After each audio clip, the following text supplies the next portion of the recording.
Chapter 40. It was fortunate for me that I had to take precautions to ensure, so far as I could, the safety of my dreaded visitor, for, this thought pressing on me when I awoke, held other thoughts in a confused concourse at a distance. The impossibility of keeping him concealed in the chambers was self-evident. It could not be done, and the attempt to do it would inevitably engender suspicion.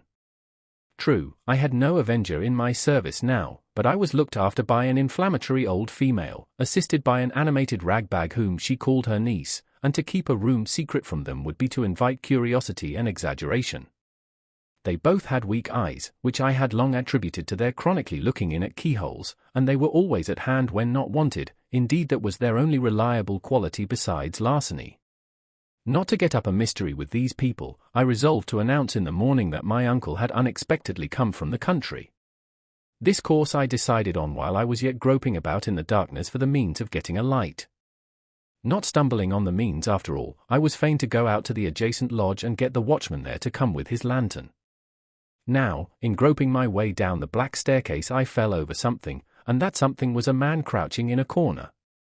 As the man made no answer when I asked him what he did there, but eluded my touch in silence, I ran to the lodge and urged the watchman to come quickly, telling him of the incident on the way back.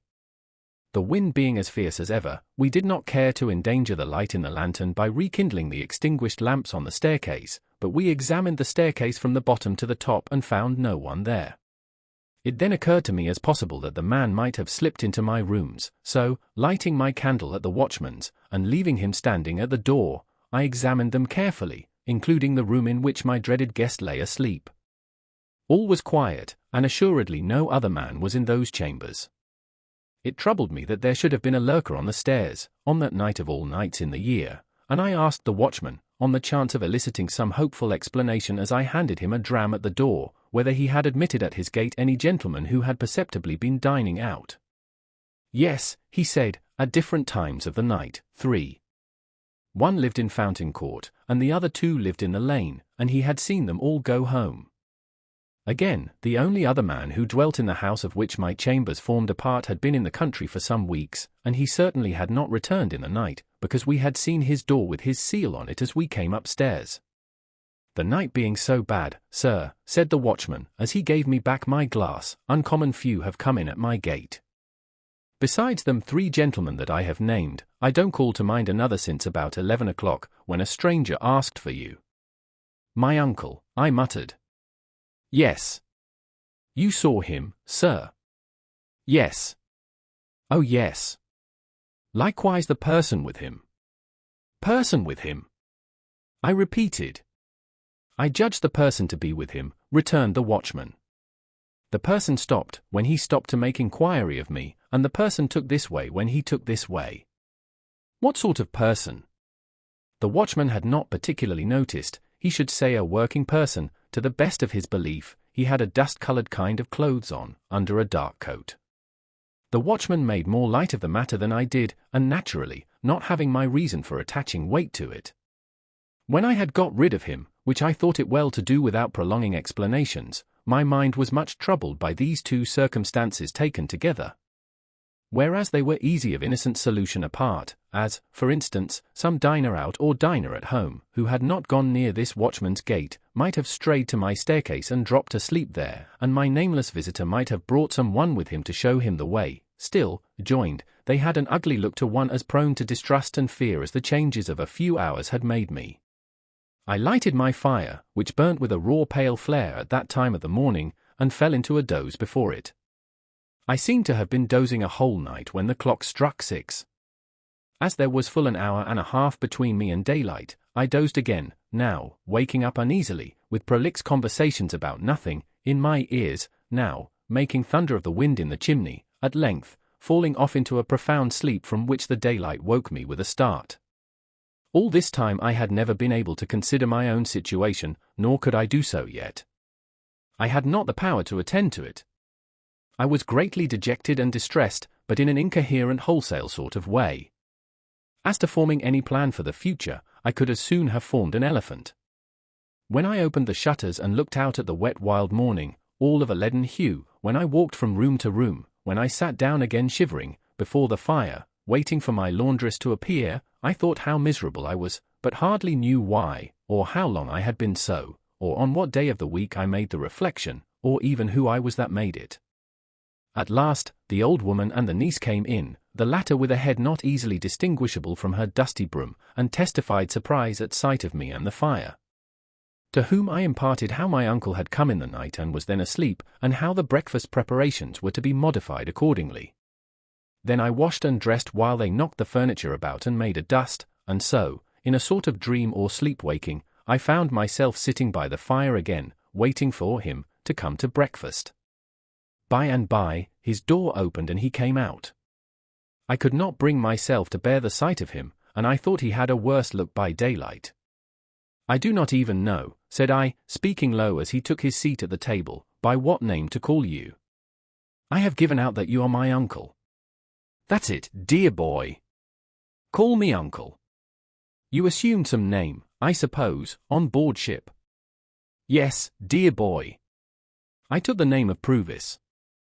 Do you mean to keep that name? Why, yes, dear boy, it's as good as another, unless you'd like another. What is your real name? I asked him in a whisper. Magwitch, he answered, in the same tone, christened Abel. What were you brought up to be? A warmint, dear boy. He answered quite seriously, and used the word as if it denoted some profession. When you came into the temple last night, said I, pausing to wonder whether that could really have been last night, which seemed so long ago. Yes, dear boy. When you came in at the gate and asked the watchman the way here, had you any one with you? With me? No, dear boy. But there was some one there. I didn't take particular notice, he said, dubiously, not knowing the ways of the place. But I think there was a person, too, come in along o' me. Are you known in London? I hope not, said he, giving his neck a jerk with his forefinger that made me turn hot and sick. Were you known in London, once? Not over and above, dear boy. I was in the provinces mostly. Were you tried in London? Which time? Said he, with a sharp look. The last time. He nodded. First knowed Mr. Jaggers that way. Jaggers was for me. It was on my lips to ask him what he was tried for, but he took up a knife, gave it a flourish, and with the words, and what I done is worked out and paid for, fell to at his breakfast. He ate in a ravenous way that was very disagreeable, and all his actions were uncouth, noisy, and greedy. Some of his teeth had failed him since I saw him eat on the marshes, and as he turned his food in his mouth, and turned his head sideways to bring his strongest fangs to bear upon it, he looked terribly like a hungry old dog. If I had begun with any appetite, he would have taken it away, and I should have sat much as I did, repelled from him by an insurmountable aversion, and gloomily looking at the cloth. I'm a heavy grubber, dear boy, he said, as a polite kind of apology when he made an end of his meal, but I always was. If it had been in my constitution to be a lighter grubber, I might hard got into lighter trouble. Similarly, I must have my smoke. When I was first hired out as shepherd t'other side the world, it's my belief I should half turned into a melancholy mad sheep myself, if I hadn't had my smoke. As he said so, he got up from table, and putting his hand into the breast of the peacoat he wore, brought out a short black pipe, and a handful of loose tobacco of the kind that is called negro head. Having filled his pipe, he put the surplus tobacco back again, as if his pocket were a drawer. Then, he took a live coal from the fire with the tongs, and lighted his pipe at it, and then turned round on the hearthrug with his back to the fire, and went through his favourite action of holding out both his hands for mine. And this, said he, dandling my hands up and down in his, as he puffed at his pipe, and this is the gentleman what I made. The real genuine one. It does me good fur to look at you, Pip. All I stipulate is, to stand by and look at you, dear boy. I released my hands as soon as I could, and found that I was beginning slowly to settle down to the contemplation of my condition. What I was chained to, and how heavily, became intelligible to me, as I heard his hoarse voice, and sat looking up at his furrowed bald head with its iron-grey hair at the sides. I mustn't see my gentleman a-footing it in the mire of the streets, there mustn't be no mud on his boots. My gentleman must have horses, Pip. Horses to ride, and horses to drive, and horses for his servant to ride and drive as well. Shall colonists have their horses, and blood runs, if you please, good Lord, and not my London gentlemen? No, no. We'll show Em another pair of shoes than that, Pip, won't us? He took out of his pocket a great thick pocket-book, bursting with papers, and tossed it on the table. There's something worth spending in that there book, dear boy. It's yourn. All I've got ain't mine, it's yourn. Don't you be afeard on it. There's more where that come from. I've come to the old country fur to see my gentleman spend his money like a gentleman. That'll be my pleasure. My pleasure's you'll be fur to see him do it.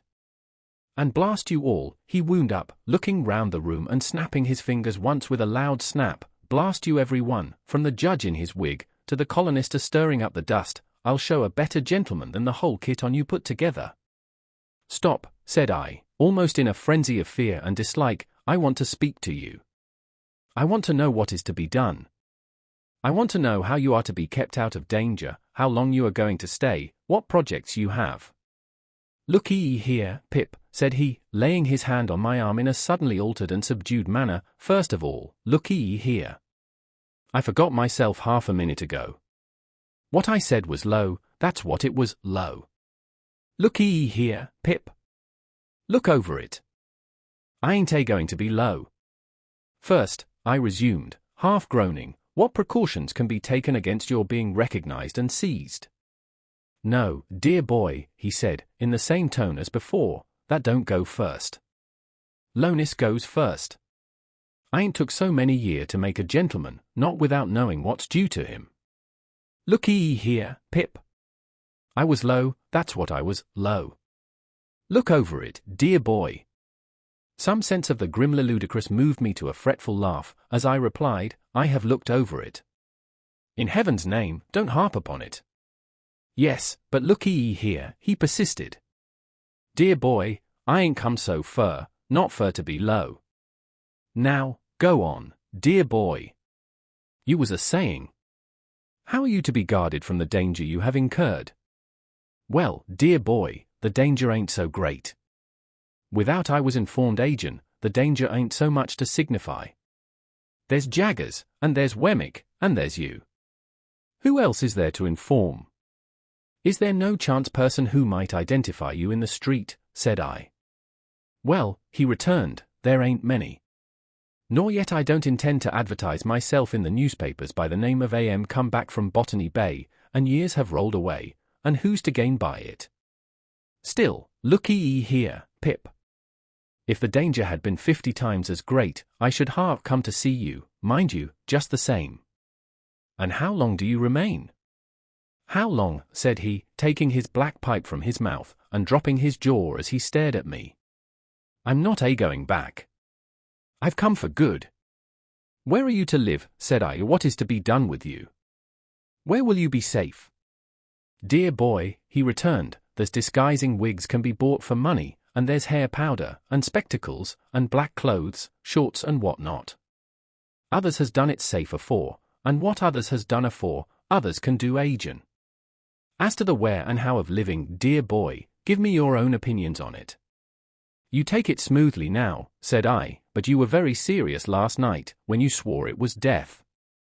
And so I swear it is death, said he, putting his pipe back in his mouth, and death by the rope, in the open street not far from this, and it's serious that you should fully understand it to be so. What then, when that's once done? Here I am. To go back now you be as bad as to stand ground, worse. Besides, Pip, I'm here, because I've meant it by you, years and years. As to what I dare, I'm a old bird now, as has dared all manner of traps since first he was fledged, and I'm not afeard to perch upon a scarecrow. If there's death hid inside of it, there is, and let him come out, and I'll face him, and then I'll believe in him and not afore. And now let me have a look at my gentleman agent. Once more, he took me by both hands and surveyed me with an air of admiring proprietorship, smoking with great complacency all the while. It appeared to me that I could do no better than secure him some quiet lodging hard by, of which he might take possession when Herbert returned, whom I expected in 2 or 3 days. that the secret must be confided to Herbert as a matter of unavoidable necessity, even if I could have put the immense relief I should derive from sharing it with him out of the question, was plain to me. But it was by no means so plain to Mr. Purvis. I resolved to call him by that name, who reserved his consent to Herbert's participation until he should have seen him and formed a favourable judgment of his physiognomy. And even then, dear boy, said he, pulling a greasy little clasped black testament out of his pocket, we'll have him on his oath. To state that my terrible patron carried this little black book about the world solely to swear people on in cases of emergency would be to state what I never quite established, but this I can say, that I never knew him put it to any other use. The book itself had the appearance of having been stolen from some court of justice, and perhaps his knowledge of its antecedents, combined with his own experience in that wise, gave him a reliance on its powers as a sort of legal spell or charm. On this first occasion of his producing it, I recalled how he had made me swear fidelity in the churchyard long ago, and how he had described himself last night as always swearing to his resolutions in his solitude.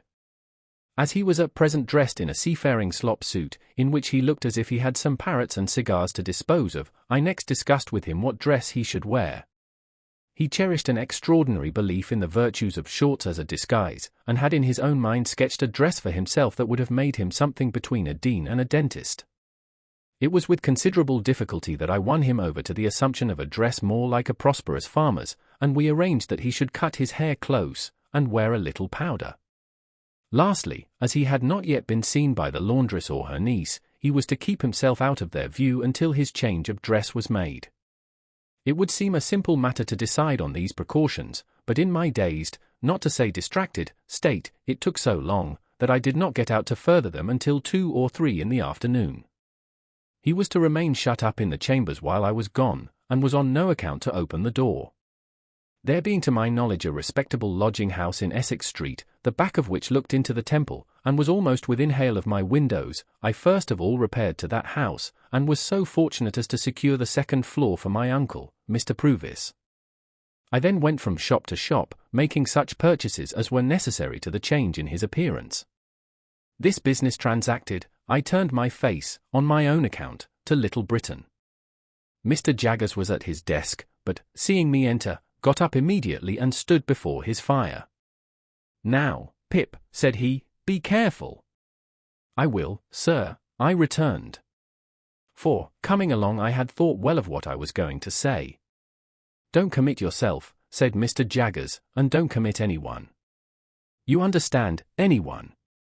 Don't tell me anything, I don't want to know anything, I am not curious." Of course I saw that he knew the man was come. "I merely want, Mr. Jaggers," said I, "to assure myself that what I have been told is true. I have no hope of its being untrue, but at least I may verify it." Mr. Jaggers nodded. "But did you say told or informed?" he asked me, with his head on one side, and not looking at me, but looking in a listening way at the floor. Told would seem to imply verbal communication. You can't have verbal communication with a man in New South Wales, you know. I will say, informed, Mr. Jaggers. Good. I have been informed by a person named Abel Magwitch that he is the benefactor so long unknown to me. That is the man, said Mr. Jaggers, in New South Wales. And only he, said I. And only he, said Mr. Jaggers. I am not so unreasonable, sir, as to think you at all responsible for my mistakes and wrong conclusions, but I always supposed it was Miss Havisham.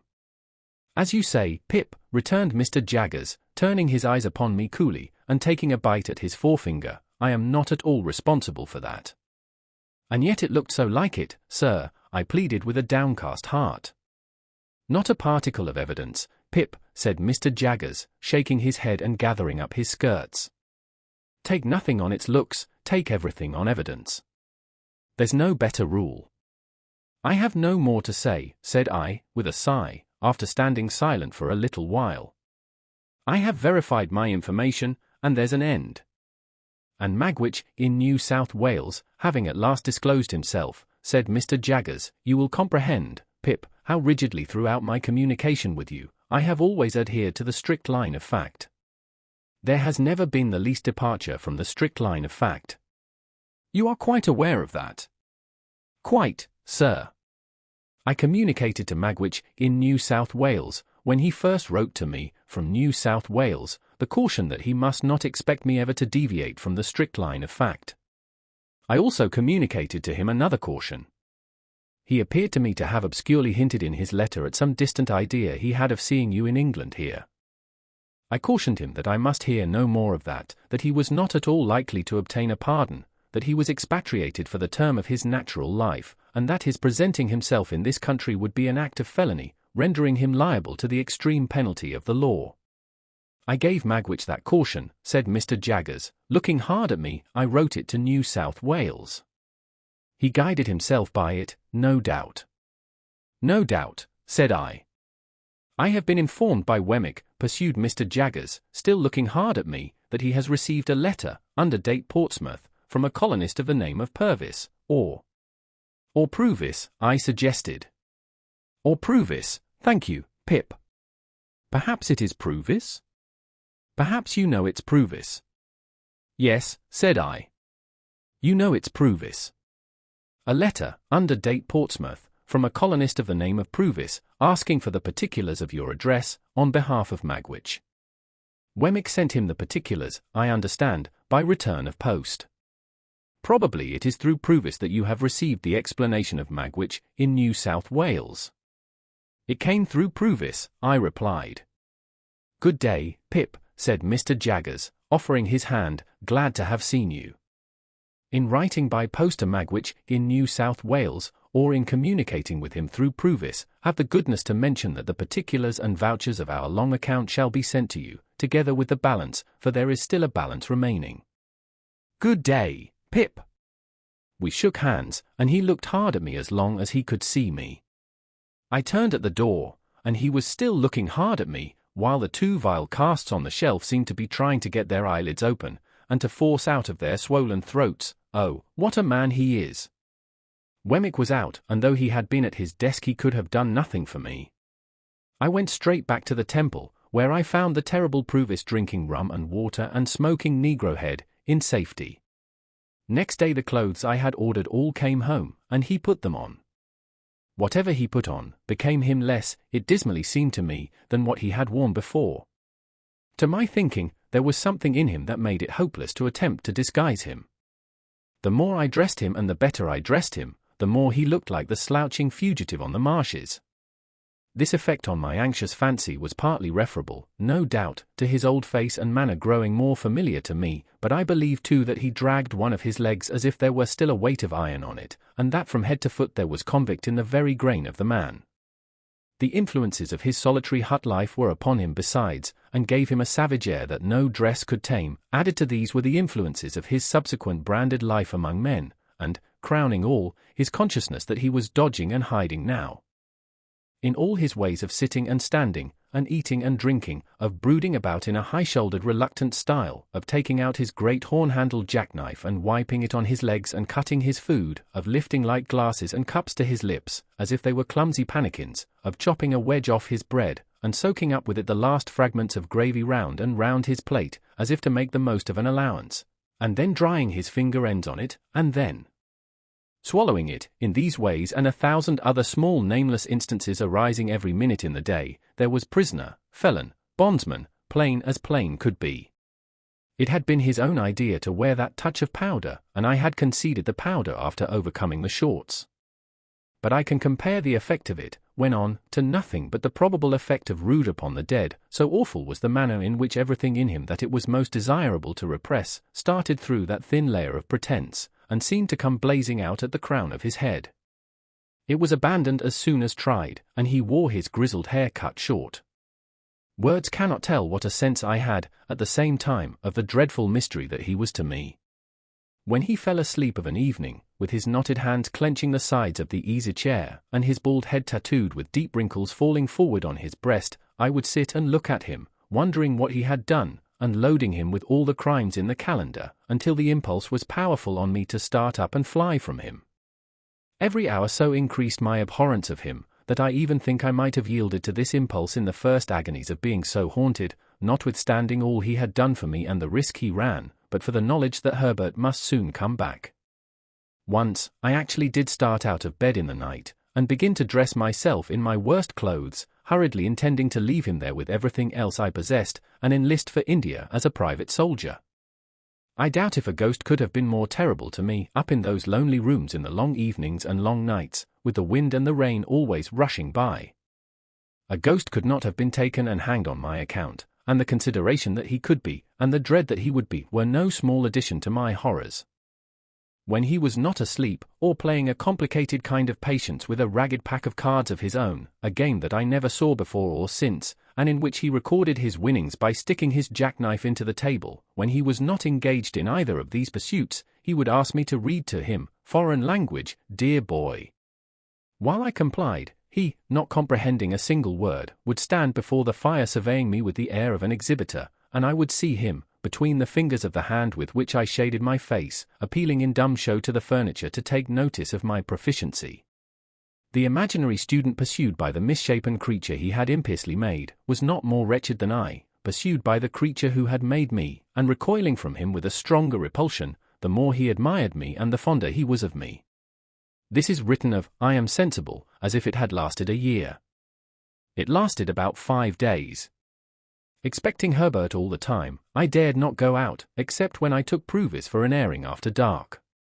At length, one evening when dinner was over and I had dropped into a slumber quite worn out, for my nights had been agitated and my rest broken by fearful dreams, I was roused by the welcome footstep on the staircase. Pruvis, who had been asleep too, staggered up at the noise I made, and in an instant I saw his jackknife shining in his hand. "Quiet! It's Herbert!" I said, and Herbert came bursting in, with the airy freshness of 600 miles of France upon him. "Handel, my dear fellow, how are you? And again how are you? And again how are you? I seem to have been gone a 12-month. Why, so I must have been, for you have grown quite thin and pale. Handel, my hello. I beg your pardon." He was stopped in his running on and in his shaking hands with me, by seeing Pruvis. Pruvis, regarding him with a fixed attention, was slowly putting up his jackknife, and groping in another pocket for something else. "Herbert, my dear friend," said I, shutting the double doors, while Herbert stood staring and wondering, "something very strange has happened. This is a visitor of mine." "It's all right, dear boy," said Pruvis coming forward, with his little clasped black book, and then addressing himself to Herbert. "Take it in your right hand. Lord strike you dead on the spot, if ever you split in any way somever. Kiss it."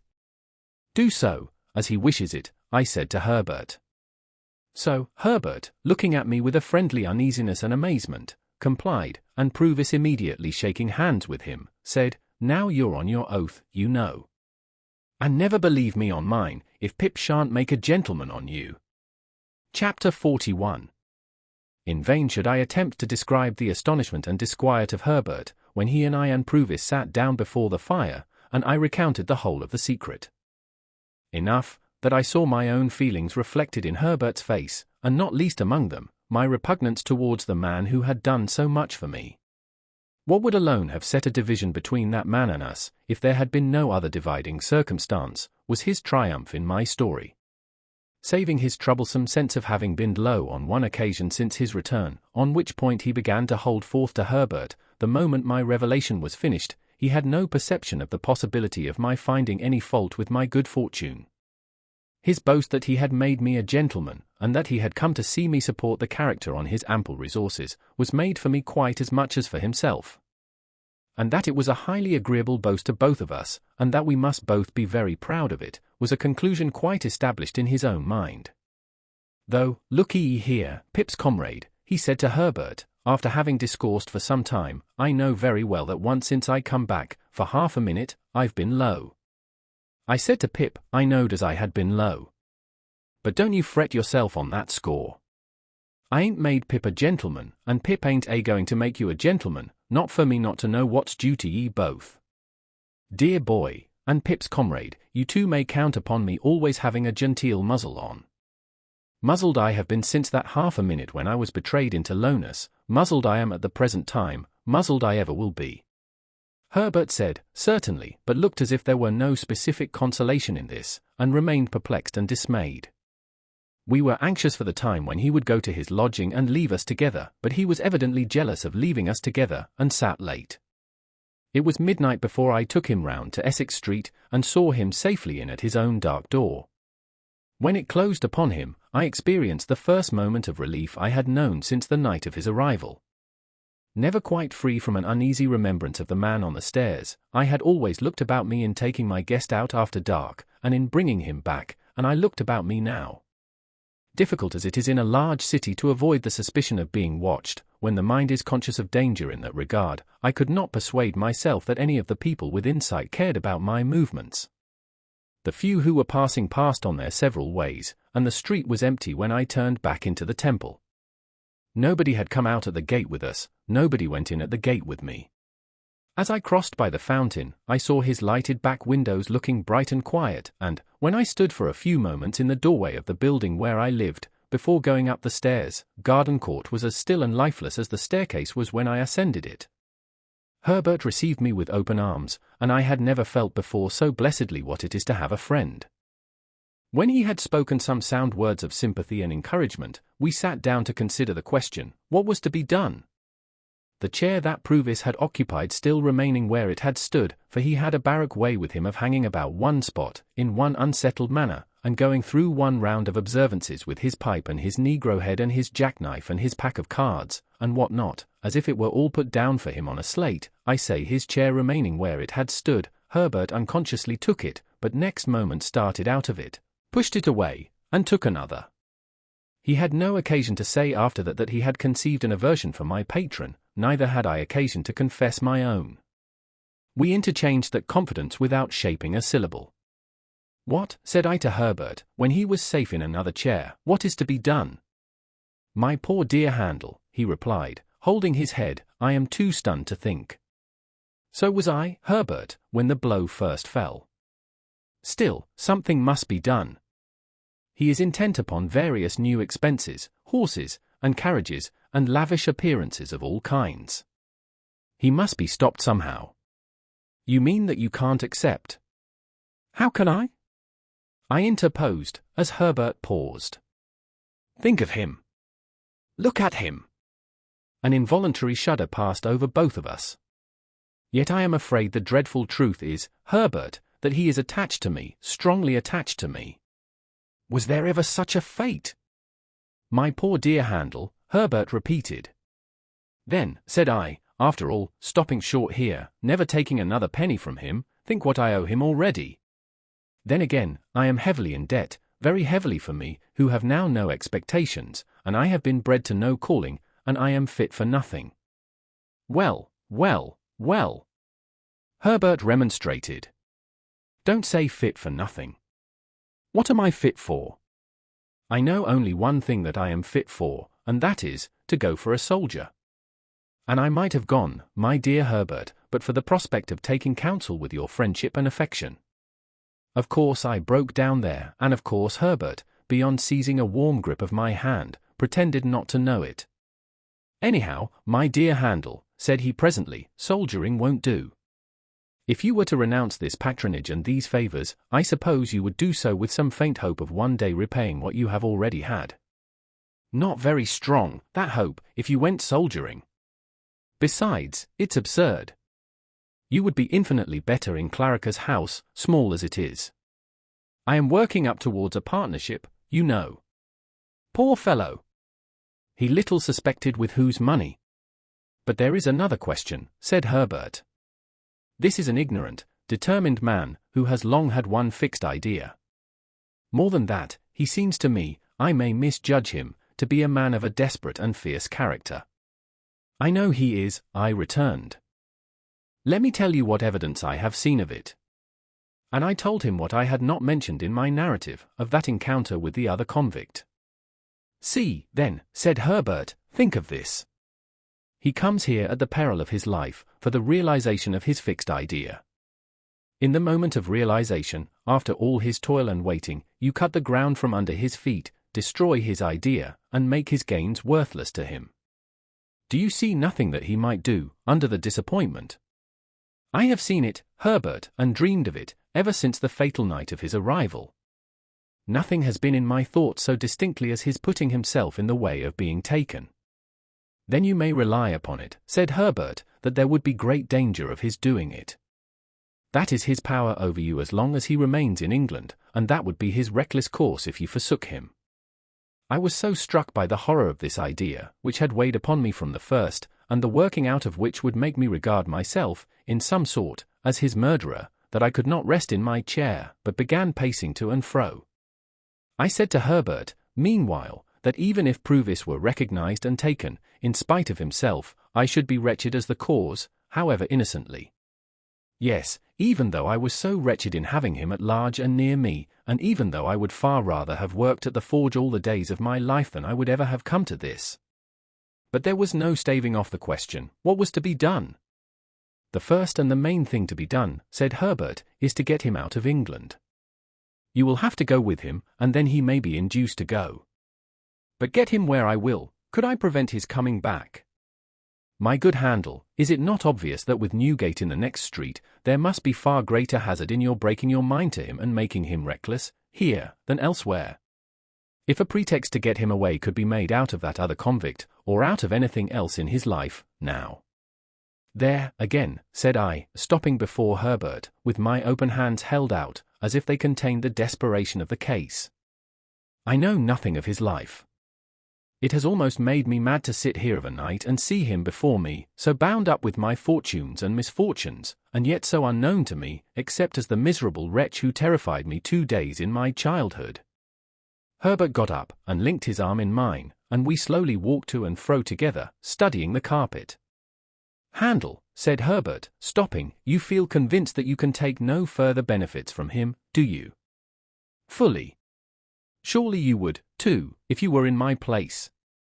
And you feel convinced that you must break with him. Herbert, can you ask me? And you have, and are bound to have, that tenderness for the life he has risked on your account, that you must save him, if possible, from throwing it away. Then you must get him out of England before you stir a finger to extricate yourself. That done, extricate yourself, in heaven's name, and we'll see it out together, dear old boy. It was a comfort to shake hands upon it, and walk up and down again, with only that done. Now, Herbert, said I, with reference to gaining some knowledge of his history. There is but one way that I know of. I must ask him point blank. Yes. Ask him, said Herbert, when we sit at breakfast in the morning. For he had said, on taking leave of Herbert, that he would come to breakfast with us. With this project formed, we went to bed. I had the wildest dreams concerning him, and woke unrefreshed. I woke, too, to recover the fear which I had lost in the night, of his being found out as a return transport. Waking, I never lost that fear. He came round at the appointed time, took out his jackknife, and sat down to his meal. He was full of plans for his gentleman's coming out strong and like a gentleman, and urged me to begin speedily upon the pocket-book which he had left in my possession. He considered the chambers and his own lodging as temporary residences, and advised me to look out at once for a fashionable crib near Hyde Park, in which he could have a shake-down. When he had made an end of his breakfast, and was wiping his knife on his leg, I said to him, without a word of preface, "After you were gone last night, I told my friend of the struggle that the soldiers found you engaged in on the marshes, when we came up. You remember?" "Remember," said he. "I think so. We want to know something about that man, and about you. It is strange to know no more about either, and particularly you, than I was able to tell last night.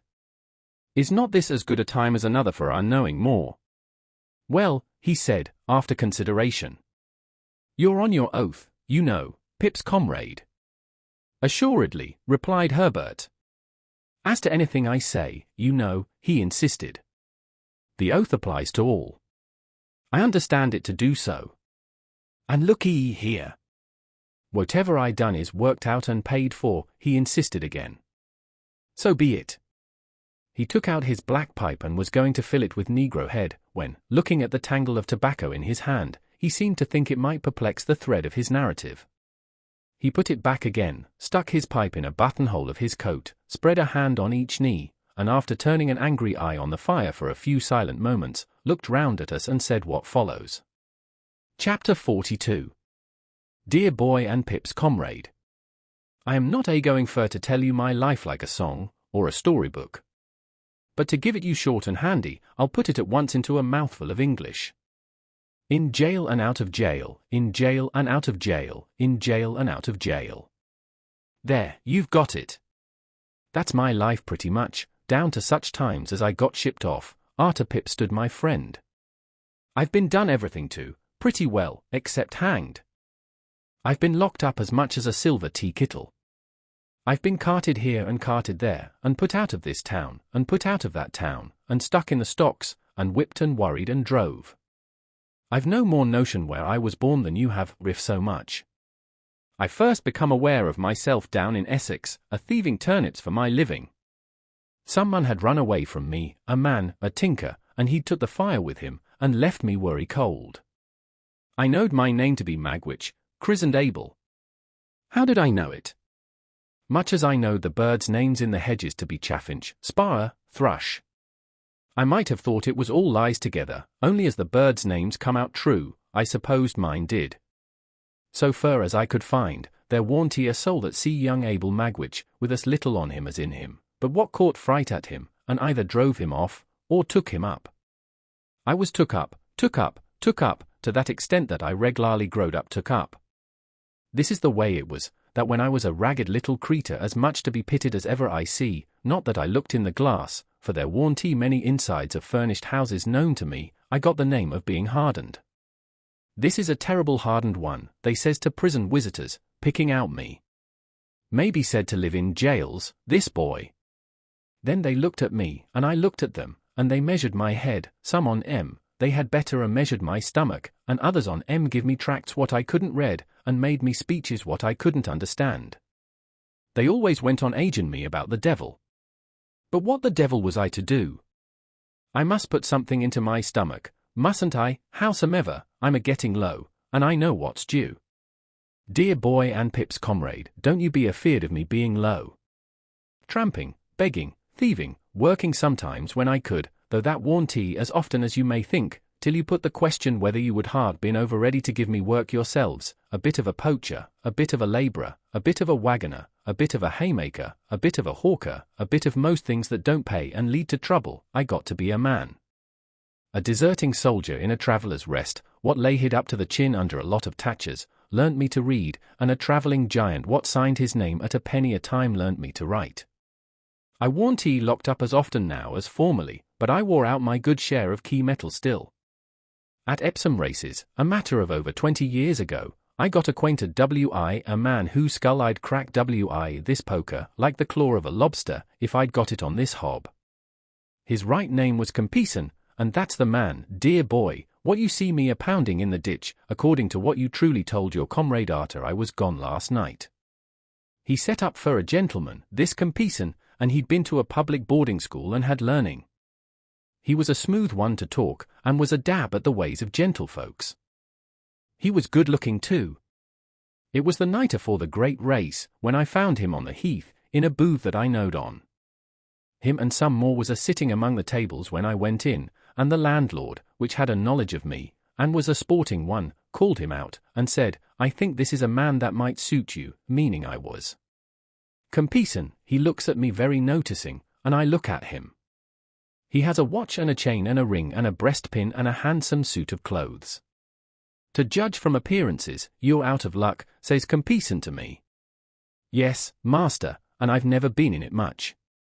I had come out of Kingston jail last on a vagrancy committal. Not but what it might have been for something else, but it warn't he.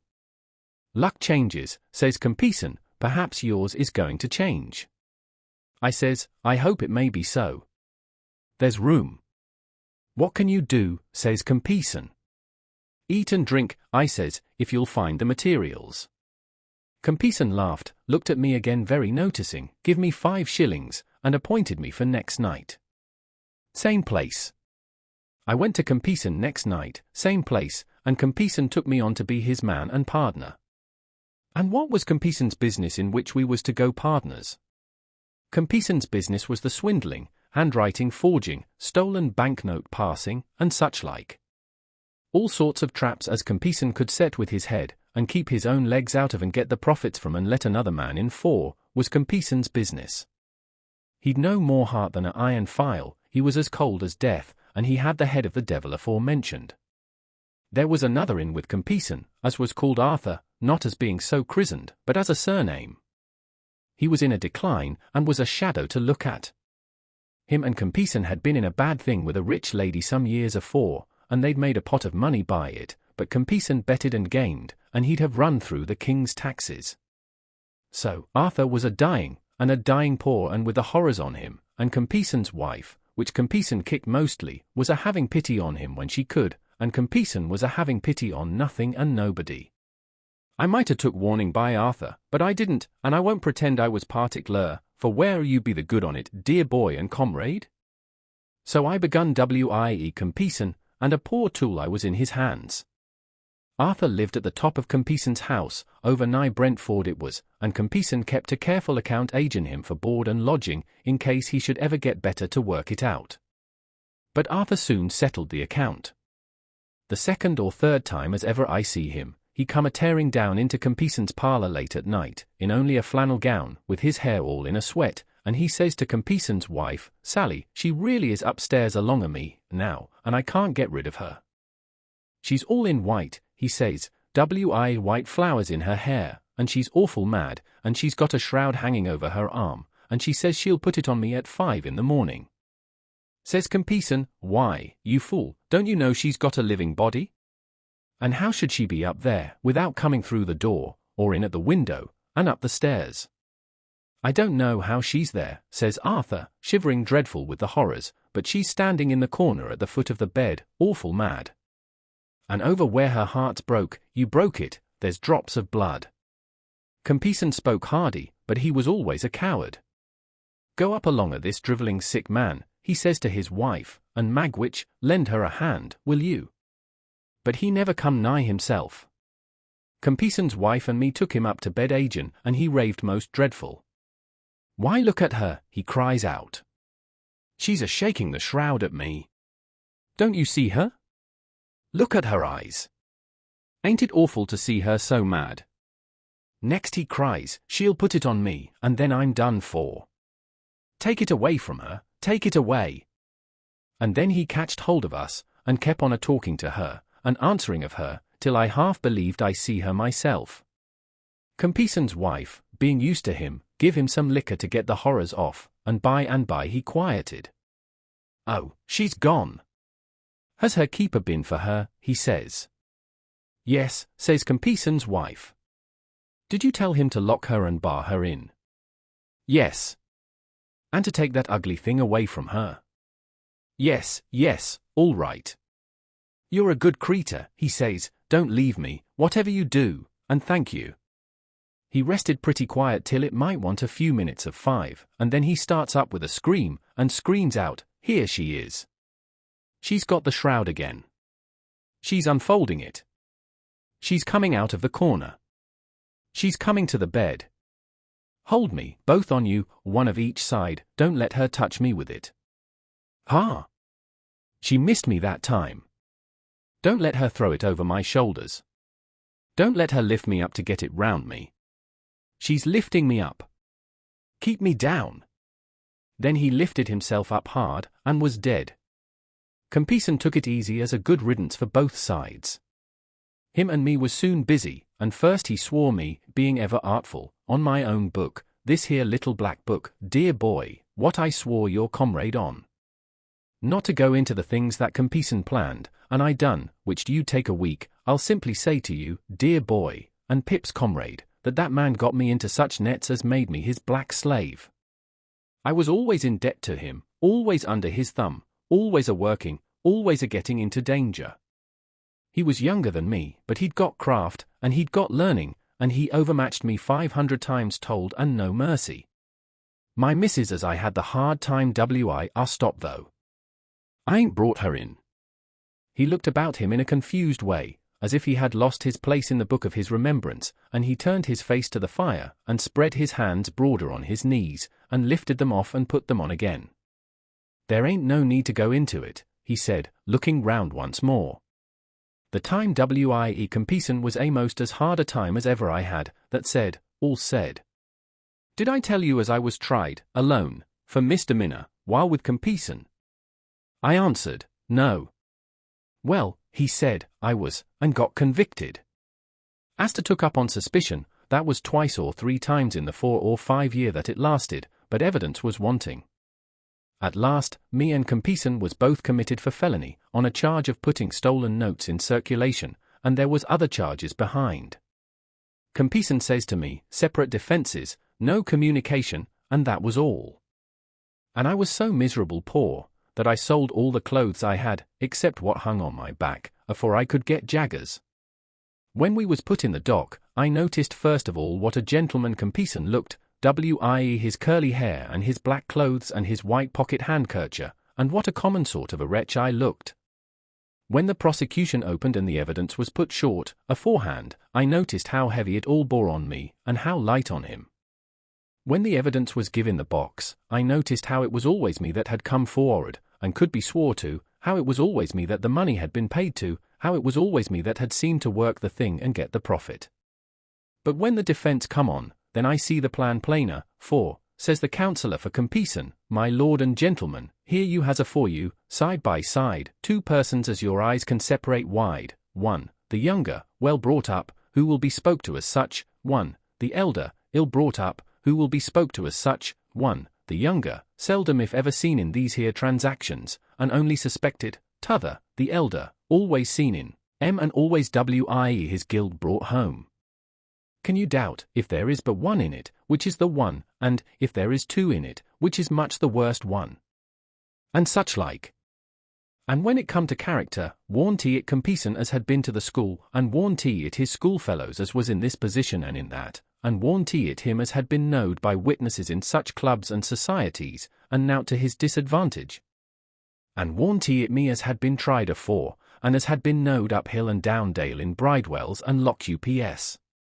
And when it come to speech-making, warn't it compisen as could speak to MWIE his face dropping every now and then into his white pocket handkercher, and WIA verses in his speech, too, and warn't it me as could only say, gentlemen, this man at my side is a most precious rascal.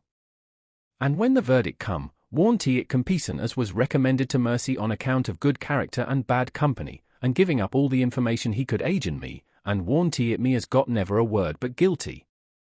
And when I says to compisen, once out of this court, I'll smash that face of yourn, ain't it compisen as prays the judge to be protected, and gets 2 turnkeys stood betwixt us?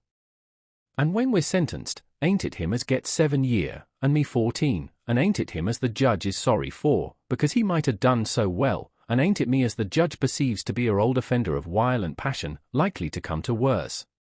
He had worked himself into a state of great excitement, but he checked it, took 2 or 3 short breaths, swallowed as often, and stretching out his hand towards me said, in a reassuring manner, I ain't going to be low, dear boy. He had so heated himself that he took out his handkerchief and wiped his face and head and neck and hands, before he could go on. I had said to compisen that I'd smash that face of his, and I swore Lord smash mine. To do it. We was in the same prison ship, but I couldn't get at him for long, though I tried. At last I come behind him and hit him on the cheek to turn him round and get a smashing one at him, when I was seen and seized. The black hole of that ship warn't a strong one, to a judge of black holes that could swim and dive. I escaped to the shore, and I was a-hiding among the graves there, envying them as was in dem and all over, when I first see my boy. He regarded me with a look of affection that made him almost abhorrent to me again, though I had felt great pity for him. By my boy, I was give to understand as compisen was out on them marshes too. Upon my soul, I half believe he escaped in his terror, to get quit of me, not knowing it was me as had got ashore. I hunted him down. I smashed his face. And now, says I, as the worst thing I can do, caring nothing for myself, I'll drag you back. And I'd have swum off, towing him by the hair, if it had come to that, and I'd have got him aboard without the soldiers. Of course he'd much the best of it to the last, his character was so good. He had escaped when he was made half wild by me and my murderous intentions, and his punishment was light. I was put in irons, brought to trial again, and sent for life. I didn't stop for life, dear boy and Pip's comrade, being here. He wiped himself again, as he had done before, and then slowly took his tangle of tobacco from his pocket, and plucked his pipe from his buttonhole, and slowly filled it, and began to smoke. Is he dead? I asked, after a silence. Is who dead, dear boy? Compeyson. He hopes I am, if he's alive, you may be sure, with a fierce look. I never heard no more of him. Herbert had been writing with his pencil in the cover of a book. He softly pushed the book over to me, as Pruvis stood smoking with his eyes on the fire, and I read in it. Young Havisham's name was Arthur. Compeyson is the man who professed to be Miss Havisham's lover. I shut the book and nodded slightly to Herbert, and put the book by, but we neither of us said anything, and both looked at Pruvis as he stood smoking by the fire. Chapter 43. Why should I pause to ask how much of my shrinking from Pruvis might be traced to Estella? Why should I loiter on my road, to compare the state of mind in which I had tried to rid myself of the stain of the prison before meeting her at the coach office, with the state of mind in which I now reflected on the abyss between Estella in her pride and beauty, and the return transport whom I harboured? The road would be none the smoother for it, the end would be none the better for it, he would not be helped, nor I extenuated. A new fear had been engendered in my mind by his narrative, or rather, his narrative had given form and purpose to the fear that was already there. If Compeyson were alive and should discover his return, I could hardly doubt the consequence. That Compeyson stood in mortal fear of him, neither of the two could know much better than I, and that any such man as that man had been described to be would hesitate to release himself for good from a dreaded enemy by the safe means of becoming an informer was scarcely to be imagined. Never had I breathed, and never would I breathe, or so I resolved, a word of Estella to Pruvis. But I said to Herbert that, before I could go abroad, I must see both Estella and Miss Havisham. This was when we were left alone on the night of the day when Pruvis told us his story. I resolved to go out to Richmond next day, and I went. On my presenting myself at Mrs. Brandley's, Estella's maid was called to tell that Estella had gone into the country. Where? To Saty's house, as usual. Not as usual, I said, for she had never yet gone there without me. When was she coming back? There was an air of reservation in the answer which increased my perplexity, and the answer was, that her maid believed she was only coming back at all for a little while. I could make nothing of this, except that it was meant that I should make nothing of it, and I went home again in complete discomfiture. Another night consultation with Herbert after Pruvis was gone home, I always took him home, and always looked well about me, led us to the conclusion that nothing should be said about going abroad until I came back from Miss Havisham's. In the meantime, Herbert and I were to consider separately what it would be best to say, whether we should devise any pretence of being afraid that he was under suspicious observation, or whether I, who had never yet been abroad, should propose an expedition. We both knew that I had but to propose anything, and he would consent. We agreed that his remaining many days in his present hazard was not to be thought of. Next day I had the meanness to feign that I was under a binding promise to go down to Joe, but I was capable of almost any meanness towards Joe or his name. Pruvis was to be strictly careful while I was gone, and Herbert was to take the charge of him that I had taken. I was to be absent only one night, and, on my return, the gratification of his impatience for my starting as a gentleman on a greater scale was to be begun. It occurred to me then, and as I afterwards found to Herbert also, that he might be best got away across the water, on that pretence, as, to make purchases, or the like. Having thus cleared the way for my expedition to Miss Havisham's, I set off by the early morning coach before it was yet light, and was out on the open country road when the day came creeping on, halting and whimpering and shivering, and wrapped in patches of cloud and rags of mist, like a beggar. When we drove up to the Blue Boar after a drizzly ride, whom should I see come out under the gateway, toothpick in hand, to look at the coach, but Bentley Drummle. As he pretended not to see me, I pretended not to see him. It was a very lame pretence on both sides, the lamer, because we both went into the coffee-room, where he had just finished his breakfast, and where I ordered mine. It was poisonous to me to see him in the town, for I very well knew why he had come there.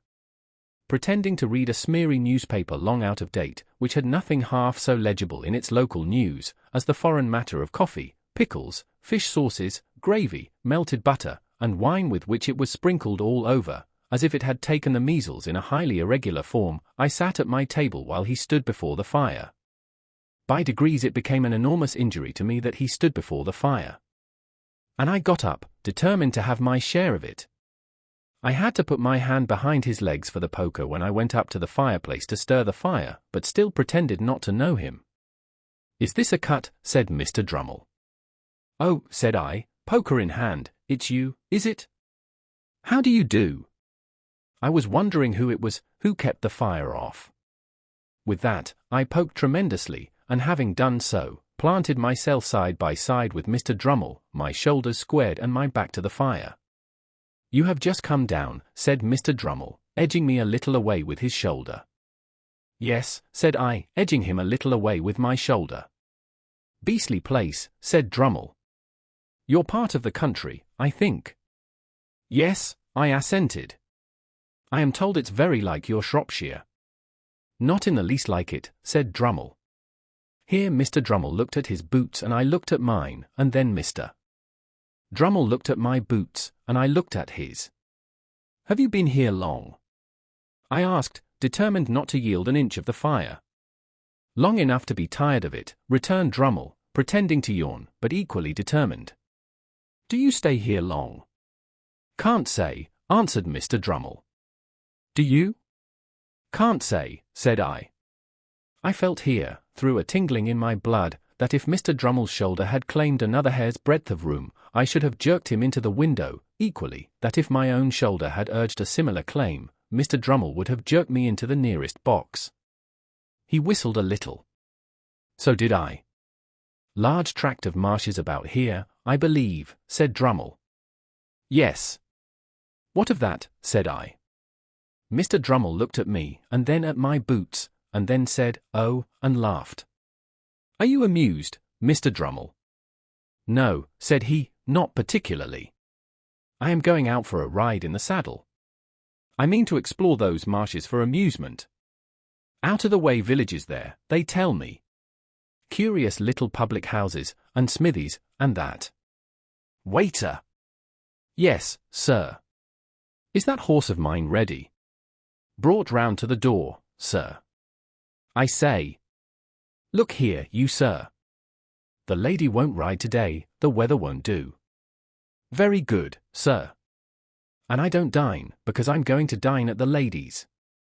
"Very good, sir."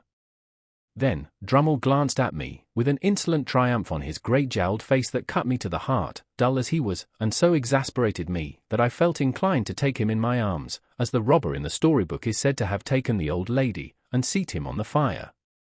One thing was manifest to both of us, and that was, that until relief came, neither of us could relinquish the fire. There we stood, well squared up before it, shoulder to shoulder and foot to foot, with our hands behind us, not budging an inch. The horse was visible outside in the drizzle at the door, my breakfast was put on the table, Drummle's was cleared away, the waiter invited me to begin, I nodded, we both stood our ground. "Have you been to the Grove since?" said Drummle. "No," said I had quite enough of the Finches the last time I was there." "Was that when we had a difference of opinion?" "Yes," I replied, very shortly. Come. "They let you off easily enough," sneered Drummle. "You shouldn't have lost your temper." "Mr. Drummle," said I, "you are not competent to give advice on that subject. When I lose my temper, not that I admit having done so on that occasion, I don't throw glasses." "I do," said Drummle. After glancing at him once or twice, in an increased state of smouldering ferocity, I said, "Mr. Drummle, I did not seek this conversation, and I don't think it an agreeable one." "I am sure it's not," said he, superciliously over his shoulder, "I don't think anything about it. And therefore," I went on, "with your leave, I will suggest that we hold no kind of communication in future." "Quite my opinion," said Drummle, "and what I should have suggested myself, or done, more likely, without suggesting. But don't lose your temper. Haven't you lost enough without that?" "What do you mean, sir?" "Waiter," said Drummle, by way of answering me.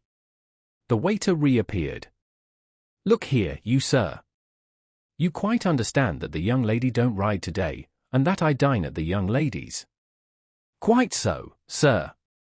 When the waiter had felt my fast-cooling teapot with the palm of his hand, and had looked imploringly at me, and had gone out, Drummle, careful not to move the shoulder next me, took a cigar from his pocket and bit the end off, but showed no sign of stirring.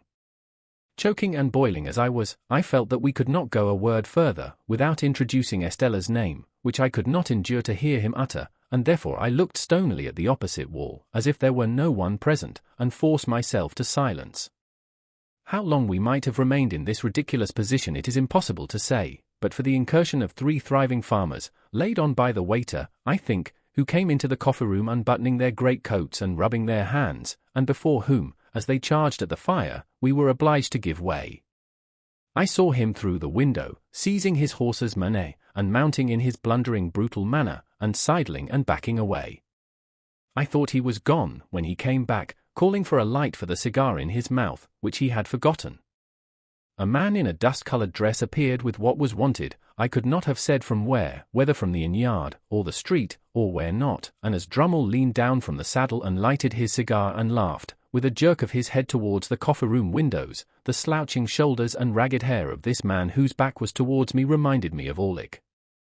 Too heavily out of sorts to care much at the time whether it were he or no, or after all to touch the breakfast, I washed the weather and the journey from my face and hands, and went out to the memorable old house that it would have been so much the better for me never to have entered, never to have seen. Chapter 44. In the room where the dressing-table stood, and where the wax candles burnt on the wall, I found Miss Havisham and Estella, Miss Havisham seated on a settee near the fire, and Estella on a cushion at her feet. Estella was knitting, and Miss Havisham was looking on. They both raised their eyes as I went in, and both saw an alteration in me. I derived that, from the look they interchanged. "And what wind," said Miss Havisham, "blows you here, Pip?" Though she looked steadily at me, I saw that she was rather confused. Estella, pausing a moment in her knitting with her eyes upon me, and then going on, I fancied that I read in the action of her fingers, as plainly as if she had told me in the dumb alphabet, that she perceived I had discovered my real benefactor. "Miss Havisham," said I went to Richmond yesterday, to speak to Estella, and finding that some wind had blown her here, I followed. Miss Havisham motioning to me for the 3rd or 4th time to sit down, I took the chair by the dressing-table, which I had often seen her occupy. With all that ruin at my feet and about me, it seemed a natural place for me, that day. What I had to say to Estella, Miss Havisham, I will say before you, presently, in a few moments. It will not surprise you, it will not displease you. I am as unhappy as you can ever have meant me to be. Miss Havisham continued to look steadily at me. I could see in the action of Estella's fingers as they worked that she attended to what I said, but she did not look up. I have found out who my patron is. It is not a fortunate discovery, and is not likely ever to enrich me in reputation, station, fortune, anything. There are reasons why I must say no more of that. It is not my secret, but another's. As I was silent for a while, looking at Estella and considering how to go on, Miss Havisham repeated, "It is not your secret, but another's." "Well, when you first caused me to be brought here, Miss Havisham, when I belonged to the village over yonder, that I wish I had never left, I suppose I did really come here, as any other chance boy might have come, as a kind of servant, to gratify a want or a whim, and to be paid for it." Pip," replied Miss Havisham, steadily nodding her head, "you did." "And that Mr. Jaggers?" "Mr. Jaggers," said Miss Havisham, taking me up in a firm tone, "had nothing to do with it, and knew nothing of it. He's being my lawyer, and he's being the lawyer of your patron is a coincidence. He holds the same relation towards numbers of people, and it might easily arise. Be that as it may, it did arise, and was not brought about by anyone. Anyone might have seen in her haggard face that there was no suppression or evasion so far. But when I fell into the mistake I have so long remained in, at least you led me on," said I. "Yes," she returned, again nodding steadily, "I let you go on." "Was that kind?" "Who am I?" cried Miss Havisham, striking her stick upon the floor and flashing into wrath so suddenly that Estella glanced up at her in surprise. "Who am I, for God's sake, that I should be kind? It was a weak complaint to have made, and I had not meant to make it." I told her so, as she sat brooding after this outburst. Well, well, well, she said. What else? I was liberally paid for my old attendance here, I said, to soothe her, in being apprenticed, and I have asked these questions only for my own information. What follows has another, and I hope more disinterested, purpose. In humouring my mistake, Miss Havisham, you punished, practised on, perhaps you will supply whatever term expresses your intention, without offence, your self-seeking relations. I did. Why, they would have it so. So would you. What has been my history, that I should be at the pains of entreating either them or you not to have it so? You made your own snares. I never made them. Waiting until she was quiet again, for this, too, flashed out of her in a wild and sudden way, I went on. I have been thrown among one family of your relations, Miss Havisham, and have been constantly among them since I went to London. I know them to have been as honestly under my delusion as I myself. And I should be false and base if I did not tell you, whether it is acceptable to you or no, and whether you are inclined to give credence to it or no, that you deeply wrong both Mr. Matthew Pocket and his son Herbert, if you suppose them to be otherwise than generous, upright, open, and incapable of anything designing or mean. They are your friends, said Miss Havisham. They made themselves my friends, said I, when they supposed me to have superseded them, and when Sarah Pocket, Miss Georgiana, and Mistress Camilla were not my friends, I think. This contrasting of them with the rest seemed, I was glad to see, to do them good with her. She looked at me keenly for a little while, and then said quietly, What do you want for them? Only, said I, that you would not confound them with the others. They may be of the same blood, but, believe me, they are not of the same nature. Still looking at me keenly, Miss Havisham repeated, What do you want for them? I am not so cunning, you see, I said, in answer, conscious that I reddened a little, as that I could hide from you, even if I desired, that I do want something. Miss Havisham, if you would spare the money to do my friend Herbert a lasting service in life, but which from the nature of the case must be done without his knowledge, I could show you how. Why must it be done without his knowledge? She asked, settling her hands upon her stick, that she might regard me the more attentively. Because, said I began the service myself, more than 2 years ago, without his knowledge, and I don't want to be betrayed. Why I fail in my ability to finish it, I cannot explain. It is a part of the secret which is another person's and not mine. She gradually withdrew her eyes from me, and turned them on the fire. After watching it for what appeared in the silence and by the light of the slowly wasting candles to be a long time, she was roused by the collapse of some of the red coals, and looked towards me again, at first, vacantly, then, with a gradually concentrating attention. All this time Estella knitted on. When Miss Havisham had fixed her attention on me, she said, speaking as if there had been no lapse in our dialogue, What else? Estella, said I, turning to her now, and trying to command my trembling voice, you know I love you. You know that I have loved you long and dearly.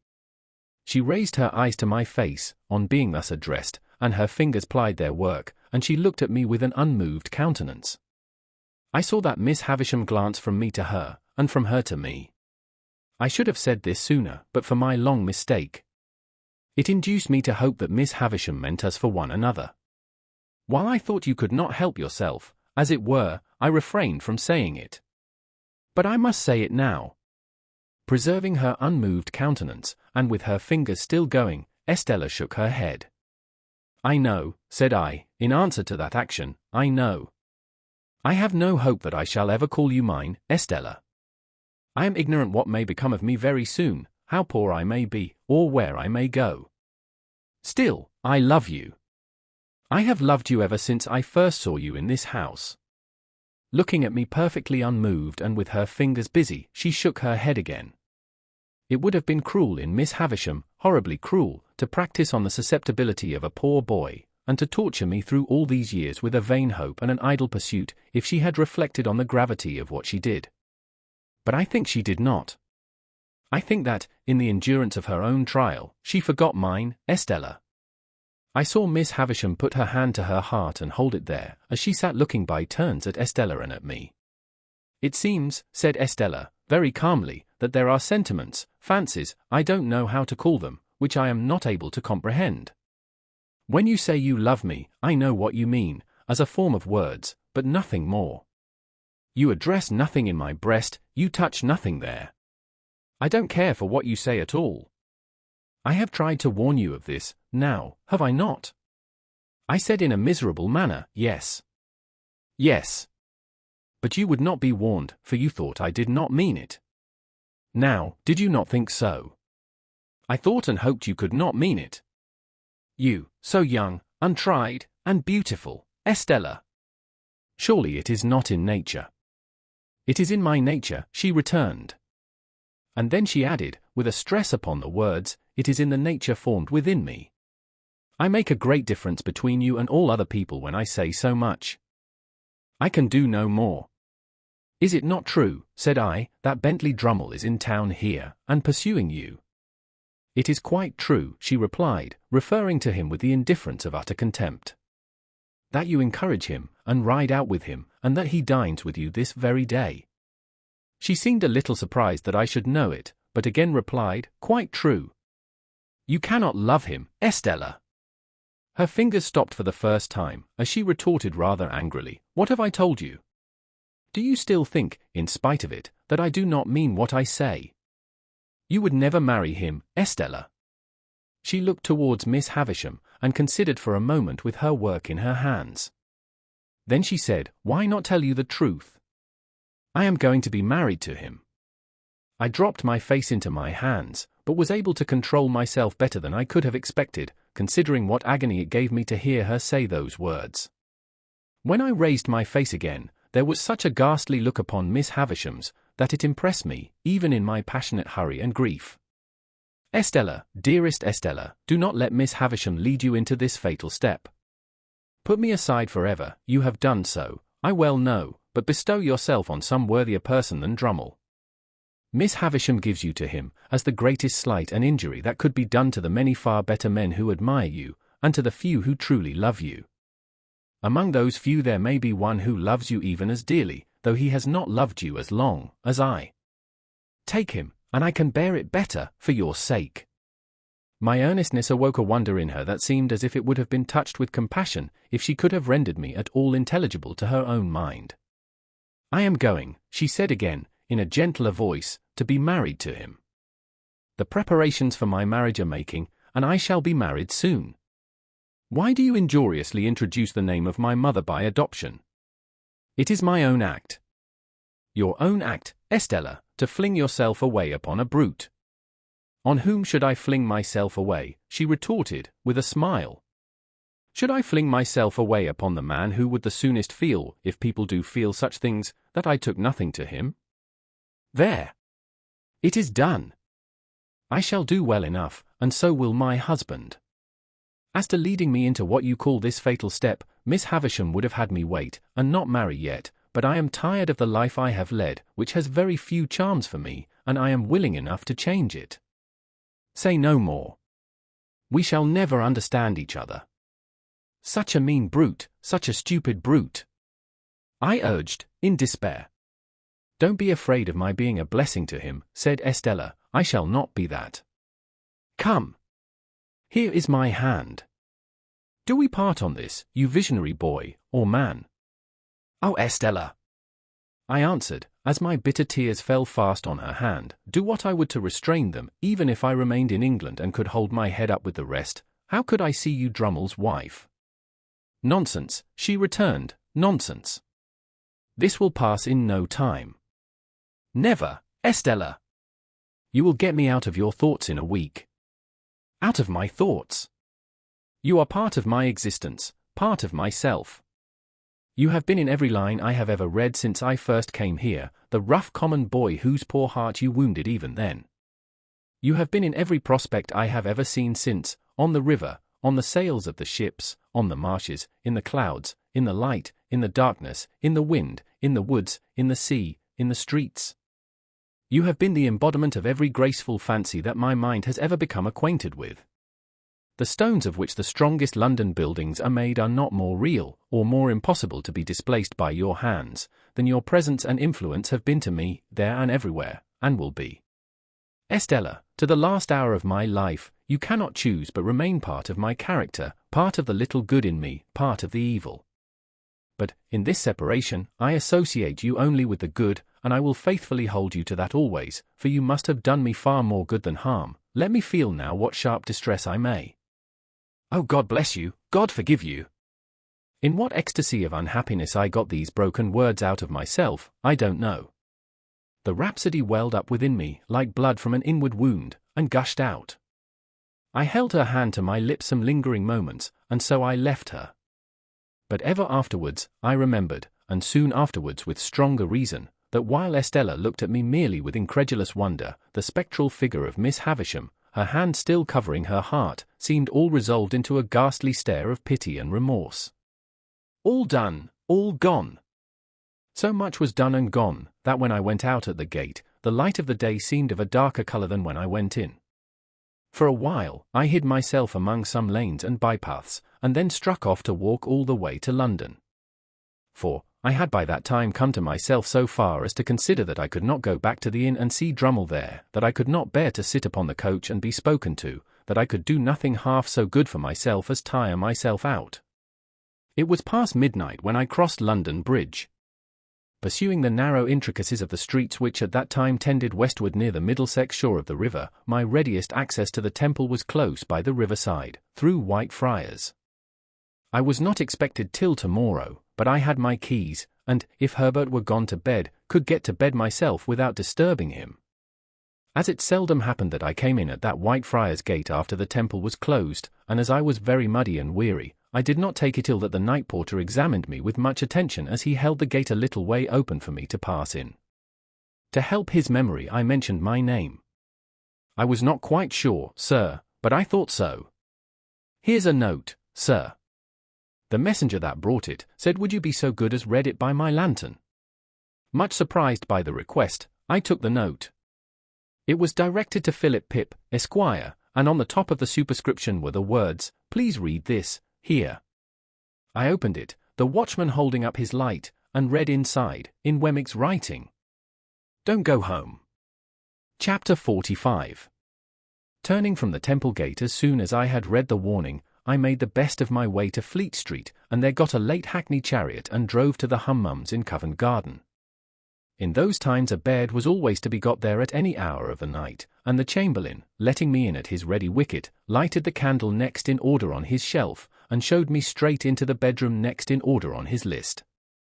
It was a sort of vault on the ground floor at the back, with a despotic monster of a four-post bedstead in it, straddling over the whole place, putting one of his arbitrary legs into the fireplace and another into the doorway, and squeezing the wretched little washing-stand in quite a divinely righteous manner.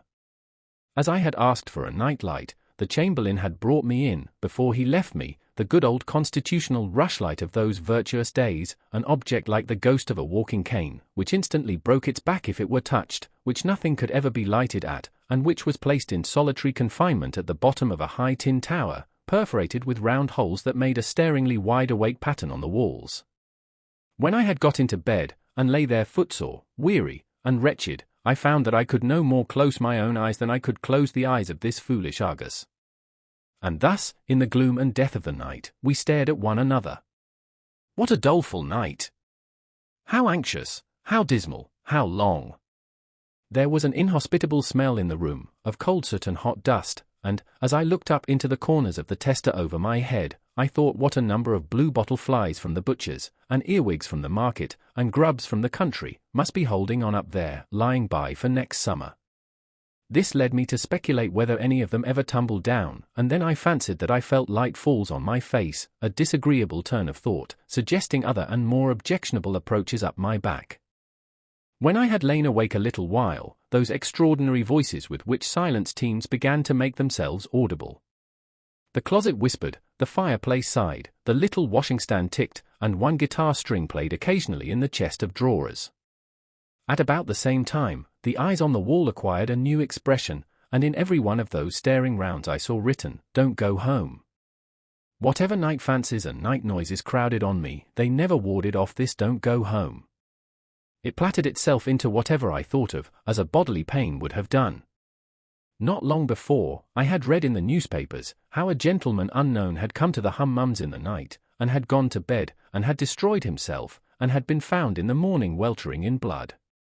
It came into my head that he must have occupied this very vault of mine, and I got out of bed to assure myself that there were no red marks about, then opened the door to look out into the passages, and cheer myself with the companionship of a distant light, near which I knew the chamberlain to be dozing. But all this time, why I was not to go home, and what had happened at home, and when I should go home, and whether Provis was safe at home, were questions occupying my mind so busily, that one might have supposed there could be no more room in it for any other theme.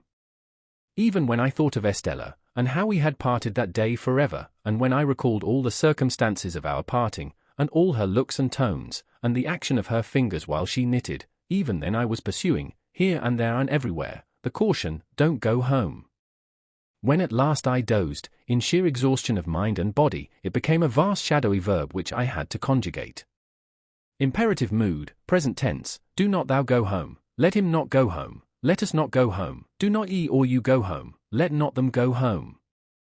Then potentially, I may not and I cannot go home, and I might not, could not, would not, and should not go home, until I felt that I was going distracted, and rolled over on the pillow, and looked at the staring rounds upon the wall again.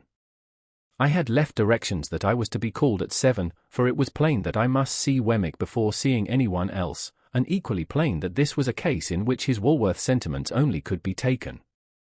It was a relief to get out of the room where the night had been so miserable, and I needed no second knocking at the door to startle me from my uneasy bed. The castle battlements arose upon my view at 8 o'clock. The little servant happening to be entering the fortress with 2 hot rolls, I passed through the postern and crossed the drawbridge in her company, and so came without announcement into the presence of Wemmick as he was making tea for himself and the aged. An open door afforded a perspective view of the aged in bed. "Hullo, Mr. Pip," said Wemmick. "You did come home, then?" "Yes," I returned, "but I didn't go home." "That's all right," said he, rubbing his hands. "I left a note for you at each of the temple gates, on the chance." "Which gate did you come to?" I told him.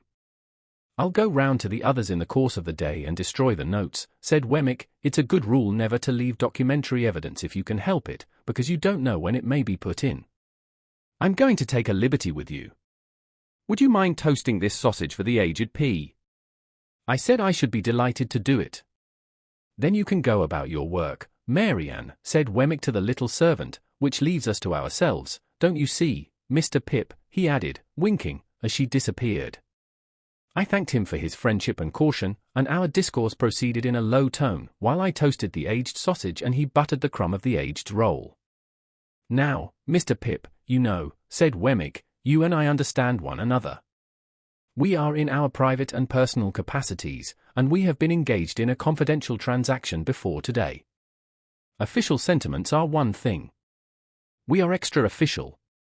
I cordially assented. I was so very nervous that I had already lighted the aged sausage like a torch, and been obliged to blow it out. "I accidentally heard, yesterday morning," said Wemmick, "being in a certain place where I once took you, even between you and me, it's as well not to mention names when avoidable." "Much better not," said I understand you." "I heard there by chance, yesterday morning," said Wemmick, "that a certain person not altogether of uncolonial pursuits, and not unpossessed of portable property, I don't know who it may really be, we won't name this person." "Not necessary," said I.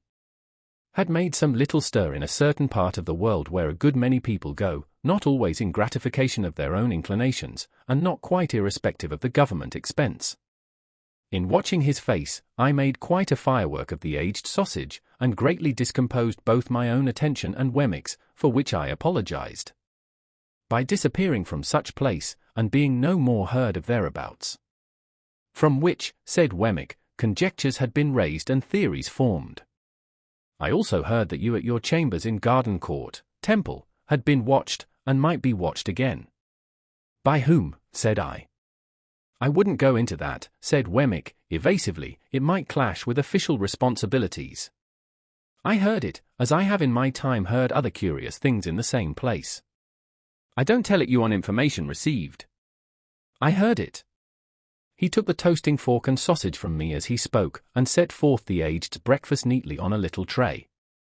Previous to placing it before him, he went into the aged's room with a clean white cloth, and tied the same under the old gentleman's chin, and propped him up, and put his nightcap on one side, and gave him quite a rakish air. Then he placed his breakfast before him with great care, and said, "All right, ain't you, aged P?" To which the cheerful aged replied, "All right, John, my boy, all right." As there seemed to be a tacit understanding that the aged was not in a presentable state, and was therefore to be considered invisible, I made a pretence of being in complete ignorance of these proceedings. "This watching of me at my chambers, which I have once had reason to suspect," I said to Wemmick when he came back, "is inseparable from the person to whom you have adverted, is it?" Wemmick looked very serious. "I couldn't undertake to say that, of my own knowledge. I mean, I couldn't undertake to say it was at first. But it either is, or it will be, or it's in great danger of being." As I saw that he was restrained by fealty to Little Britain from saying as much as he could, and as I knew with thankfulness to him how far out of his way he went to say what he did, I could not press him. But I told him, after a little meditation over the fire, that I would like to ask him a question, subject to his answering or not answering, as he deemed right, and sure that his course would be right. He paused in his breakfast, and crossing his arms, and pinching his shirt sleeves, his notion of indoor comfort was to sit without any coat. He nodded to me once, to put my question. "You have heard of a man of bad character, whose true name is Compeyson?" He answered with one other nod. "Is he living?" One other nod. "Is he in London?" He gave me one other nod, compressed the post office exceedingly, gave me one last nod, and went on with his breakfast. "Now," said Wemmick, questioning being over, which he emphasized and repeated for my guidance, "I come to what I did, after hearing what I heard. I went to Garden Court to find you, or not finding you, I went to Clarriker's to find Mr. Herbert." "And him you found," said I, with great anxiety. "And him I found." Without mentioning any names or going into any details, I gave him to understand that if he was aware of anybody, Tom, Jack, or Richard, being about the chambers, or about the immediate neighborhood, he had better get Tom, Jack, or Richard out of the way while you were out of the way. He would be greatly puzzled what to do. He was puzzled what to do, not the less, because I gave him my opinion that it was not safe to try to get Tom, Jack, or Richard too far out of the way at present. "Mr. Pip, I'll tell you something. Under existing circumstances, there is no place like a great city when you are once in it. Don't break cover too soon. Lie close. Wait till things slacken, before you try the open, even for foreign air." I thanked him for his valuable advice, and asked him what Herbert had done. "Mr. Herbert," said Wemmick, after being all of a heap for half an hour, struck out a plan. "He mentioned to me as a secret, that he is courting a young lady who has, as no doubt you are aware, a bedridden pa. Which pa, having been in the purser line of life, lies abed in a bow window where he can see the ships sail up and down the river. You are acquainted with the young lady, most probably." "Not personally," said I. The truth was, that she had objected to me as an expensive companion who did Herbert no good, and that, when Herbert had first proposed to present me to her, she had received the proposal with such very moderate warmth, that Herbert had felt himself obliged to confide the state of the case to me, with a view to the lapse of a little time before I made her acquaintance. When I had begun to advance Herbert's prospects by stealth, I had been able to bear this with cheerful philosophy. He and his affianced, for their part, had naturally not been very anxious to introduce a third person into their interviews, and thus, although I was assured that I had risen in Clara's esteem, and although the young lady and I had long regularly interchanged messages and remembrances by Herbert, I had never seen her. However, I did not trouble Wemmick with these particulars.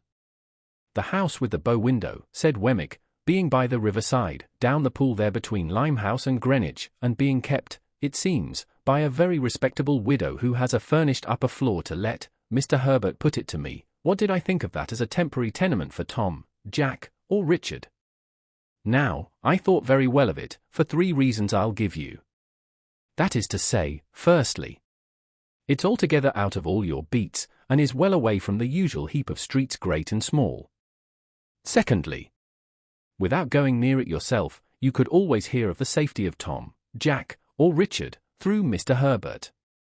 Thirdly, after a while and when it might be prudent, if you should want to slip Tom, Jack, or Richard on board a foreign packet boat, there he is already. Much comforted by these considerations, I thanked Wemmick again and again, and begged him to proceed. Well, sir, Mr. Herbert threw himself into the business with a will, and by 9 o'clock last night he housed Tom, Jack, or Richard, whichever it may be, you and I don't want to know, quite successfully. At the old lodgings it was understood that he was summoned to Dover, and, in fact, he was taken down the Dover road and cornered out of it. Now, another great advantage of all this is, that it was done without you, and when, if any one was concerning himself about your movements, you must be known to be ever so many miles off and quite otherwise engaged. This diverts suspicion and confuses it, and for the same reason I recommended that, even if you came back last night, you should not go home. It brings in more confusion, and you want confusion. Wemmick, having finished his breakfast, here looked at his watch, and began to get his coat on. And now, Mr. Pip, said he, with his hands still in the sleeves, I have probably done the most I can do, but if I can ever do more, from a Walworth point of view, and in a strictly private and personal capacity, I shall be glad to do it. Here's the address. There can be no harm in your going here tonight, and seeing for yourself that all is well with Tom, Jack, or Richard, before you go home, which is another reason for your not going home last night. But, after you have gone home, don't go back here. You are very welcome, I am sure, Mr. Pip. His hands were now out of his sleeves, and I was shaking them, and let me finally impress one important point upon you. He laid his hands upon my shoulders, and added in a solemn whisper, avail yourself of this evening to lay hold of his portable property. You don't know what may happen to him. Don't let anything happen to the portable property. Quite despairing of making my mind clear to Wemmick on this point, I forbore to try. Time's up, said Wemmick, and I must be off. If you had nothing more pressing to do than to keep here till dark, that's what I should advise. You look very much worried, and it would do you good to have a perfectly quiet day with the aged. He'll be up presently, and a little bit of, you remember the pig. Of course, said I. Well, and a little bit of him. That sausage you toasted was his, and he was in all respects a first-rater. Do try him, if it is only for old acquaintance' sake. Goodbye, aged parent, in a cheery shout. All right, John, all right, my boy, piped the old man from within. I soon fell asleep before Wemmick's fire, and the aged and I enjoyed one another's society by falling asleep before it more or less all day. We had loin of pork for dinner, and greens grown on the estate, and I nodded at the aged with a good intention whenever I failed to do it drowsily. When it was quite dark, I left the aged preparing the fire for toast, and I inferred from the number of teacups, as well as from his glances at the two little doors in the wall, that Miss Skiffins was expected. Chapter 46. 8 o'clock had struck before I got into the air, that was scented, not disagreeably, by the chips and shavings of the longshore boat builders, and mast, oar, and block makers. All that waterside region of the upper and lower pool below bridge was unknown ground to me, and when I struck down by the river, I found that the spot I wanted was not where I had supposed it to be, and was anything but easy to find. It was called Mill Pond Bank, Chinks's Basin, and I had no other guide to Chinks's Basin than the old green copper rope walk. It matters not what stranded ships repairing in dry docks I lost myself among, what old hulls of ships in course of being knocked to pieces, what ooze and slime and other dregs of tide, what yards of shipbuilders and shipbreakers, what rusty anchors blindly biting into the ground, though for years off duty, what mountainous country of accumulated casks and timber, how many rope walks that were not the old green copper. After several times falling short of my destination and as often overshooting it, I came unexpectedly round a corner, upon Mill Pond Bank. It was a fresh kind of place, all circumstances considered, where the wind from the river had room to turn itself round, and there were 2 or 3 trees in it, and there was the stump of a ruined windmill, and there was the old green copper rope walk, whose long and narrow vista I could trace in the moonlight, along a series of wooden frames set in the ground, that looked like superannuated haymaking rakes which had grown old and lost most of their teeth. Selecting from the few queer houses upon Mill Pond Bank a house with a wooden front and 3 stories of bow window, not bay window, which is another thing, I looked at the plate upon the door, and read there, Mrs. Wimple. That being the name I wanted, I knocked, and an elderly woman of a pleasant and thriving appearance responded. She was immediately deposed, however, by Herbert, who silently led me into the parlour and shut the door. It was an odd sensation to see his very familiar face established quite at home in that very unfamiliar room and region, and I found myself looking at him, much as I looked at the corner cupboard with the glass and china, the shells upon the chimney-piece, and the coloured engravings on the wall, representing the death of Captain Cook, a ship launch, and His Majesty King George III in a state coachman's wig, leather breeches, and top boots, on the terrace at Windsor. "All is well, Handel," said Herbert, "and he is quite satisfied, though eager to see you. My dear girl is with her father, and if you'll wait till she comes down, I'll make you known to her, and then we'll go upstairs." "That's her father." I had become aware of an alarming growling overhead, and had probably expressed the fact in my countenance. "I am afraid he is a sad old rascal," said Herbert, smiling, "but I have never seen him." "Don't you smell rum?" "He is always at it." "At rum," said I. "Yes," returned Herbert, "and you may suppose how mild it makes his gout. He persists, too, in keeping all the provisions upstairs in his room, and serving them out. He keeps them on shelves over his head, and will weigh them all. His room must be like a chandler's shop." While he thus spoke, the growling noise became a prolonged roar, and then died away. "What else can be the consequence," said Herbert, in explanation, "if he will cut the cheese? A man with the gout in his right hand, and everywhere else, can't expect to get through a double Gloucester without hurting himself." He seemed to have hurt himself very much, for he gave another furious roar. "To have Provis for an upper lodger is quite a godsend to Mrs. Wimple," said Herbert, "for of course people in general won't stand that noise. A curious place, Handel, isn't it?" It was a curious place, indeed, but remarkably well kept and clean. "Mrs. Wimple," said Herbert, when I told him so, "is the best of housewives, and I really do not know what my Clara would do without her motherly help. For Clara has no mother of her own, Handel, and no relation in the world but old Gruff and Grim." "Surely that's not his name, Herbert?" No, said Herbert, "that's my name for him. His name is Mr. Barley. But what a blessing it is for the son of my father and mother to love a girl who has no relations, and who can never bother herself or anybody else about her family." Herbert had told me on former occasions, and now reminded me, that he first knew Miss Clara Barley when she was completing her education at an establishment at Hammersmith, and that on her being recalled home to nurse her father, he and she had confided their affection to the motherly Mrs. Wimple, by whom it had been fostered and regulated with equal kindness and discretion, ever since. It was understood that nothing of a tender nature could possibly be confided to old Barley, by reason of his being totally unequal to the consideration of any subject more psychological than gout, rum, and purser's stores.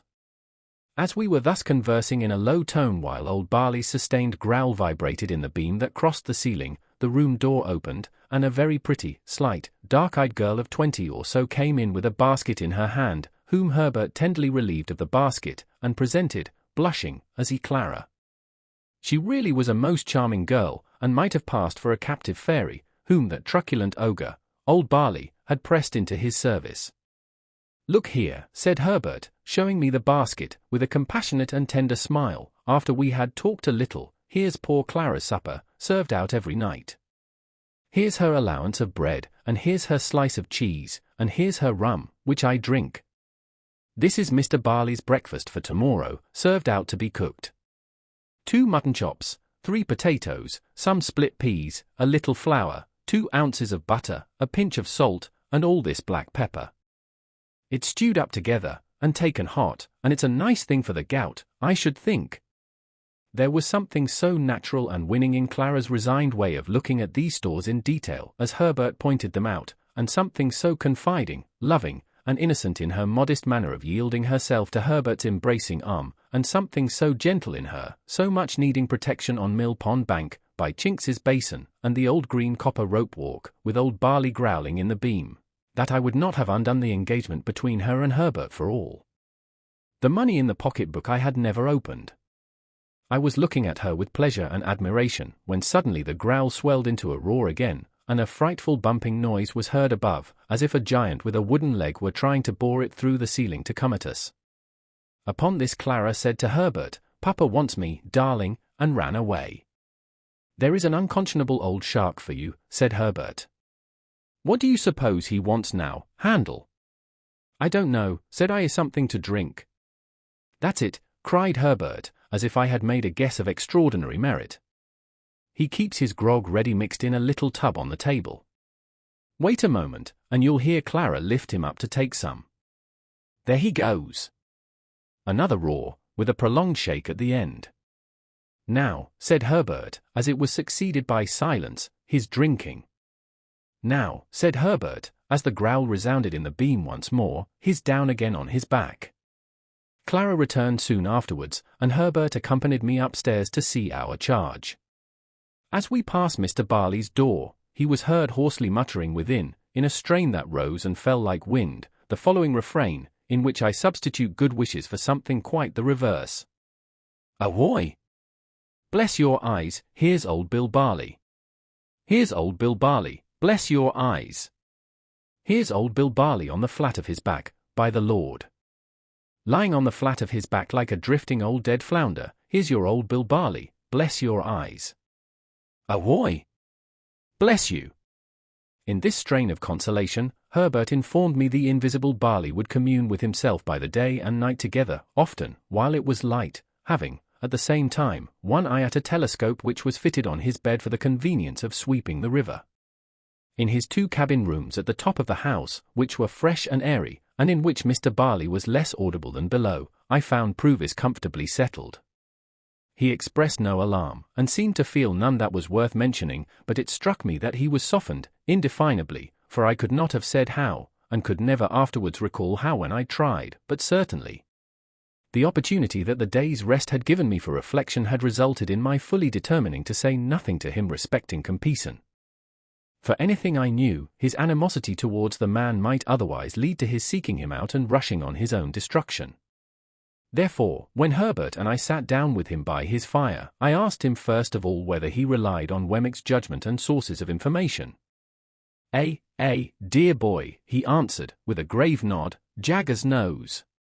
Then, I have talked with Wemmick, said I, and have come to tell you what caution he gave me and what advice. This I did accurately, with the reservation just mentioned, and I told him how Wemmick had heard, in Newgate prison, whether from officers or prisoners I could not say, that he was under some suspicion, and that my chambers had been watched, how Wemmick had recommended his keeping close for a time, and my keeping away from him, and what Wemmick had said about getting him abroad. I added, that of course, when the time came, I should go with him, or should follow close upon him, as might be safest in Wemmick's judgment.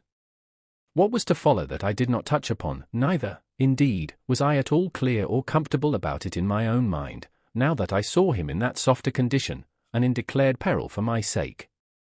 As to altering my way of living by enlarging my expenses, I put it to him whether in our present unsettled and difficult circumstances, it would not be simply ridiculous, if it were no worse. He could not deny this, and indeed was very reasonable throughout.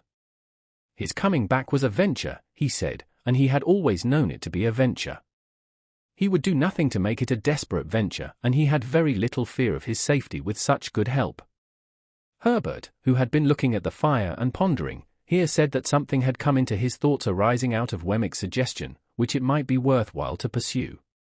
We are both good watermen, Handel, and could take him down the river ourselves when the right time comes. No boat would then be hired for the purpose, and no boatman. That would save at least a chance of suspicion, and any chance is worth saving. Never mind the season, don't you think it might be a good thing if you began at once to keep a boat at the Temple Stairs, and were in the habit of rowing up and down the river? You fall into that habit, and then who notices or minds? Do it 20 or 50 times, and there is nothing special in your doing it the 21st or 51st.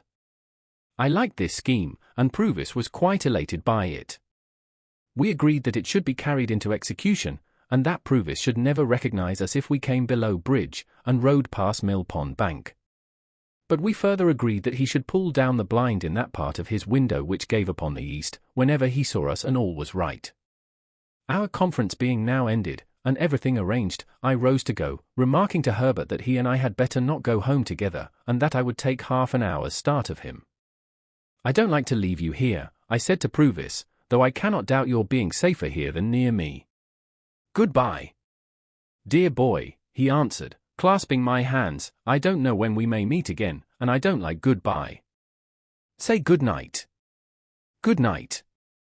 Herbert will go regularly between us, and when the time comes you may be certain I shall be ready. Good night, good night. We thought it best that he should stay in his own rooms, and we left him on the landing outside his door, holding a light over the stair rail to light us downstairs. Looking back at him, I thought of the first night of his return, when our positions were reversed, and when I little supposed my heart could ever be as heavy and anxious at parting from him as it was now. Old Barley was growling and swearing when we repassed his door, with no appearance of having ceased or of meaning to cease. When we got to the foot of the stairs, I asked Herbert whether he had preserved the name of Pruvis. He replied, certainly not, and that the lodger was Mr. Campbell. He also explained that the utmost known of Mr. Campbell there was, that he, Herbert, had Mr. Campbell consigned to him, and felt a strong personal interest in his being well cared for, and living a secluded life. So, when we went into the parlour where Mrs. Wimple and Clara were seated at work, I said nothing of my own interest in Mr. Campbell, but kept it to myself. When I had taken leave of the pretty, gentle, dark-eyed girl, and of the motherly woman who had not outlived her honest sympathy with a little affair of true love, I felt as if the old green copper rope walk had grown quite a different place. Old Barley might be as old as the hills, and might swear like a whole field of troopers, but there were redeeming youth and trust and hope enough in Chinks's basin to fill it to overflowing. And then I thought of Estella, and of our parting, and went home very sadly. All things were as quiet in the Temple as ever I had seen them. The windows of the rooms on that side, lately occupied by Pruvis, were dark and still, and there was no lounger in Garden Court.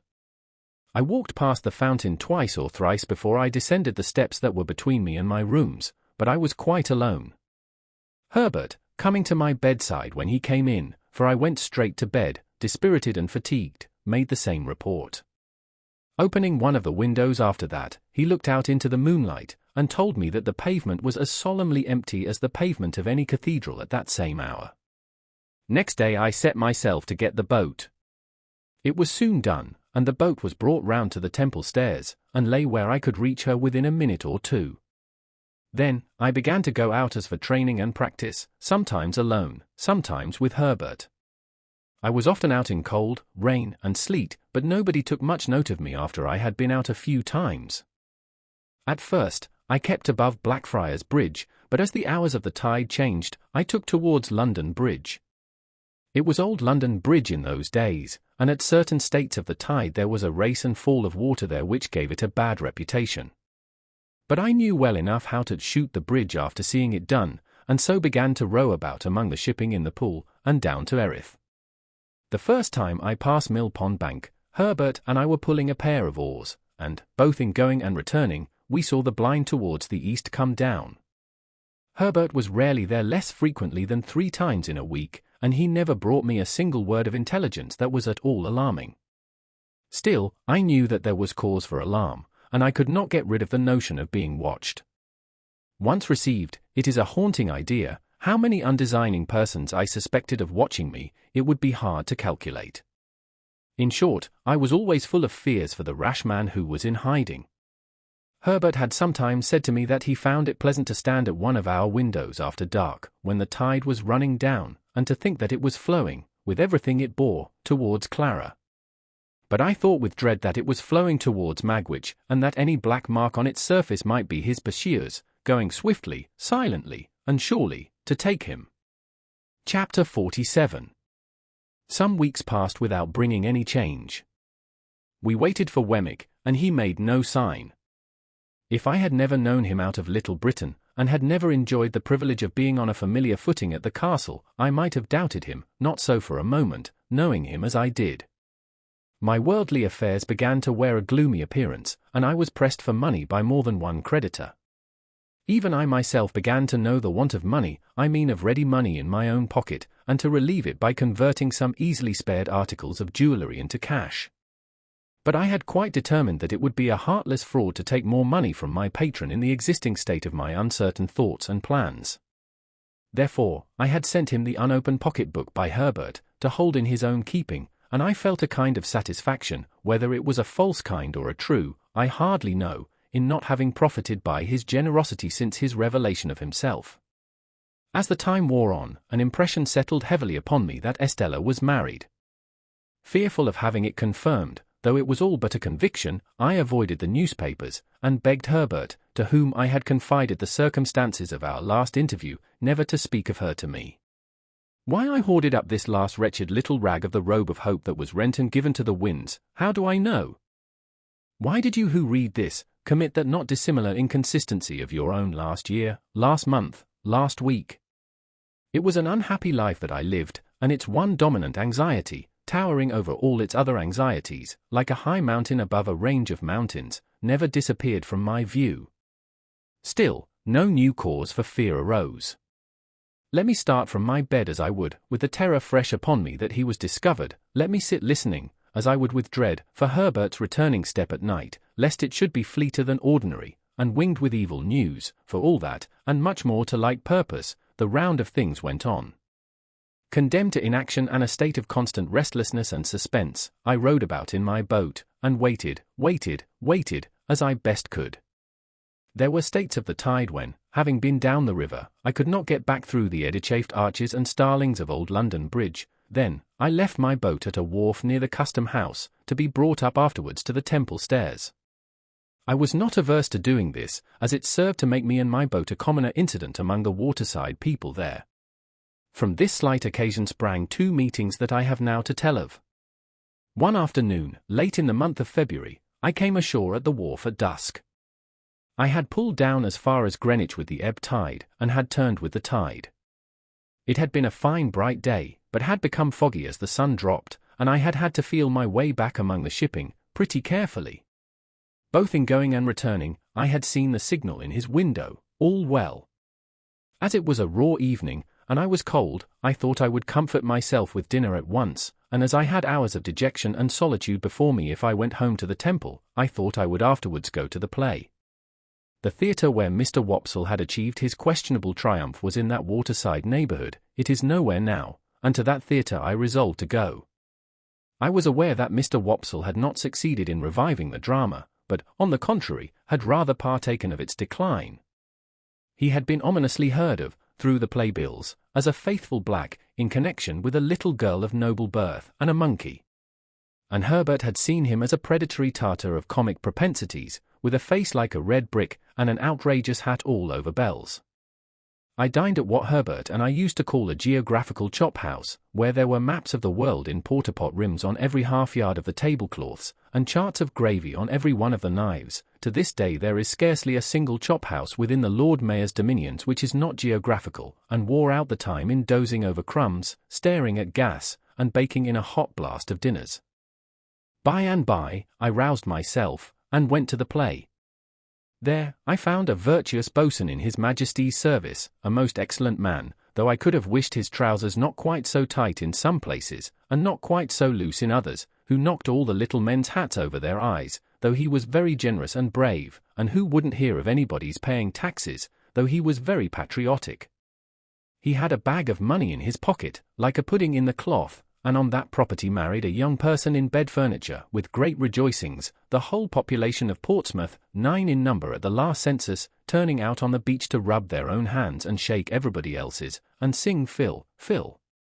A certain dark-complexioned swab, however, who wouldn't fill, or do anything else that was proposed to him, and whose heart was openly stated, by the boatswain, to be as black as his figurehead, proposed to 2 other swabs to get all mankind into difficulties, which was so effectually done, the Swab family having considerable political influence, that it took half the evening to set things right, and then it was only brought about through an honest little grocer with a white hat, black gaiters, and red nose, getting into a clock, with a gridiron, and listening, and coming out, and knocking everybody down from behind with the gridiron whom he couldn't confute with what he had overheard.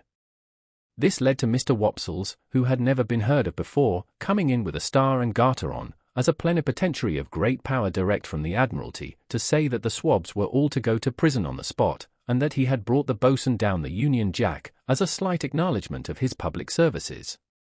The boatswain, unmanned for the first time, respectfully dried his eyes on the Jack, and then cheering up, and addressing Mr. Wopsle as Your Honour, solicited permission to take him by the fin. Mr. Wopsle, conceding his fin with a gracious dignity, was immediately shoved into a dusty corner, while everybody danced a hornpipe, and from that corner, surveying the public with a discontented eye, became aware of me. The second piece was the last new grand comic Christmas pantomime, in the first scene of which, it pained me to suspect that I detected Mr. Wopsle with red worsted legs under a highly magnified phosphoric countenance and a shock of red curtain fringe for his hair, engaged in the manufacture of thunderbolts in a mine, and displaying great cowardice when his gigantic master came home, very hoarse, to dinner. But he presently presented himself under worthier circumstances, for, the genius of youthful love being in want of assistance, on account of the parental brutality of an ignorant farmer who opposed the choice of his daughter's heart, by purposely falling upon the object, in a flour sack, out of the first-floor window, summoned a sententious enchanter, and he, coming up from the antipodes rather unsteadily, after an apparently violent journey, proved to be Mr. Wopsle in a high-crowned hat, with a necromantic work in one volume under his arm. The business of this enchanter on earth being principally to be talked at, sung at, butted at, danced at, and flashed at with fires of various colours, he had a good deal of time on his hands. And I observed, with great surprise, that he devoted it to staring in my direction as if he were lost in amazement. There was something so remarkable in the increasing glare of Mr. Wopsle's eye, and he seemed to be turning so many things over in his mind and to grow so confused, that I could not make it out. I sat thinking of it long after he had ascended to the clouds in a large watch case, and still I could not make it out. I was still thinking of it when I came out of the theatre an hour afterwards, and found him waiting for me near the door. "How do you do?" said I, shaking hands with him as we turned down the street together. "I saw that you saw me." "So you, Mr. Pip," he returned. "Yes, of course I saw you. But who else was there?" "Who else?" "It is the strangest thing," said Mr. Wopsle, drifting into his lost look again, and yet I could swear to him. Becoming alarmed, I entreated Mr. Wopsle to explain his meaning. "Whether I should have noticed him at first but for your being there," said Mr. Wopsle, going on in the same lost way, "I can't be positive, yet I think I should." Involuntarily I looked round me, as I was accustomed to look round me when I went home, for these mysterious words gave me a chill. "Oh, he can't be in sight," said Mr. Wopsle. "He went out before I went off. I saw him go." Having the reason that I had for being suspicious, I even suspected this poor actor. I mistrusted a design to entrap me into some admission. Therefore I glanced at him as we walked on together, but said nothing. I had a ridiculous fancy that he must be with you, Mr. Pip, till I saw that you were quite unconscious of him, sitting behind you there like a ghost. My former chill crept over me again, but I was resolved not to speak yet, for it was quite consistent with his words that he might be set on to induce me to connect these references with Pruvis. Of course, I was perfectly sure and safe that Pruvis had not been there. "I dare say you wonder at me, Mr. Pip, indeed, I see you do. But it is so very strange. You'll hardly believe what I am going to tell you. I could hardly believe it myself, if you told me." "Indeed," said I. "No, indeed. Mr. Pip, you remember in old times a certain Christmas day, when you were quite a child, and I dined at Golgoris, and some soldiers came to the door to get a pair of handcuffs mended.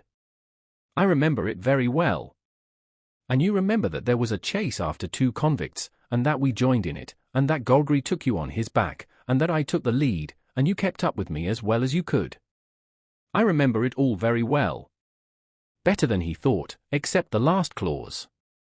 And you remember that we came up with the 2 in a ditch, and that there was a scuffle between them, and that one of them had been severely handled and much mauled about the face by the other. I see it all before me. And that the soldiers lighted torches, and put the 2 in the centre, and that we went on to see the last of them, over the black marshes, with the torchlight shining on their faces. I am particular about that, with the torchlight shining on their faces, when there was an outer ring of dark night all about us." "Yes," said I, "oh, I remember all that. Then, Mr. Pip, one of those 2 prisoners sat behind you tonight. I saw him over your shoulder. Steady, I thought. I asked him then, which of the 2 do you suppose you saw? The one who had been mauled, he answered readily, and I'll swear I saw him. The more I think of him, the more certain I am of him. This is very curious, said I, with the best assumption I could put on of its being nothing more to me. Very curious indeed. I cannot exaggerate the enhanced disquiet into which this conversation threw me, or the special and peculiar terror I felt at Compeyson's having been behind me like a ghost. For if he had ever been out of my thoughts for a few moments together since the hiding had begun, it was in those very moments when he was closest to me, and to think that I should be so unconscious and off my guard after all my care was as if I had shut an avenue of 100 doors to keep him out, and then had found him at my elbow. I could not doubt, either, that he was there, because I was there, and that, however slight an appearance of danger there might be about us, danger was always near and active. I put such questions to Mr. Wopsle as, when did the man come in? He could not tell me that. He saw me, and over my shoulder he saw the man. It was not until he had seen him for some time that he began to identify him, but he had from the first vaguely associated him with me, and known him as somehow belonging to me in the old village time. How was he dressed? Prosperously, but not noticeably otherwise, he thought, in black. Was his face at all disfigured? No, he believed not. I believed not too, for, although in my brooding state I had taken no especial notice of the people behind me, I thought it likely that a face at all disfigured would have attracted my attention. When Mr. Wopsle had imparted to me all that he could recall or I extract, and when I had treated him to a little appropriate refreshment, after the fatigues of the evening, we parted. It was between 12 and 1 o'clock when I reached the temple, and the gates were shut. No one was near me when I went in and went home. Herbert had come in, and we held a very serious council by the fire. But there was nothing to be done, saving to communicate to Wemmick what I had that night found out, and to remind him that we waited for his hint. As I thought that I might compromise him if I went too often to the castle, I made this communication by letter. I wrote it before I went to bed, and went out and posted it, and again no one was near me. Herbert and I agreed that we could do nothing else but be very cautious. And we were very cautious indeed, more cautious than before, if that were possible, and I for my part never went near Chinks's basin, except when I rode by, and then I only looked at Mill Pond Bank as I looked at anything else. Chapter 48. The second of the two meetings referred to in the last chapter occurred about a week after the first. I had again left my boat at the wharf below bridge, the time was an hour earlier in the afternoon, and, undecided where to dine, I had strolled up into Cheapside, and was strolling along it, surely the most unsettled person in all the busy concourse, when a large hand was laid upon my shoulder by some one overtaking me. It was Mr. Jaggers's hand, and he passed it through my arm.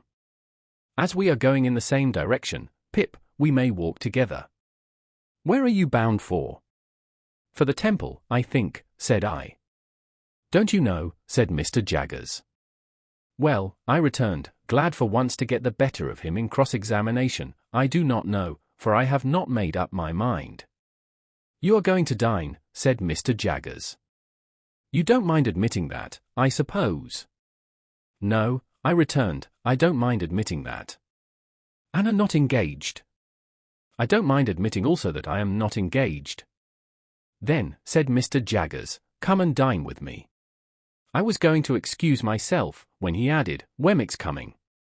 So I changed my excuse into an acceptance, the few words I had uttered, serving for the beginning of either, and we went along Cheapside and slanted off to Little Britain, while the lights were springing up brilliantly in the shop windows, and the street lamplighters, scarcely finding ground enough to plant their ladders on in the midst of the afternoon's bustle, were skipping up and down and running in and out, opening more red eyes in the gathering fog than my rushlight tower at the Hummums had opened white eyes in the ghostly wall. At the office in Little Britain there was the usual letter-writing, hand-washing, candle-snuffing, and safe-locking, that closed the business of the day. As I stood idle by Mr. Jaggers's fire, its rising and falling flame made the two casts on the shelf look as if they were playing a diabolical game at bo-peep with me, while the pair of coarse, fat office candles that dimly lighted Mr. Jaggers as he wrote in a corner were decorated with dirty winding sheets, as if in remembrance of a host of hanged clients. We went to Gerrard Street, all three together, in a hackney coach, and, as soon as we got there, dinner was served. Although I should not have thought of making, in that place, the most distant reference by so much as a look to Wemmick's Walworth sentiments, yet I should have had no objection to catching his eye now and then in a friendly way. But it was not to be done. He turned his eyes on Mr. Jaggers whenever he raised them from the table, and was as dry and distant to me as if there were twin Wemmicks, and this was the wrong one. Did you send that note of Miss Havisham's to Mr. Pip? Wemmick?" Mr. Jaggers asked, soon after we began dinner. "No, sir," returned Wemmick, "it was going by post, when you brought Mr. Pip into the office. Here it is." He handed it to his principal instead of to me. "It's a note of 2 lines, Pip," said Mr. Jaggers, handing it on, "sent up to me by Miss Havisham on account of her not being sure of your address. She tells me that she wants to see you on a little matter of business you mentioned to her. You'll go down?" "Yes," said I, casting my eyes over the note, which was exactly in those terms. "When do you think of going down?"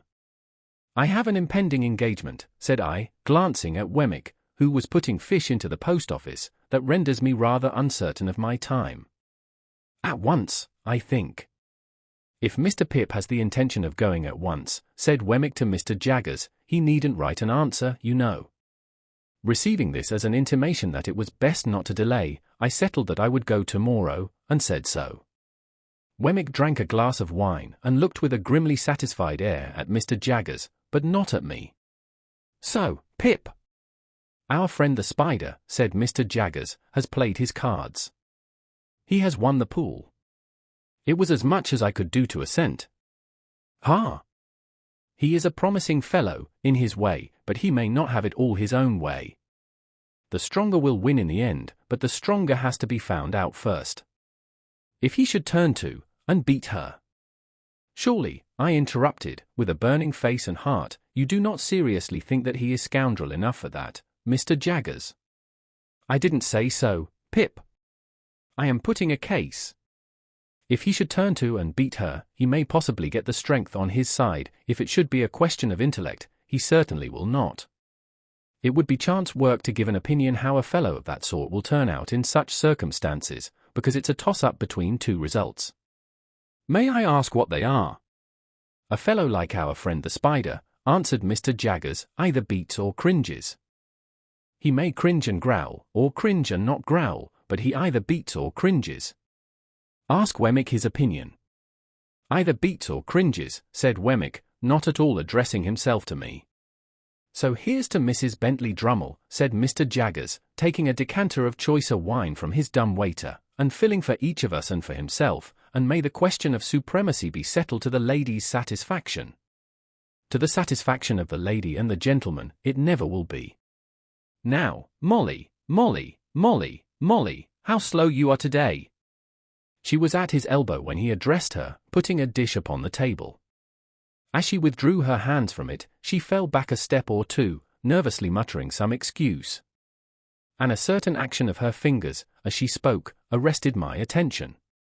"What's the matter?" said Mr. Jaggers. "Nothing. Only the subject we were speaking of," said I, "was rather painful to me." The action of her fingers was like the action of knitting. She stood looking at her master, not understanding whether she was free to go, or whether he had more to say to her and would call her back if she did go. Her look was very intent. Surely, I had seen exactly such eyes and such hands on a memorable occasion very lately. He dismissed her, and she glided out of the room. But she remained before me as plainly as if she was still there. I looked at those hands, I looked at those eyes, I looked at that flowing hair, and I compared them with other hands, other eyes, other hair, that I knew of, and with what those might be after 20 years of a brutal husband and a stormy life. I looked again at those hands and eyes of the housekeeper, and thought of the inexplicable feeling that had come over me when I last walked, not alone, in the ruined garden, and through the deserted brewery. I thought how the same feeling had come back when I saw a face looking at me, and a hand waving to me from a stagecoach window, and how it had come back again and had flashed about me like lightning, when I had passed in a carriage, not alone, through a sudden glare of light in a dark street. I thought how one link of association had helped that identification in the theatre, and how such a link, wanting before, had been riveted for me now, when I had passed by a chance swift from Estella's name to the fingers with their knitting action, and the attentive eyes. And I felt absolutely certain that this woman was Estella's mother. Mr. Jaggers had seen me with Estella, and was not likely to have missed the sentiments I had been at no pains to conceal. He nodded when I said the subject was painful to me, clapped me on the back, put round the wine again, and went on with his dinner. Only twice more did the housekeeper reappear, and then her stay in the room was very short, and Mr. Jaggers was sharp with her. But her hands were Estella's hands, and her eyes were Estella's eyes, and if she had reappeared 100 times I could have been neither more sure nor less sure that my conviction was the truth. It was a dull evening, for Wemmick drew his wine, when it came round, quite as a matter of business, just as he might have drawn his salary when that came round, and with his eyes on his chief, sat in a state of perpetual readiness for cross-examination. As to the quantity of wine, his post office was as indifferent and ready as any other post office for its quantity of letters. From my point of view, he was the wrong twin all the time, and only externally like the Wemmick of Walworth. We took our leave early, and left together. Even when we were groping among Mr. Jaggers's stock of boots for our hats, I felt that the right twin was on his way back, and we had not gone half a dozen yards down Gerrard Street in the Walworth direction, before I found that I was walking arm in arm with the right twin, and that the wrong twin had evaporated into the evening air. "Well," said Wemmick, "that's over. He's a wonderful man, without his living likeness, but I feel that I have to screw myself up when I dine with him, and I dine more comfortably unscrewed." I felt that this was a good statement of the case, and told him so. "Wouldn't say it to anybody but yourself," he answered. "I know that what is said between you and me goes no further." I asked him if he had ever seen Miss Havisham's adopted daughter, Mrs. Bentley Drummle. He said no. To avoid being too abrupt, I then spoke of the aged and of Miss Skiffins. He looked rather sly when I mentioned Miss Skiffins, and stopped in the street to blow his nose, with a roll of the head, and a flourish not quite free from latent boastfulness. "Wemmick," said I, "do you remember telling me, before I first went to Mr. Jaggers's private house, to notice that housekeeper?" "Did I?" he replied. "Ah, I dare say I did. Deuce take me," he added, suddenly, "I know I did. I find I am not quite unscrewed yet. A wild beast tamed, you called her. And what do you call her?" "The same." "How did Mr. Jaggers tame her, Wemmick?" "That's his secret. She has been with him many a long year. I wish you would tell me her story. I feel a particular interest in being acquainted with it. You know that what is said between you and me goes no further." "Well," Wemmick replied, "I don't know her story, that is, I don't know all of it. But what I do know I'll tell you. We are in our private and personal capacities, of course. Of course. A score or so of years ago, that woman was tried at the Old Bailey for murder, and was acquitted. She was a very handsome young woman, and I believe had some gypsy blood in her. Anyhow, it was hot enough when it was up, as you may suppose. But she was acquitted. Mr. Jaggers was for her," pursued Wemmick, with a look full of meaning, and worked the case in a way quite astonishing. "It was a desperate case, and it was comparatively early days with him then, and he worked it to general admiration. In fact, it may almost be said to have made him. He worked it himself at the police office, day after day for many days, contending against even a committal, and at the trial where he couldn't work it himself, sat under counsel, and every one knew, put in all the salt and pepper. The murdered person was a woman a good 10 years older, very much larger, and very much stronger. It was a case of jealousy. They both led tramping lives, and this woman in Gerrard Street here had been married very young, over the broomstick, as we say, to a tramping man, and was a perfect fury in point of jealousy. The murdered woman, more a match for the man, certainly, in point of years, was found dead in a barn near Hounslow Heath. There had been a violent struggle, perhaps a fight. She was bruised and scratched and torn, and had been held by the throat, at last, and choked. Now, there was no reasonable evidence to implicate any person but this woman, and on the improbabilities of her having been able to do it Mr. Jaggers principally rested his case. You may be sure, said Wemmick, touching me on the sleeve, that he never dwelt upon the strength of her hands then, though he sometimes does now. I had told Wemmick of his showing us her wrists, that day of the dinner party. Well, sir, Wemmick went on, it happened, don't you see, that this woman was so very artfully dressed from the time of her apprehension, that she looked much slighter than she really was. In particular, her sleeves are always remembered to have been so skilfully contrived that her arms had quite a delicate look. She had only a bruise or two about her, nothing for a tramp, but the backs of her hands were lacerated, and the question was it with fingernails? Now, Mr. Jaggers showed that she had struggled through a great lot of brambles which were not as high as her face, but which she could not have got through and kept her hands out of, and bits of those brambles were actually found in her skin and put in evidence, as well as the fact that the brambles in question were found on examination to have been broken through, and to have little shreds of her dress and little spots of blood upon them here and there. But the boldest point he made was this: it was attempted to be set up, in proof of her jealousy, that she was under strong suspicion of having, at about the time of the murder, frantically destroyed her child by this man, some 3 years old, to revenge herself upon him. Mr. Jaggers worked that in this way: we say these are not marks of fingernails, but marks of brambles, and we show you the brambles. You say they are marks of fingernails, and you set up the hypothesis that she destroyed her child. You must accept all consequences of that hypothesis. For anything we know, she may have destroyed her child, and the child in clinging to her may have scratched her hands. What then? You are not trying her for the murder of her child, why don't you? As to this case, if you will have scratches, we say that, for anything we know, you may have accounted for them, assuming for the sake of argument that you have not invented them. To sum up, sir, said Wemmick, Mr. Jaggers was altogether too many for the jury, and they gave in. Has she been in his service ever since? Yes, but not only that, said Wemmick, she went into his service immediately after her acquittal, tamed as she is now. She has since been taught one thing and another in the way of her duties, but she was tamed from the beginning. Do you remember the sex of the child? Said to have been a girl.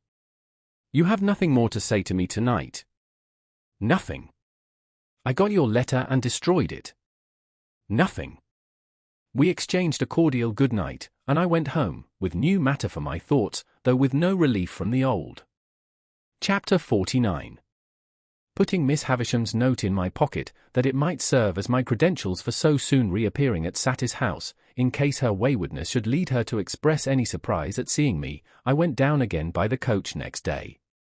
But I alighted at the halfway house, and breakfasted there, and walked the rest of the distance, for I sought to get into the town quietly by the unfrequented ways, and to leave it in the same manner. The best light of the day was gone when I passed along the quiet echoing courts behind the High Street. The nooks of ruin where the old monks had once had their refectories and gardens, and where the strong walls were now pressed into the service of humble sheds and stables, were almost as silent as the old monks in their graves. The cathedral chimes had at once a sadder and a more remote sound to me, as I hurried on avoiding observation, than they had ever had before, so the swell of the old organ was borne to my ears like funeral music, and the rooks, as they hovered about the grey tower and swung in the bare high trees of the priory garden, seemed to call to me that the place was changed, and that Estella was gone out of it forever. An elderly woman, whom I had seen before as one of the servants who lived in the supplementary house across the back courtyard, opened the gate. The lighted candle stood in the dark passage within, as of old, and I took it up and ascended the staircase alone. Miss Havisham was not in her own room, but was in the larger room across the landing. Looking in at the door, after knocking in vain, I saw her sitting on the hearth in a ragged chair, close before, and lost in the contemplation of, the ashy fire. Doing as I had often done, I went in, and stood touching the old chimney-piece, where she could see me when she raised her eyes. There was an air of utter loneliness upon her, that would have moved me to pity though she had wilfully done me a deeper injury than I could charge her with. As I stood compassionating her, and thinking how, in the progress of time, I too had come to be a part of the wrecked fortunes of that house, her eyes rested on me. She stared, and said in a low voice, "Is it real?" "It is I, Pip. Mr. Jaggers gave me your note yesterday, and I have lost no time." "Thank you. Thank you." As I brought another of the ragged chairs to the hearth and sat down, I remarked a new expression on her face, as if she were afraid of me. "I want," she said, "to pursue that subject you mentioned to me when you were last here, and to show you that I am not all stone. But perhaps you can never believe, now, that there is anything human in my heart." When I said some reassuring words, she stretched out her tremulous right hand, as though she was going to touch me, but she recalled it again before I understood the action, or knew how to receive it. "You said, speaking for your friend, that you could tell me how to do something useful and good. Something that you would like done, is it not?" "Something that I would like done very much." "What is it?" I began explaining to her that secret history of the partnership. I had not got far into it, when I judged from her looks that she was thinking in a discursive way of me, rather than of what I said. It seemed to be so, for, when I stopped speaking, many moments passed before she showed that she was conscious of the fact. "Do you break off," she asked then, with her former air of being afraid of me, "because you hate me too much to bear to speak to me?" "No, no," I answered. "How can you think so, Miss Havisham?" "I stopped because I thought you were not following what I said." "Perhaps I was not," she answered, putting a hand to her head. "Begin again, and let me look at something else." "Stay. Now tell me." She set her hand upon her stick in the resolute way that sometimes was habitual to her, and looked at the fire with a strong expression of forcing herself to attend. I went on with my explanation, and told her how I had hoped to complete the transaction out of my means, but how in this I was disappointed. That part of the subject, I reminded her, involved matters which could form no part of my explanation, for they were the weighty secrets of another. "So," said she, assenting with her head, but not looking at me. "And how much money is wanting to complete the purchase?" I was rather afraid of stating it, for it sounded a large sum. £900. "If I give you the money for this purpose, will you keep my secret as you have kept your own?" "Quite as faithfully." "And your mind will be more at rest?" "Much more at rest." "Are you very unhappy now?" She asked this question, still without looking at me, but in an unwonted tone of sympathy. I could not reply at the moment, for my voice failed me. She put her left arm across the head of her stick, and softly laid her forehead on it. "I am far from happy, Miss Havisham, but I have other causes of disquiet than any you know of. They are the secrets I have mentioned." After a little while, she raised her head, and looked at the fire again. "It is noble in you to tell me that you have other causes of unhappiness. Is it true?" "Too true." "Can I only serve you, Pip, by serving your friend? Regarding that as done, is there nothing I can do for you yourself?" "Nothing." "I thank you for the question. I thank you even more for the tone of the question. But there is nothing." She presently rose from her seat, and looked about the blighted room for the means of writing. There were none there, and she took from her pocket a yellow set of ivory tablets, mounted in tarnished gold, and wrote upon them with a pencil in a case of tarnished gold that hung from her neck. "You are still on friendly terms with Mr. Jaggers?" "Quite. I dined with him yesterday. This is an authority to him to pay you that money, to lay out at your irresponsible discretion for your friend. I keep no money here, but if you would rather Mr. Jaggers knew nothing of the matter, I will send it to you." "Thank you, Miss Havisham, I have not the least objection to receiving it from him." She read me what she had written, and it was direct and clear, and evidently intended to absolve me from any suspicion of profiting by the receipt of the money. I took the tablets from her hand, and it trembled again, and it trembled more as she took off the chain to which the pencil was attached, and put it in mine. All this she did without looking at me. My name is on the first leaf. If you can ever write under my name, I forgive her, though ever so long after my broken heart is dust, pray do it. "Oh, Miss Havisham," said I can do it now. There have been sore mistakes, and my life has been a blind and thankless one, and I want forgiveness and direction far too much, to be bitter with you." She turned her face to me for the first time since she had averted it, and, to my amazement, I may even add to my terror, dropped on her knees at my feet, with her folded hands raised to me in the manner in which, when her poor heart was young and fresh and whole, they must often have been raised to heaven from her mother's side. To see her with her white hair and her worn face kneeling at my feet gave me a shock through all my frame. I entreated her to rise, and got my arms about her to help her up, but she only pressed that hand of mine which was nearest to her grasp, and hung her head over it and wept. I had never seen her shed a tear before, and, in the hope that the relief might do her good, I bent over her without speaking. She was not kneeling now, but was down upon the ground. "Oh," she cried, despairingly. "What have I done? What have I done?" "If you mean, Miss Havisham, what have you done to injure me, let me answer. Very little. I should have loved her under any circumstances." "Is she married?" "Yes." It was a needless question, for a new desolation in the desolate house had told me so. What have I done? What have I done? She wrung her hands, and crushed her white hair, and returned to this cry over and over again. What have I done? I knew not how to answer, or how to comfort her. That she had done a grievous thing in taking an impressionable child to mold into the form that her wild resentment, spurned affection, and wounded pride found vengeance in, I knew full well. But that, in shutting out the light of day, she had shut out infinitely more, that, in seclusion, she had secluded herself from 1,000 natural and healing influences, that, her mind, brooding solitary, had grown diseased, as all minds do and must and will that reverse the appointed order of their Maker, I knew equally well. And could I look upon her without compassion, seeing her punishment in the ruin she was, in her profound unfitness for this earth on which she was placed, in the vanity of sorrow which had become a master mania, like the vanity of penitence, the vanity of remorse, the vanity of unworthiness, and other monstrous vanities that have been curses in this world? Until you spoke to her the other day, and until I saw in you a looking-glass that showed me what I once felt myself, I did not know what I had done.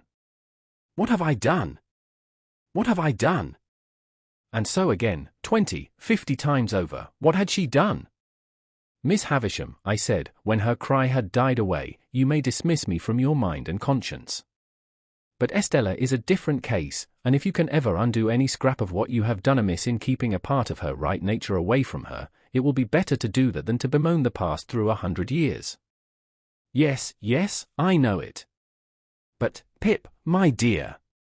There was an earnest womanly compassion for me in her new affection. My dear. Believe this, when she first came to me, I meant to save her from misery like my own. At first, I meant no more. Well, well, said I hope so.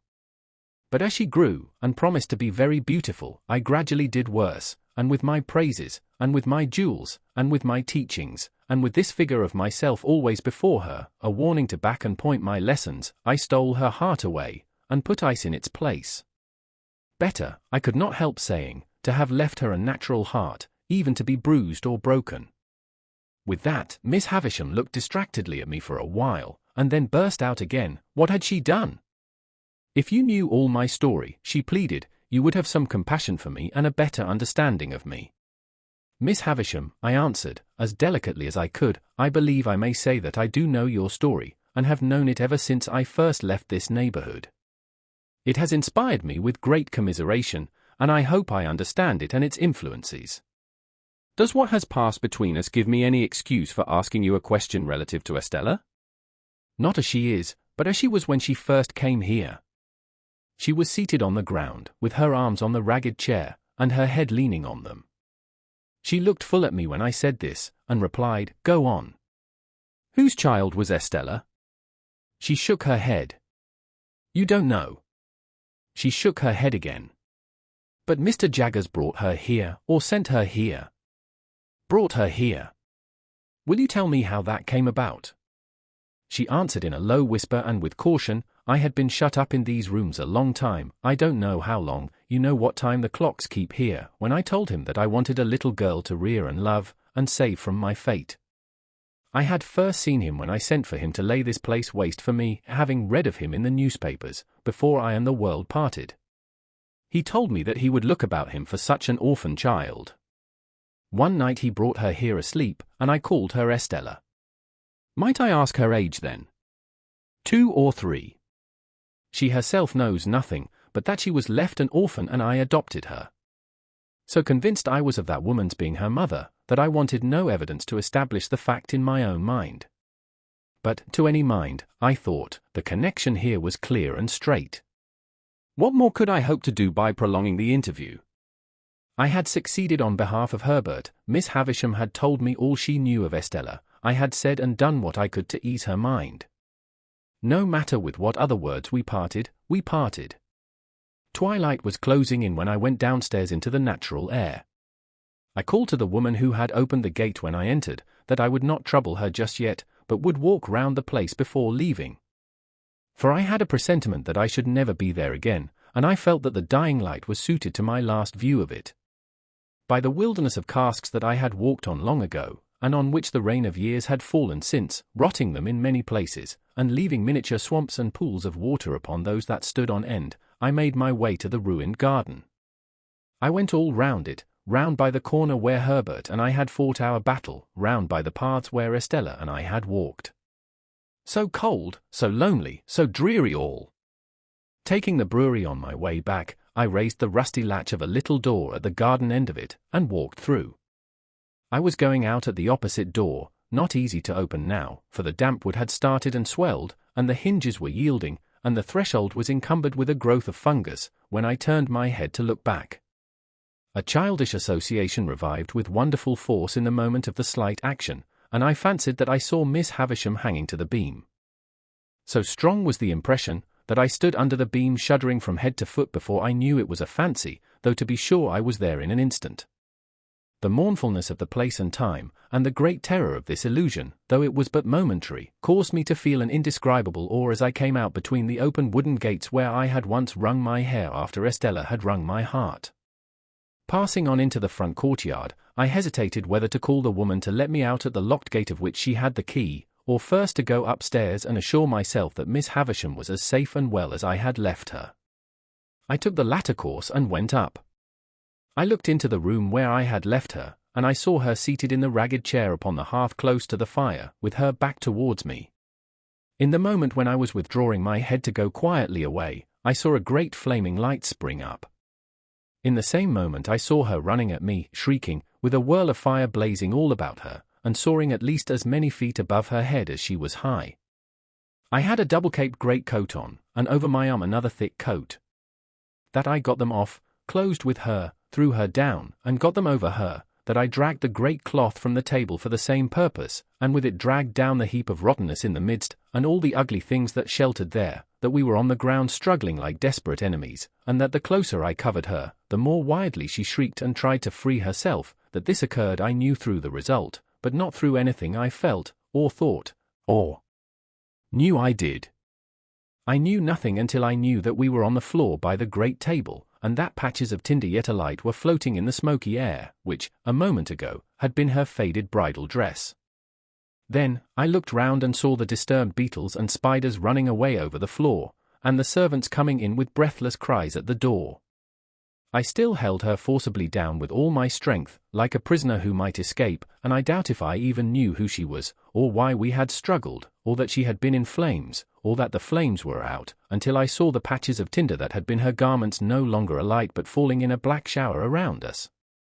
She was insensible, and I was afraid to have her moved, or even touched.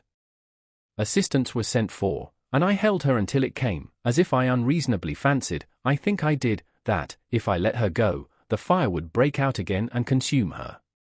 When I got up, on the surgeon's coming to her with other aid, I was astonished to see that both my hands were burnt, for I had no knowledge of it through the sense of feeling. On examination it was pronounced that she had received serious hurts, but that they of themselves were far from hopeless. The danger lay mainly in the nervous shock. By the surgeon's directions, her bed was carried into that room and laid upon the great table, which happened to be well suited to the dressing of her injuries. When I saw her again, an hour afterwards, she lay, indeed, where I had seen her strike her stick, and had heard her say that she would lie one day. Though every vestige of her dress was burnt, as they told me, she still had something of her old ghastly bridal appearance, for they had covered her to the throat with white cotton wool, and as she lay with a white sheet loosely overlying that, the phantom air of something that had been and was changed was still upon her. I found, on questioning the servants, that Estella was in Paris, and I got a promise from the surgeon that he would write to her by the next post. Miss Havisham's family I took upon myself, intending to communicate with Mr. Matthew Pocket only, and leave him to do as he liked about informing the rest. This I did next day, through Herbert, as soon as I returned to town. There was a stage, that evening, when she spoke collectedly of what had happened, though with a certain terrible vivacity. Towards midnight she began to wander in her speech, and after that it gradually set in that she said innumerable times in a low solemn voice, "What have I done?" And then, when she first came, I meant to save her from misery like mine. And then, take the pencil and write under my name, "I forgive her." She never changed the order of these 3 sentences, but she sometimes left out a word in one or other of them, never putting in another word, but always leaving a blank and going on to the next word. As I could do no service there, and as I had, nearer home, that pressing reason for anxiety and fear which even her wanderings could not drive out of my mind, I decided, in the course of the night, that I would return by the early morning coach, walking on a mile or so, and being taken up clear of the town. At about 6 o'clock of the morning, therefore, I leaned over her and touched her lips with mine, just as they said, not stopping for being touched, "Take the pencil and write under my name, I forgive her." Chapter 50. My hands had been dressed twice or thrice in the night, and again in the morning. My left arm was a good deal burned to the elbow, and, less severely, as high as the shoulder. It was very painful, but the flames had set in that direction, and I felt thankful it was no worse. My right hand was not so badly burned but that I could move the fingers. It was bandaged, of course, but much less inconveniently than my left hand and arm. Those I carried in a sling, and I could only wear my coat like a cloak, loose over my shoulders and fastened at the neck. My hair had been caught by the fire, but not my head or face. When Herbert had been down to Hammersmith and seen his father, he came back to me at our chambers, and devoted the day to attending on me. He was the kindest of nurses, and at stated times took off the bandages, and steeped them in the cooling liquid that was kept ready, and put them on again, with a patient tenderness that I was deeply grateful for. At first, as I lay quiet on the sofa, I found it painfully difficult, I might say impossible, to get rid of the impression of the glare of the flames, their hurry and noise, and the fierce burning smell. If I dozed for a minute, I was awakened by Miss Havisham's cries, and by her running at me with all that height of fire above her head. This pain of the mind was much harder to strive against than any bodily pain I suffered, and Herbert, seeing that, did his utmost to hold my attention engaged. Neither of us spoke of the boat, but we both thought of it. That was made apparent by our avoidance of the subject, and by our agreeing, without agreement, to make my recovery of the use of my hands a question of so many hours, not of so many weeks. My first question when I saw Herbert had been, of course, whether all was well down the river. As he replied in the affirmative, with perfect confidence and cheerfulness, we did not resume the subject until the day was wearing away. But then, as Herbert changed the bandages, more by the light of the fire than by the outer light, he went back to it spontaneously. "I sat with Pruvis last night, Handel, 2 good hours." "Where was Clara?" "Dear little thing," said Herbert. "She was up and down with Gruff and Grim all the evening.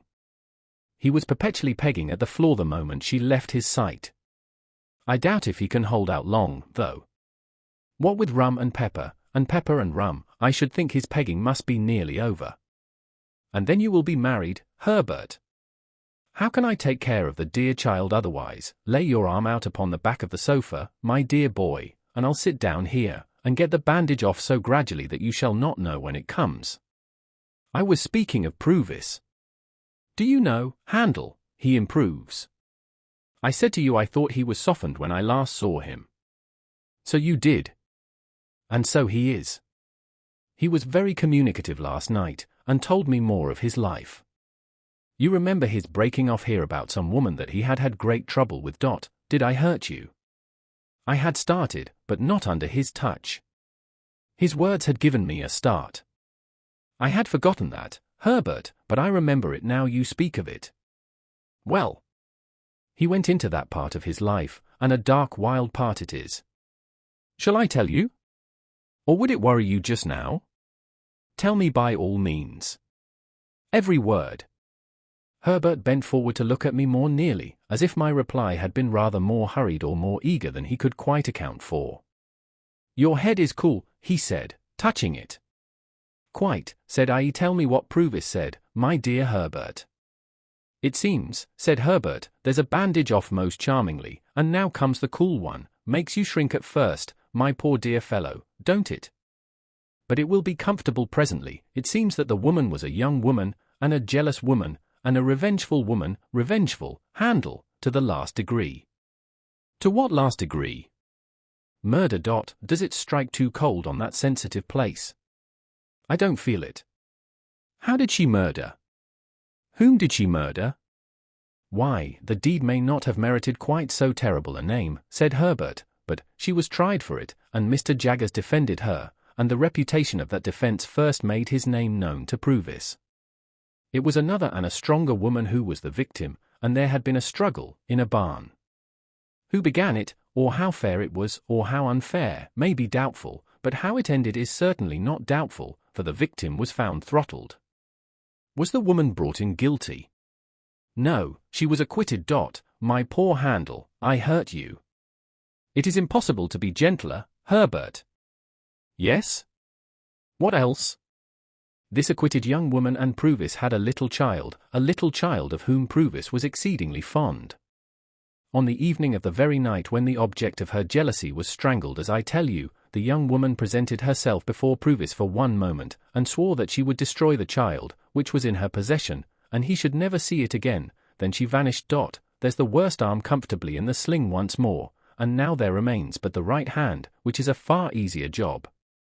I can do it better by this light than by a stronger, for my hand is steadiest when I don't see the poor blistered patches too distinctly. You don't think your breathing is affected, my dear boy? You seem to breathe quickly. Perhaps I do, Herbert. Did the woman keep her oath? There comes the darkest part of Pruvis's life. She did. That is, he says she did. Why, of course, my dear boy, returned Herbert, in a tone of surprise, and again bending forward to get a nearer look at me. He says it all. I have no other information. No, to be sure. Now, whether, pursued Herbert, he had used the child's mother ill, or whether he had used the child's mother well, Pruvis doesn't say, but she had shared some 4 or 5 years of the wretched life he described to us at this fireside, and he seems to have felt pity for her, and forbearance towards her. Therefore, fearing he should be called upon to depose about this destroyed child, and so be the cause of her death, he hid himself, much as he grieved for the child, kept himself dark, as he says, out of the way and out of the trial, and was only vaguely talked of as a certain man called Abel, out of whom the jealousy arose. After the acquittal she disappeared, and thus he lost the child and the child's mother. I want to ask. A moment, my dear boy, and I have done. That evil genius, Compeyson, the worst of scoundrels among many scoundrels, knowing of his keeping out of the way at that time and of his reasons for doing so, of course afterwards held the knowledge over his head as a means of keeping him poorer and working him harder. It was clear last night that this barbed the point of Pruvis's animosity. I want to know, said I, and particularly, Herbert, whether he told you when this happened. Particularly? Let me remember, then, what he said as to that. His expression was, a round score in year ago, and most directly after I took up Wia Compeyson. How old were you when you came upon him in the little churchyard? I think in my 7th year. It had happened some 3 or 4 years then, he said, and you brought into his mind the little girl so tragically lost, who would have been about your age. Herbert, said I, after a short silence, in a hurried way, can you see me best by the light of the window, or the light of the fire? By the firelight, answered Herbert, coming close again. Look at me. I do look at you, my dear boy. Touch me. I do touch you, my dear boy. You are not afraid that I am in any fever, or that my head is much disordered by the accident of last night? No, my dear boy, said Herbert, after taking time to examine me. You are rather excited, but you are quite yourself. I know I am quite myself. And the man we have in hiding down the river is Estella's father. Chapter 51. What purpose I had in view when I was hot on tracing out and proving Estella's parentage, I cannot say. It will presently be seen that the question was not before me in a distinct shape until it was put before me by a wiser head than my own. But when Herbert and I had held our momentous conversation, I was seized with a feverish conviction that I ought to hunt the matter down, that I ought not to let it rest, but that I ought to see Mr. Jaggers, and come at the bare truth. I really do not know whether I felt that I did this for Estella's sake, or whether I was glad to transfer to the man in whose preservation I was so much concerned some rays of the romantic interest that had so long surrounded me. Perhaps the latter possibility may be the nearer to the truth. Anyway, I could scarcely be withheld from going out to Gerrard Street that night. Herbert's representations that, if I did, I should probably be laid up and stricken useless, when our fugitive's safety would depend upon me, alone restrained my impatience. On the understanding, again and again reiterated, that, come what would, I was to go to Mr. Jaggers tomorrow, I at length submitted to keep quiet, and to have my hurts looked after, and to stay at home. Early next morning we went out together, and at the corner of Giltspur Street by Smithfield, I left Herbert to go his way into the city, and took my way to Little Britain. There were periodical occasions when Mr.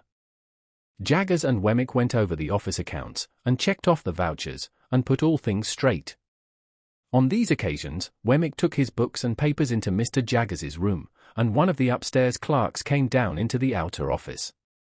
Finding such clerk on Wemmick's post that morning, I knew what was going on, but I was not sorry to have Mr. Jaggers and Wemmick together, as Wemmick would then hear for himself that I said nothing to compromise him.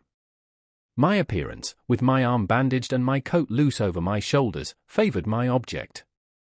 Although I had sent Mr. Jaggers a brief account of the accident as soon as I had arrived in town, yet I had to give him all the details now, and the speciality of the occasion caused our talk to be less dry and hard, and less strictly regulated by the rules of evidence, than it had been before. While I described the disaster, Mr. Jaggers stood, according to his wont, before the fire. Wemmick leaned back in his chair, staring at me, with his hands in the pockets of his trousers, and his pen put horizontally into the post. The two brutal casts, always inseparable in my mind from the official proceedings, seemed to be congestively considering whether they didn't smell fire at the present moment. My narrative finished, and their questions exhausted, I then produced Miss Havisham's authority to receive the £900 for Herbert.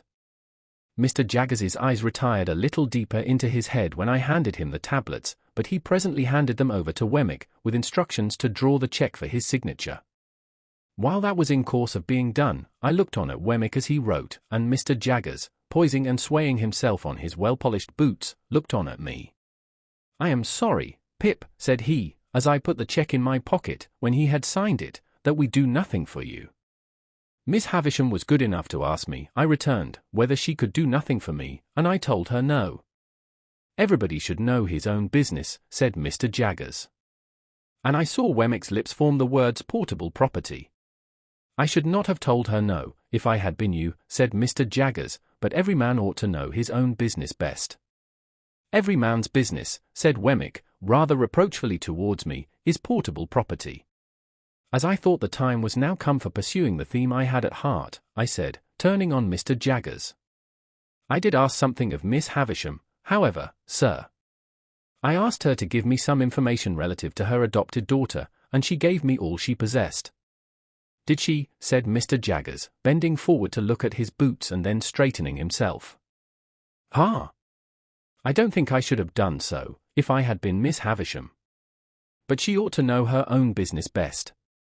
I know more of the history of Miss Havisham's adopted child than Miss Havisham herself does, sir. I know her mother." Mr. Jaggers looked at me inquiringly, and repeated, "Mother? I have seen her mother within these 3 days." "Yes," said Mr. Jaggers. "And so have you, sir. And you have seen her still more recently." "Yes," said Mr. Jaggers. "Perhaps I know more of Estella's history than even you do," said I. "I know her father too." A certain stop that Mr. Jaggers came to in his manner, he was too self-possessed to change his manner, but he could not help its being brought to an indefinably attentive stop, assured me that he did not know who her father was. This I had strongly suspected from Pruvis's account, as Herbert had repeated it, of his having kept himself dark, which I pieced on to the fact that he himself was not Mr. Jaggers's client until some 4 years later, and when he could have no reason for claiming his identity. But I could not be sure of this unconsciousness on Mr. Jaggers's part before, though I was quite sure of it now. "So, you know the young lady's father, Pip," said Mr. Jaggers. "Yes," I replied, "and his name is Pruvis, from New South Wales." Even Mr. Jaggers started when I said those words. It was the slightest start that could escape a man, the most carefully repressed and the sooner checked, but he did start, though he made it a part of the action of taking out his pocket handkerchief. How Wemmick received the announcement I am unable to say, for I was afraid to look at him just then, lest Mr. Jaggers's sharpness should detect that there had been some communication unknown to him between us. "And on what evidence, Pip?" asked Mr. Jaggers, very coolly, as he paused with his handkerchief halfway to his nose. "Does Purvis make this claim?" "He does not make it," said I, "and has never made it, and has no knowledge or belief that his daughter is in existence." For once, the powerful pocket handkerchief failed. My reply was so unexpected that Mr. Jaggers put the handkerchief back into his pocket without completing the usual performance, folded his arms, and looked with stern attention at me, though with an immovable face. Then I told him all I knew, and how I knew it, with the one reservation that I left him to infer that I knew from Miss Havisham what I in fact knew from Wemmick. I was very careful indeed as to that. Nor did I look towards Wemmick until I had finished all I had to tell, and had been for some time silently meeting Mr. Jaggers's look. When I did at last turn my eyes in Wemmick's direction, I found that he had unposted his pen, and was intent upon the table before him. "Ha," said Mr. Jaggers at last, as he moved towards the papers on the table.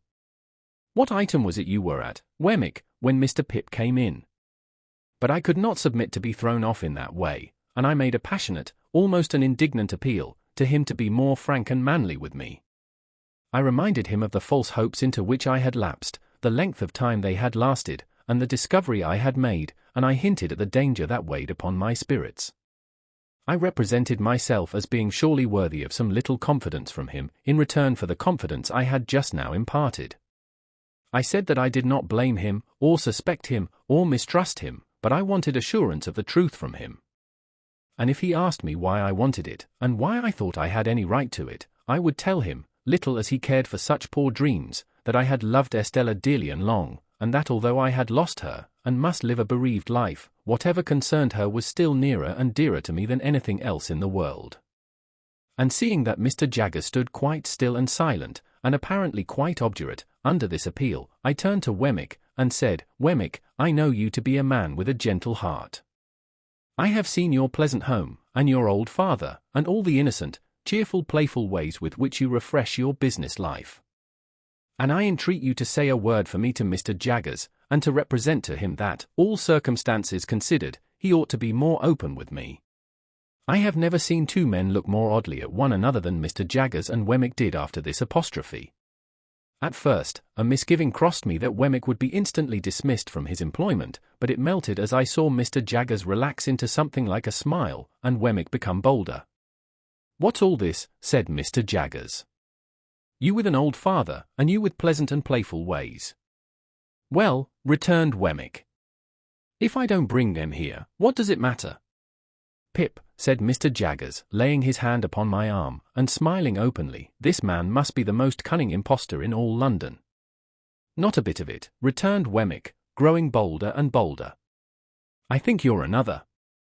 Again they exchanged their former odd looks, each apparently still distrustful that the other was taking him in. "You with a pleasant home," said Mr. Jaggers. "Since it don't interfere with business," returned Wemmick, "let it be so. Now, I look at you, sir, I shouldn't wonder if you might be planning and contriving to have a pleasant home of your own one of these days, when you're tired of all this work." Mr. Jaggers nodded his head retrospectively 2 or 3 times, and actually drew a sigh. "Pip," said he, "we won't talk about the poor dreams, you know more about such things than I, having much fresher experience of that kind.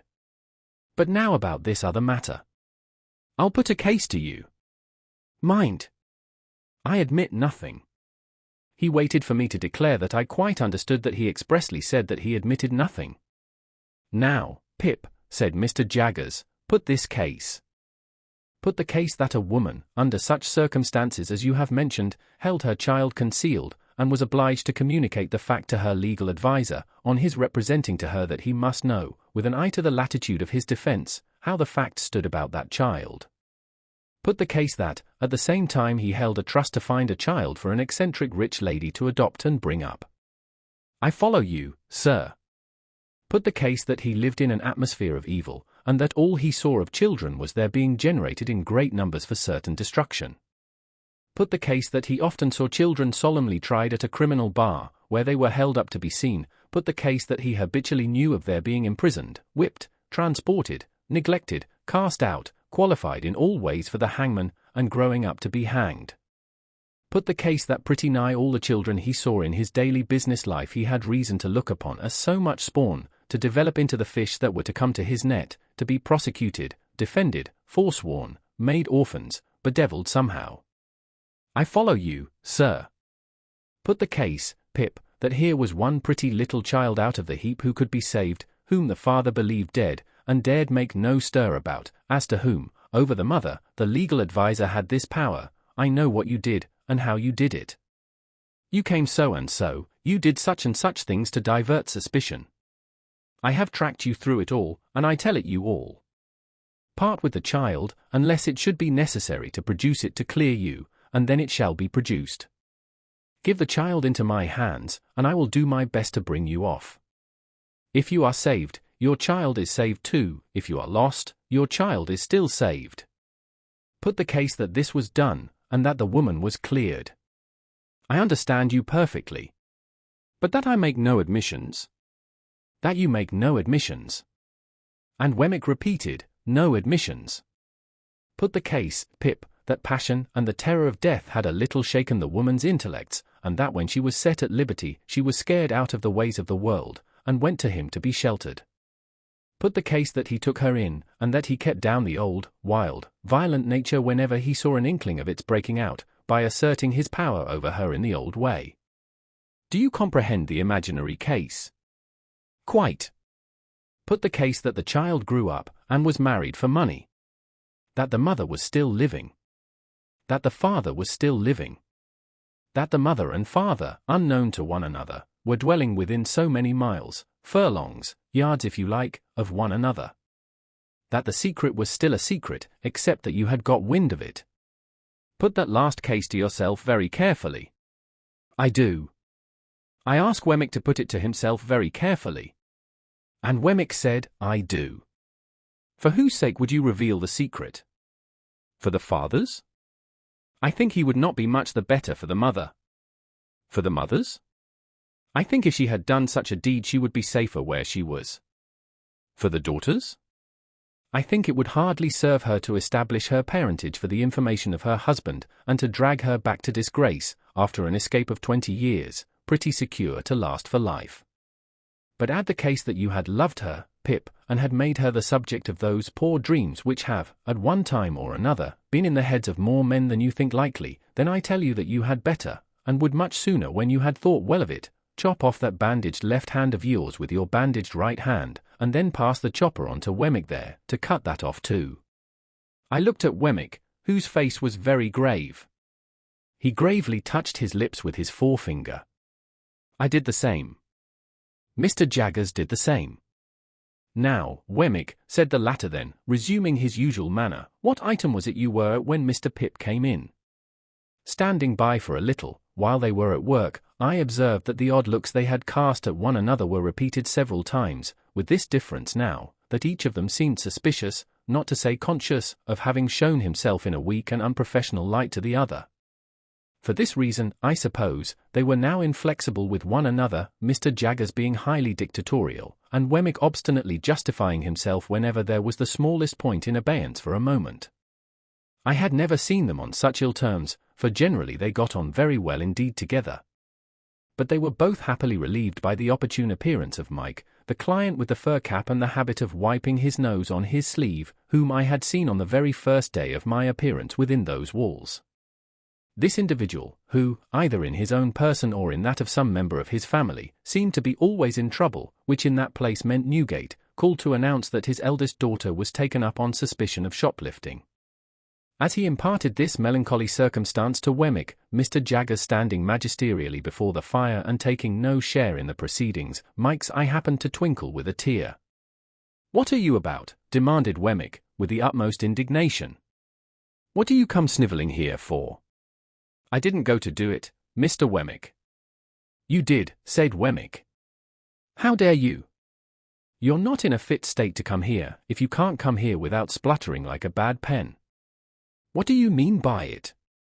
"A man can't help his feelings, Mr. Wemmick," pleaded Mike. "His what?" demanded Wemmick, quite savagely. "Say that again." "Now look here, my man," said Mr. Jaggers, advancing a step and pointing to the door. "Get out of this office. I'll have no feelings here. Get out." "It serves you right," said Wemmick. "Get out." So, the unfortunate Mike very humbly withdrew, and Mr. Jaggers and Wemmick appeared to have re-established their good understanding, and went to work again with an air of refreshment upon them as if they had just had lunch. Chapter 52. From Little Britain I went, with my cheque in my pocket, to Miss Skiffins's brother, the accountant, and Miss Skiffins's brother, the accountant, going straight to Clarrica's and bringing Clarrica to me. I had the great satisfaction of concluding that arrangement. It was the only good thing I had done, and the only completed thing I had done, since I was first apprised of my great expectations. Clarrica informing me on that occasion that the affairs of the house were steadily progressing, that he would now be able to establish a small branch house in the East which was much wanted for the extension of the business, and that Herbert in his new partnership capacity would go out and take charge of it, I found that I must have prepared for a separation from my friend, even though my own affairs had been more settled. And now, indeed, I felt as if my last anchor were loosening its hold, and I should soon be driving with the winds and waves. But there was recompense in the joy with which Herbert would come home of a night and tell me of these changes, little imagining that he told me no news, and would sketch airy pictures of himself conducting Clara Barley to the land of the Arabian Nights, and of me going out to join them, with a caravan of camels, I believe, and of our all going up the Nile and seeing wonders. Without being sanguine as to my own part in those bright plans, I felt that Herbert's way was clearing fast, and that old Bill Barley had but to stick to his pepper and rum, and his daughter would soon be happily provided for. We had now got into the month of March. My left arm, though it presented no bad symptoms, took, in the natural course, so long to heal that I was still unable to get a coat on. My right arm was tolerably restored, disfigured, but fairly serviceable. On a Monday morning, when Herbert and I were at breakfast, I received the following letter from Wemmick by the post.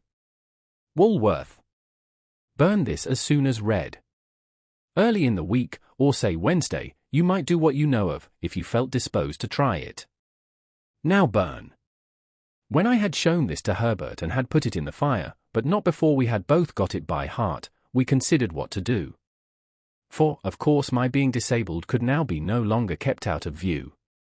I have thought it over again and again, said Herbert, and I think I know a better course than taking a Thames waterman. Take Startop. A good fellow, a skilled hand, fond of us, and enthusiastic and honourable. I had thought of him more than once. But how much would you tell him, Herbert? It is necessary to tell him very little. Let him suppose it a mere freak, but a secret one, until the morning comes, then let him know that there is urgent reason for your getting Pruvis aboard and away. You go with him. No doubt. Where? It had seemed to me, in the many anxious considerations I had given the point, almost indifferent what port we made for, Hamburg, Rotterdam, Antwerp, the place signified little, so that he was out of England. Any foreign steamer that fell in our way and would take us up would do. I had always proposed to myself to get him well down the river in the boat, certainly well beyond Gravesend, which was a critical place for search or inquiry if suspicion were afoot. As foreign steamers would leave London at about the time of high water, our plan would be to get down the river by a previous ebb tide, and lie by in some quiet spot until we could pull off to one. The time when one would be due where we lay, wherever that might be, could be calculated pretty nearly, if we made inquiries beforehand. Herbert assented to all this, and we went out immediately after breakfast to pursue our investigations. We found that a steamer for Hamburg was likely to suit our purpose best, and we directed our thoughts chiefly to that vessel. But we noted down what other foreign steamers would leave London with the same tide, and we satisfied ourselves that we knew the build and colour of each. We then separated for a few hours, I, to get at once such passports as were necessary, Herbert, to see Startop at his lodgings. We both did what we had to do without any hindrance, and when we met again at 1 o'clock reported it done. I, for my part, was prepared with passports, Herbert had seen Startop, and he was more than ready to join. Those two should pull a pair of oars, we settled, and I would steer, our charge would be sitter, and keep quiet, as speed was not our object, we should make way enough. We arranged that Herbert should not come home to dinner before going to Mill Pond Bank that evening, that he should not go there at all tomorrow evening, Tuesday, that he should prepare Pruvis to come down to some stairs hard by the house, on Wednesday, when he saw us approach, and not sooner, that all the arrangements with him should be concluded that Monday night, and that he should be communicated with no more in any way, until we took him on board.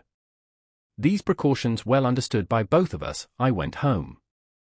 On opening the outer door of our chambers with my key, I found a letter in the box, directed to me, a very dirty letter, though not ill-written. It had been delivered by hand, of course, since I left home, and its contents were these.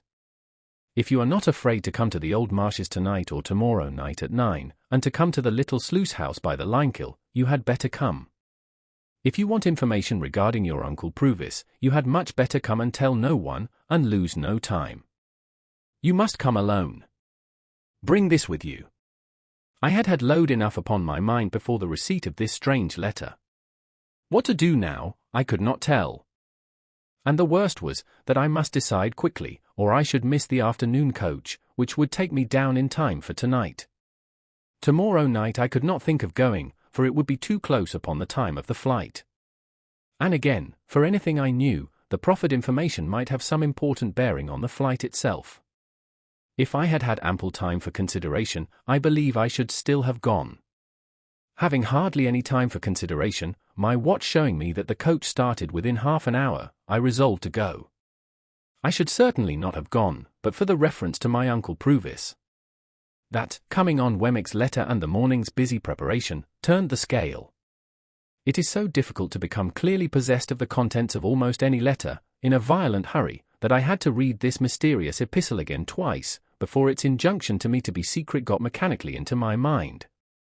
Yielding to it in the same mechanical kind of way, I left a note in pencil for Herbert, telling him that as I should be so soon going away, I knew not for how long, I had decided to hurry down and back, to ascertain for myself how Miss Havisham was faring. I had then barely time to get my greatcoat, lock up the chambers, and make for the coach office by the short byways. If I had taken a hackney chariot and gone by the streets, I should have missed my aim. Going as I did, I caught the coach just as it came out of the yard. I was the only inside passenger, jolting away knee-deep in straw, when I came to myself. For I really had not been myself since the receipt of the letter, it had so bewildered me, ensuing on the hurry of the morning. The morning hurry and flutter had been great, for, long and anxiously as I had waited for Wemmick, his hint had come like a surprise at last.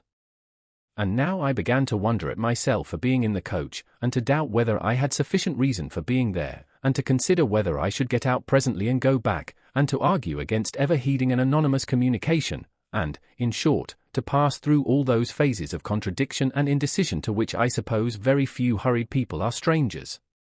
Still, the reference to Pruvis by name mastered everything.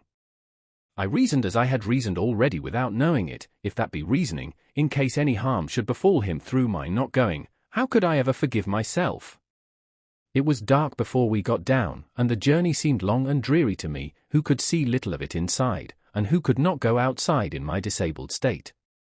Avoiding the Blue Boar, I put up at an inn of minor reputation down the town, and ordered some dinner. While it was preparing, I went to Saty's house and inquired for Miss Havisham. She was still very ill, though considered something better. My inn had once been a part of an ancient ecclesiastical house, and I dined in a little octagonal common room, like a font. As I was not able to cut my dinner, the old landlord with a shining bald head did it for me. This bringing us into conversation, he was so good as to entertain me with my own story, of course with the popular feature that Pumblechook was my earliest benefactor and the founder of my fortunes. "Do you know the young man?" said I. "Know him," repeated the landlord. "Ever since he was no height at all. Does he ever come back to this neighborhood?" He comes back," said the landlord, "to his great friends, now and again, and gives the cold shoulder to the man that made him." "What man is that?"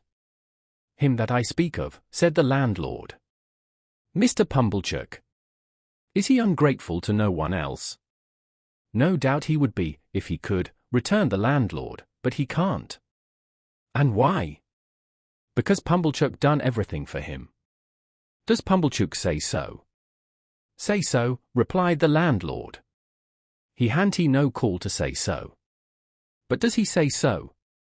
It would turn a man's blood to white wine vinegar to hear him tell of it, sir, said the landlord. I thought, yet Joe, dear Joe, you never tell of it. Long-suffering and loving Joe, you never complain. Nor you, sweet-tempered biddy. Your appetite's been touched like by your accident, said the landlord, glancing at the bandaged arm under my coat. Try a tender a bit. No, thank you, I replied, turning from the table to brood over the fire. I can eat no more.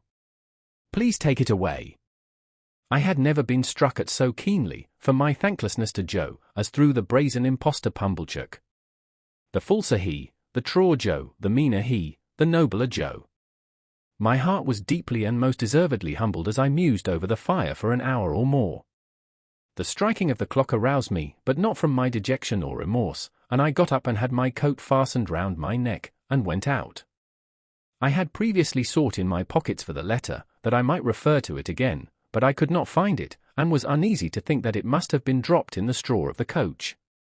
I knew very well, however, that the appointed place was the little sluice house by the Limekill on the marshes, and the hour 9. Towards the marshes I now went straight, having no time to spare. Chapter 53. It was a dark night, though the full moon rose as I left the enclosed lands, and passed out upon the marshes. Beyond their dark line there was a ribbon of clear sky, hardly broad enough to hold the red large moon. In a few minutes she had ascended out of that clear field, in among the piled mountains of cloud. There was a melancholy wind, and the marshes were very dismal. A stranger would have found them insupportable, and even to me they were so oppressive that I hesitated, half inclined to go back.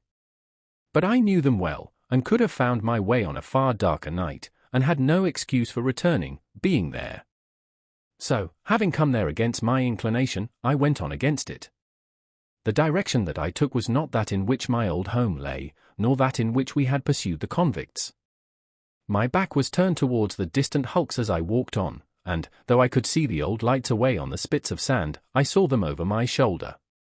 I knew the Limekill as well as I knew the old battery, but they were miles apart, so that, if a light had been burning at each point that night, there would have been a long strip of the blank horizon between the two bright specks.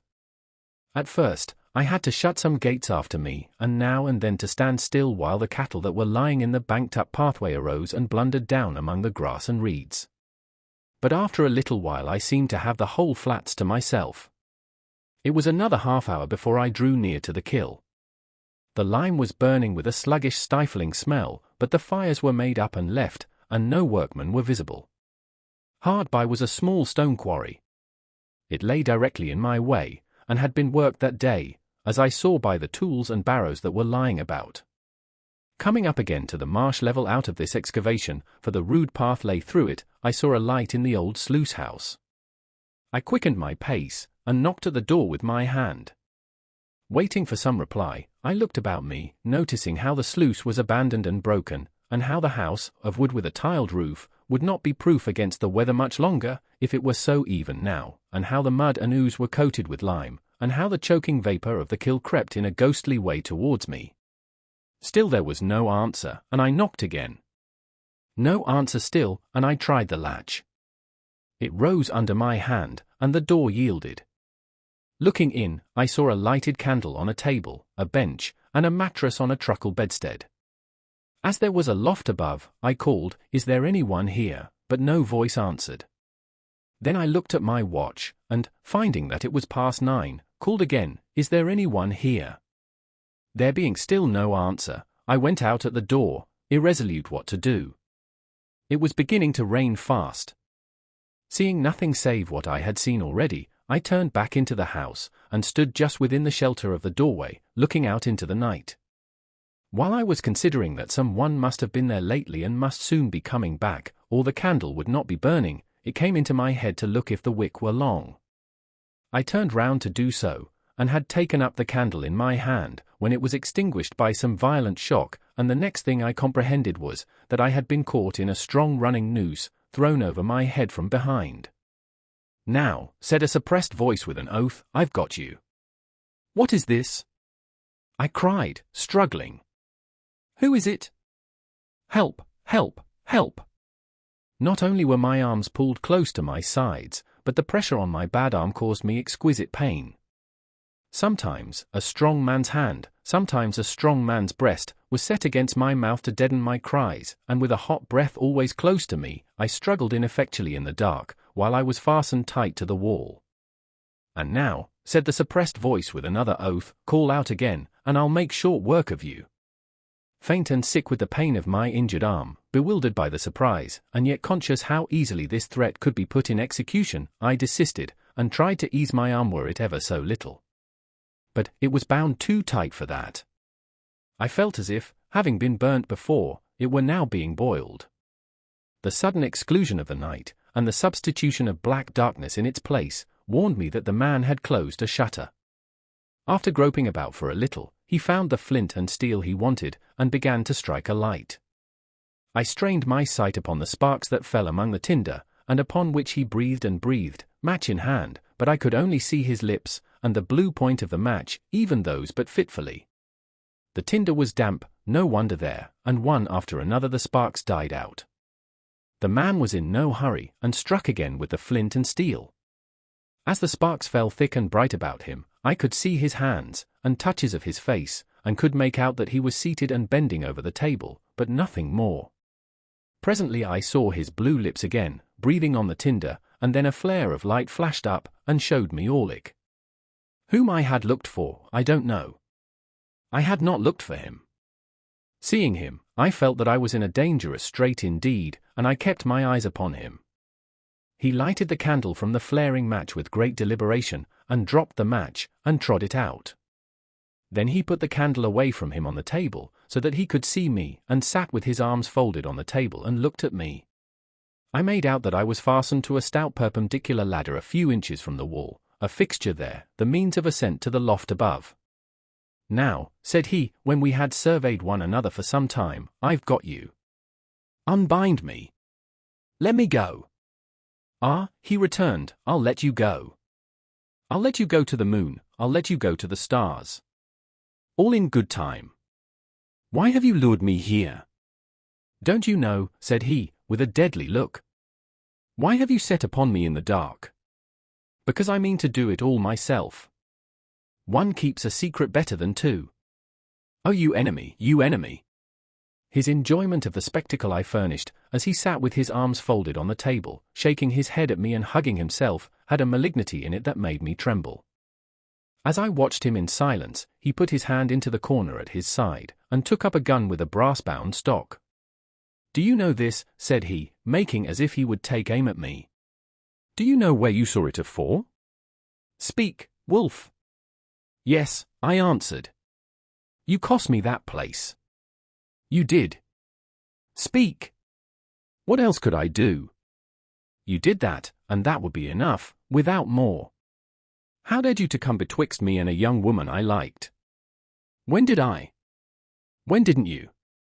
It was you as always give old Orlick a bad name to her. You gave it to yourself, you gained it for yourself. I could have done you no harm, if you had done yourself none. You're a liar. And you'll take any pains, and spend any money, to drive me out of this country, will you?" said he, repeating my words to Biddy in the last interview I had with her. "Now, I'll tell you a piece of information. It was never so well worth your while to get me out of this country as it is tonight. Ah! If it was all your money 20 times told, to the last brass farden." As he shook his heavy hand at me, with his mouth snarling like a tiger's, I felt that it was true. "What are you going to do to me?" "I'm a-going," said he, bringing his fist down upon the table with a heavy blow, and rising as the blow fell to give it greater force, "I'm a-going to have your life." He leaned forward staring at me, slowly unclenched his hand and drew it across his mouth as if his mouth watered for me, and sat down again. "You was always in old Orlick's way since ever you was a child. You goes out of his way this present night. He'll have no more on you. You're dead." I felt that I had come to the brink of my grave. For a moment I looked widely round my trap for any chance of escape, but there was none. "More than that," said he, folding his arms on the table again, "I won't have a rag of you, I won't have a bone of you, left on earth. I'll put your body in the kill, I'd carry 2 such to it, on my shoulders, and, let people suppose what they may of you, they shall never know nothing. My mind, with inconceivable rapidity, followed out all the consequences of such a death. Estella's father would believe I had deserted him, would be taken, would die accusing me, even Herbert would doubt me, when he compared the letter I had left for him with the fact that I had called at Miss Havisham's gate for only a moment. Joe and Biddy would never know how sorry I had been that night, none would ever know what I had suffered, how true I had meant to be, what an agony I had passed through. The death close before me was terrible, but far more terrible than death was the dread of being misremembered after death. And so quick were my thoughts, that I saw myself despised by unborn generations, Estella's children, and their children, while the wretch's words were yet on his lips. "Now, Wolf," said he, "afore I kill you like any other beast, which is what I mean to do and what I have tied you up for, I'll have a good look at you and a good go at you. Oh, you enemy!" It had passed through my thoughts to cry out for help again, though few could know better than I, the solitary nature of the spot, and the hopelessness of aid. But as he sat gloating over me, I was supported by a scornful detestation of him that sealed my lips. Above all things, I resolved that I would not entreat him, and that I would die making some last poor resistance to him. Softened as my thoughts of all the rest of men were in that dire extremity, humbly beseeching pardon, as I did, of heaven, melted at heart, as I was, by the thought that I had taken no farewell, and never now could take farewell of those who were dear to me, or could explain myself to them, or ask for their compassion on my miserable errors, still, if I could have killed him, even in dying, I would have done it. He had been drinking, and his eyes were red and bloodshot. Around his neck was slung a tin bottle, as I had often seen his meat and drink slung about him in other days. He brought the bottle to his lips, and took a fiery drink from it, and I smelt the strong spirits that I saw flash into his face. "Wolf," said he, folding his arms again, "old Orlick's going to tell you something. It was you as did for your shrew sister." Again my mind, with its former inconceivable rapidity, had exhausted the whole subject of the attack upon my sister, her illness, and her death, before his slow and hesitating speech had formed these words. "It was you, villain," said I. "I tell you it was your doing, I tell you it was done through you," he retorted, catching up the gun, and making a blow with the stock at the vacant air between us. "I come upon her from behind, as I come upon you tonight.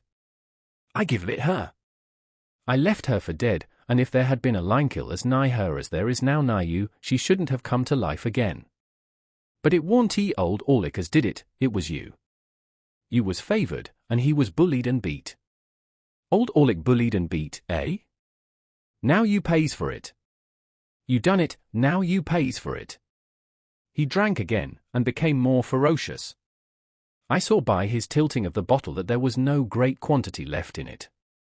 I distinctly understood that he was working himself up with its contents to make an end of me. I knew that every drop it held was a drop of my life. I knew that when I was changed into a part of the vapour that had crept towards me but a little while before, like my own warning ghost, he would do as he had done in my sister's case, make all haste to the town, and be seen slouching about there drinking at the alehouses. My rapid mind pursued him to the town, made a picture of the street with him in it, and contrasted its lights and life with the lonely marsh and the white vapour creeping over it, into which I should have dissolved.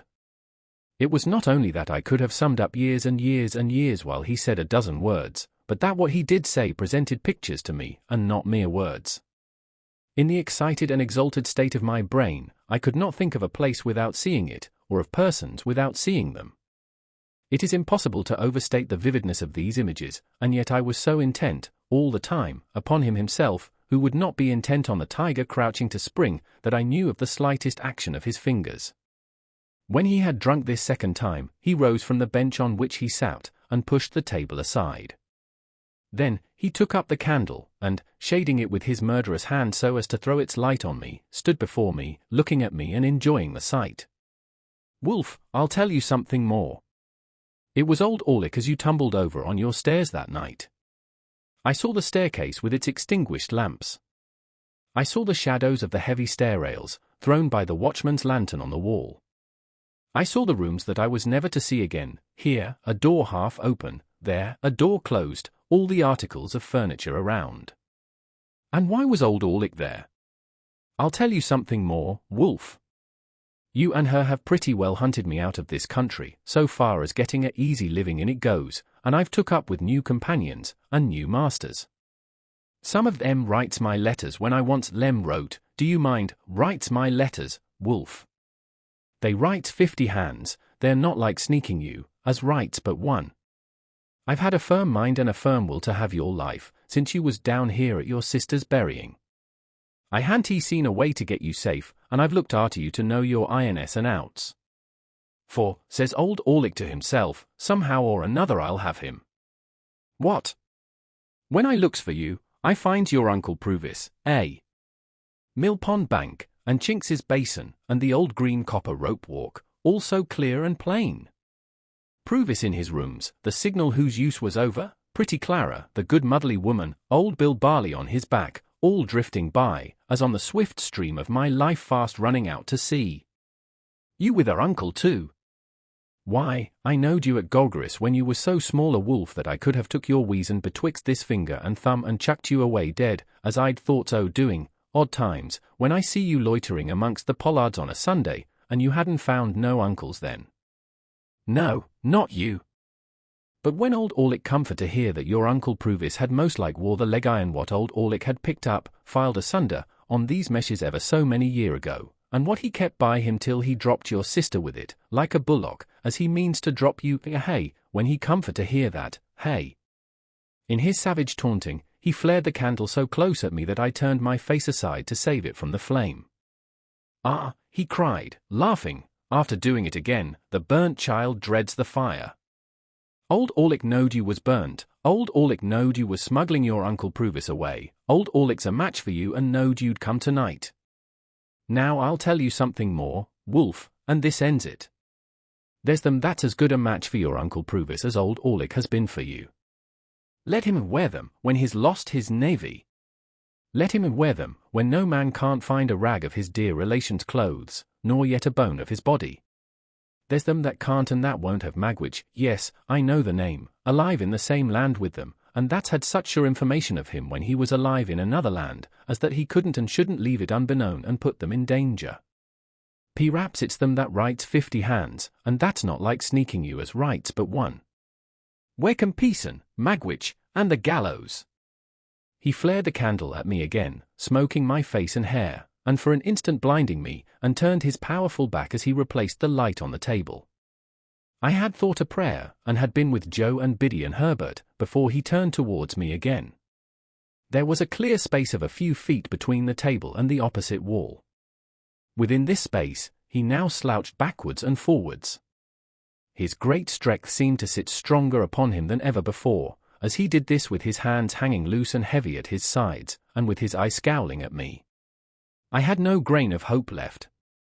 Wild as my inward hurry was, and wonderful the force of the pictures that rushed by me instead of thoughts, I could yet clearly understand that, unless he had resolved that I was within a few moments of surely perishing out of all human knowledge, he would never have told me what he had told. Of a sudden, he stopped, took the cork out of his bottle, and tossed it away. Light as it was, I heard it fall like a plummet. He swallowed slowly, tilting up the bottle by little and little, and now he looked at me no more. The last few drops of liquor he poured into the palm of his hand, and licked up. Then, with a sudden hurry of violence and swearing horribly, he threw the bottle from him, and stooped, and I saw in his hand a stone hammer with a long heavy handle. The resolution I had made did not desert me, for, without uttering one vain word of appeal to him, I shouted out with all my might, and struggled with all my might.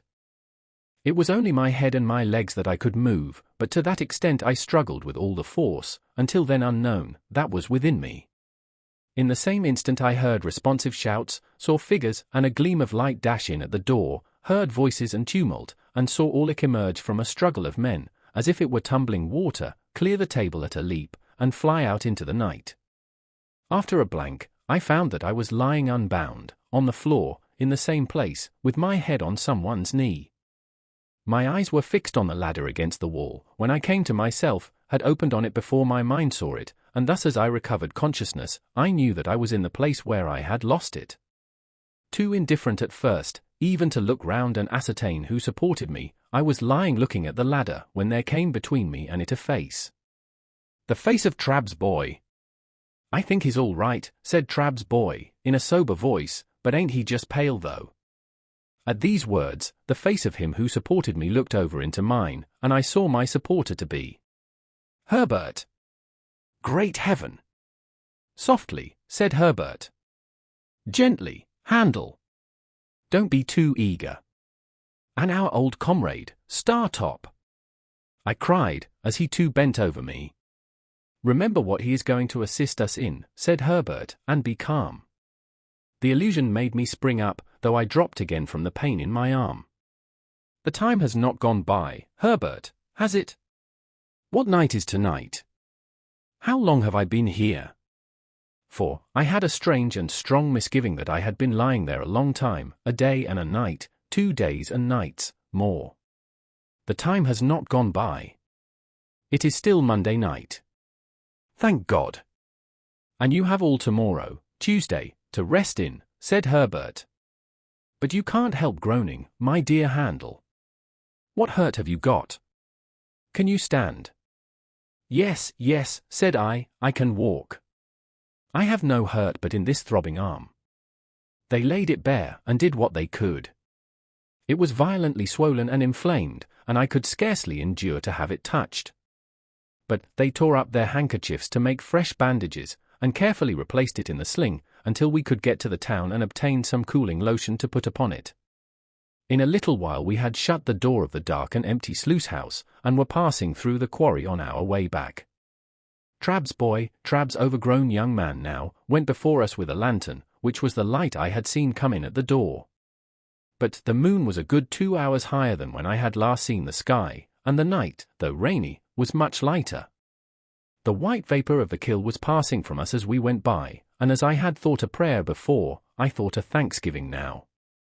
Entreating Herbert to tell me how he had come to my rescue, which at first he had flatly refused to do, but had insisted on my remaining quiet, I learnt that I had in my hurry dropped the letter, open, in our chambers, where he, coming home to bring with him Startop whom he had met in the street on his way to me, found it, very soon after I was gone. Its tone made him uneasy, and the more so because of the inconsistency between it and the hasty letter I had left for him. His uneasiness increasing instead of subsiding, after a quarter of an hour's consideration, he set off for the coach office with Startop, who volunteered his company, to make inquiry when the next coach went down. Finding that the afternoon coach was gone, and finding that his uneasiness grew into positive alarm, as obstacles came in his way, he resolved to follow in a post-chaise. So he and Startop arrived at the Blue Boar, fully expecting there to find me, or tidings of me, but, finding neither, went on to Miss Havisham's, where they lost me. Hereupon they went back to the hotel, doubtless at about the time when I was hearing the popular local version of my own story, to refresh themselves and to get some one to guide them out upon the marshes. Among the loungers under the Boar's archway happened to be Trabb's boy, true to his ancient habit of happening to be everywhere where he had no business, and Trabb's boy had seen me passing from Miss Havisham's in the direction of my dining place. Thus Trabb's boy became their guide, and with him they went out to the sluice house, though by the town way to the marshes, which I had avoided. Now, as they went along, Herbert reflected that I might, after all, have been brought there on some genuine and serviceable errand tending to Provis's safety, and, bethinking himself that in that case interruption must be mischievous, left his guide and Startop on the edge of the quarry, and went on by himself, and stole round the house 2 or 3 times, endeavouring to ascertain whether all was right within. As he could hear nothing but indistinct sounds of one deep rough voice, this was while my mind was so busy, he even at last began to doubt whether I was there, when suddenly I cried out loudly, and he answered the cries, and rushed in, closely followed by the other 2. When I told Herbert what had passed within the house, he was for our immediately going before a magistrate in the town, late at night as it was, and getting out a warrant. But I had already considered that such a course, by detaining us there, or binding us to come back, might be fatal to Provis. There was no gainsaying this difficulty, and we relinquished all thoughts of pursuing Orlick at that time. For the present, under the circumstances, we deemed it prudent to make rather light of the matter to Trabb's boy, who, I am convinced, would have been much affected by disappointment if he had known that his intervention saved me from the limekill. Not that Trabb's boy was of a malignant nature, but that he had too much spare vivacity, and that it was in his constitution to want variety and excitement at anybody's expense. When we parted, I presented him with 2 guineas, which seemed to meet his views, and told him that I was sorry ever to have had an ill opinion of him, which made no impression on him at all. Wednesday being so close upon us, we determined to go back to London that night, 3 in the post-chaise, the rather, as we should then be clear away before the night's adventure began to be talked of. Herbert got a large bottle of stuff for my arm, and by dint of having this stuff dropped over it all the night through, I was just able to bear its pain on the journey. It was daylight when we reached the Temple, and I went at once to bed, and lay in bed all day. My terror, as I lay there, of falling ill, and being unfitted for tomorrow, was so besetting, that I wonder it did not disable me of itself. It would have done so, pretty surely, in conjunction with the mental wear and tear I had suffered, but for the unnatural strain upon me that tomorrow was so anxiously looked forward to, charged with such consequences, its results so impenetrably hidden, though so near. No precaution could have been more obvious than our refraining from communication with him that day, yet this again increased my restlessness. I started at every footstep and every sound, believing that he was discovered and taken, and this was the messenger to tell me so. I persuaded myself that I knew he was taken, that there was something more upon my mind than a fear or a presentiment, that the fact had occurred, and I had a mysterious knowledge of it. As the days wore on, and no ill news came, as the day closed in and darkness fell, my overshadowing dread of being disabled by illness before tomorrow morning altogether mastered me. My burning arm throbbed, and my burning head throbbed, and I fancied I was beginning to wander. I counted up to high numbers, to make sure of myself, and repeated passages that I knew in prose and verse. It happened sometimes that in the mere escape of a fatigued mind, I dozed for some moments or forgot, then I would say to myself with a start, now it has come, and I am turning delirious. They kept me very quiet all day, and kept my arm constantly dressed, and gave me cooling drinks. Whenever I fell asleep, I awoke with the notion I had had in the sluice house, that a long time had elapsed and the opportunity to save him was gone. About midnight I got out of bed and went to Herbert, with the conviction that I had been asleep for 24 hours, and that Wednesday was past. It was the last self-exhausting effort of my fretfulness, for after that I slept soundly. Wednesday morning was dawning when I looked out of window. The winking lights upon the bridges were already pale, the coming sun was like a marsh of fire on the horizon.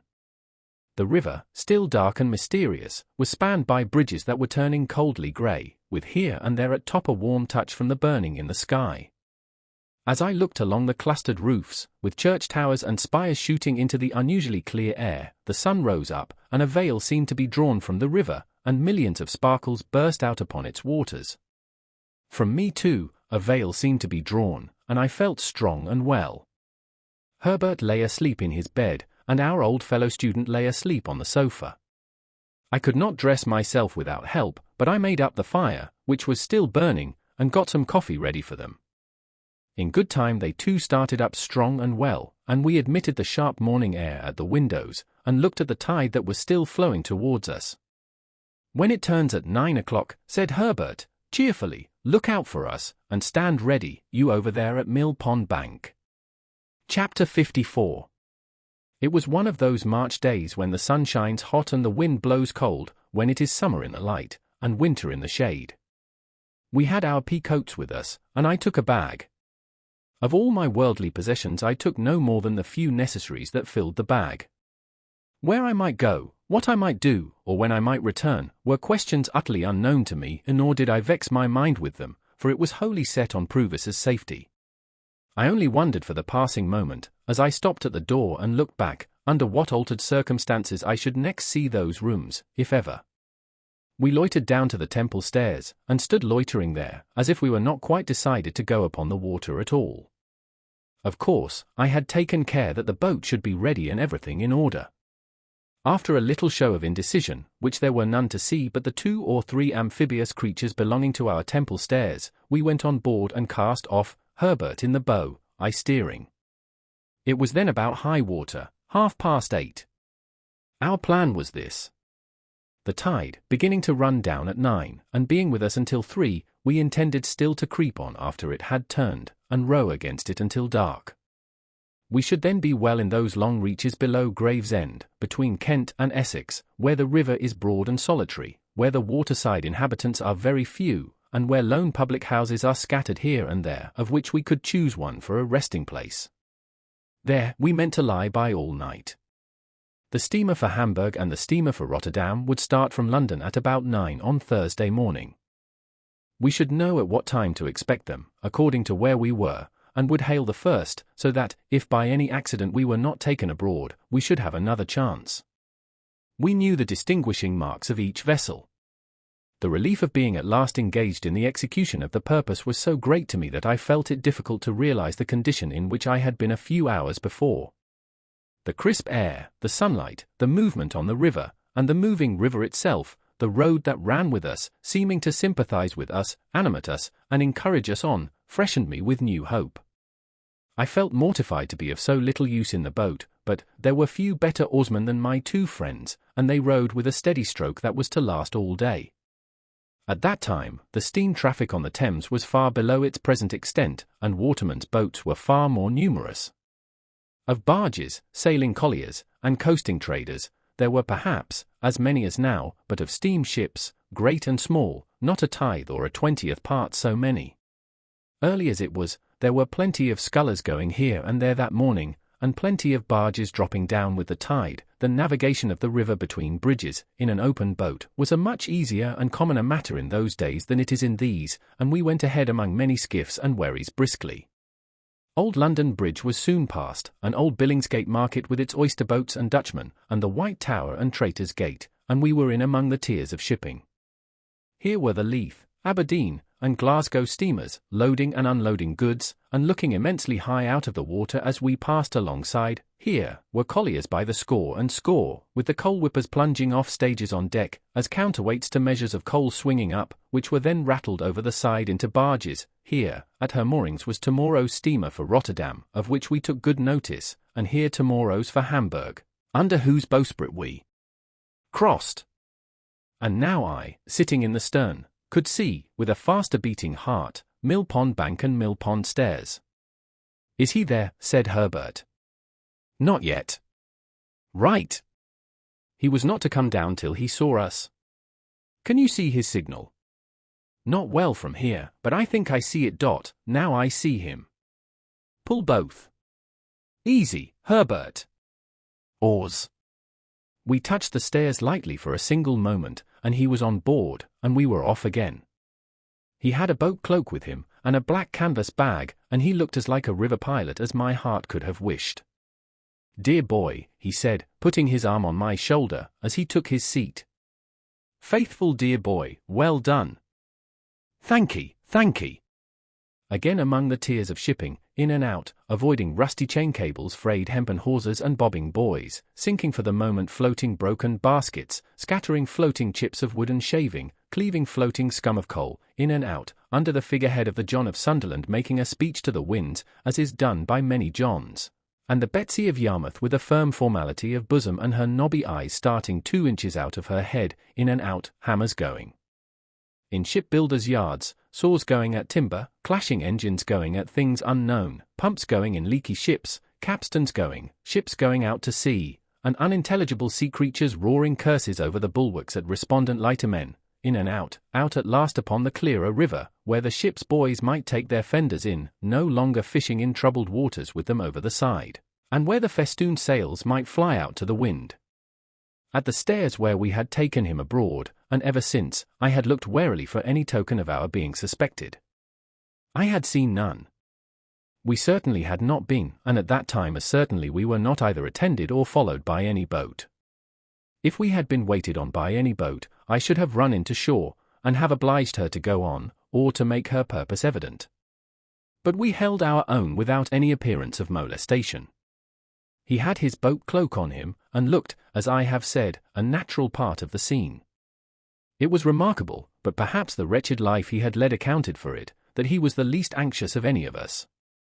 He was not indifferent, for he told me that he hoped to live to see his gentleman one of the best of gentlemen in a foreign country. He was not disposed to be passive or resigned, as I understood it, but he had no notion of meeting danger halfway. When it came upon him, he confronted it, but it must come before he troubled himself. "If you knowed, dear boy," he said to me, "what it is to sit here along a my dear boy and have my smoke, After having been day by day betwixt four walls, you'd envy me. But you don't know what it is. I think I know the delights of freedom, I answered. Ah, said he, shaking his head gravely. But you don't know it equal to me. You must have been under lock and key, dear boy, to know it equal to me, but I ain't going to be low. It occurred to me as inconsistent that, for any mastering idea, he should have endangered his freedom, and even his life. But I reflected that perhaps freedom without danger was too much apart from all the habit of his existence to be to him what it would be to another man. I was not far out, since he said, after smoking a little, "You see, dear boy, when I was over yonder, t'other side the world, I was always a-looking to this side, and it come flat to be there, for all I was a-growing rich. Everybody knowed Magwitch, and Magwitch could come, and Magwitch could go, and nobody's head would be troubled about him. They ain't so easy concerning me here, dear boy, wouldn't be, leastwise, if they knowed where I was. If all goes well, said I, you will be perfectly free and safe again within a few hours." "Well," he returned, drawing a long breath, "I hope so." "And think so."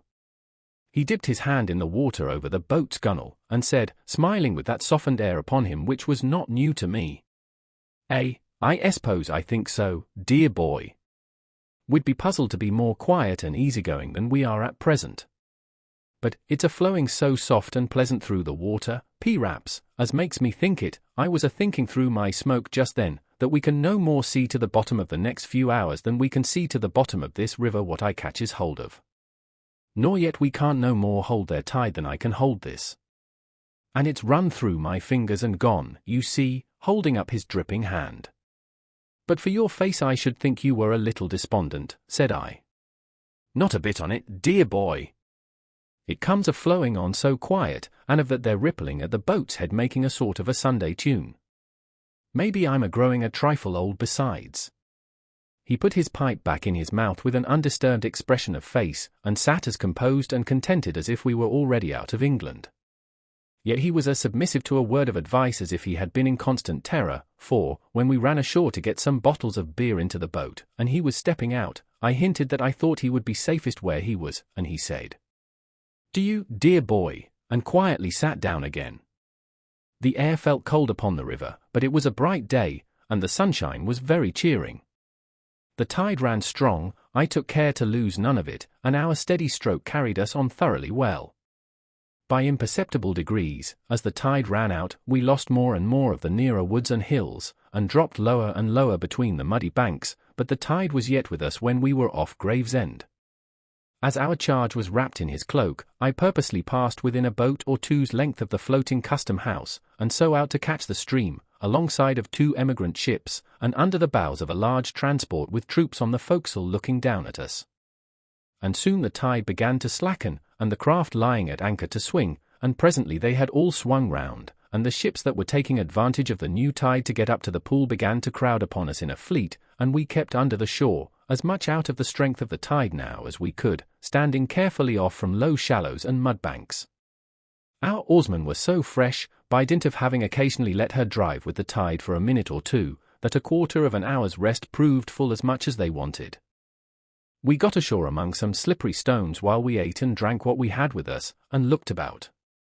It was like my own marsh country, flat and monotonous, and with a dim horizon, while the winding river turned and turned, and the great floating buoys upon it turned and turned, and everything else seemed stranded and still.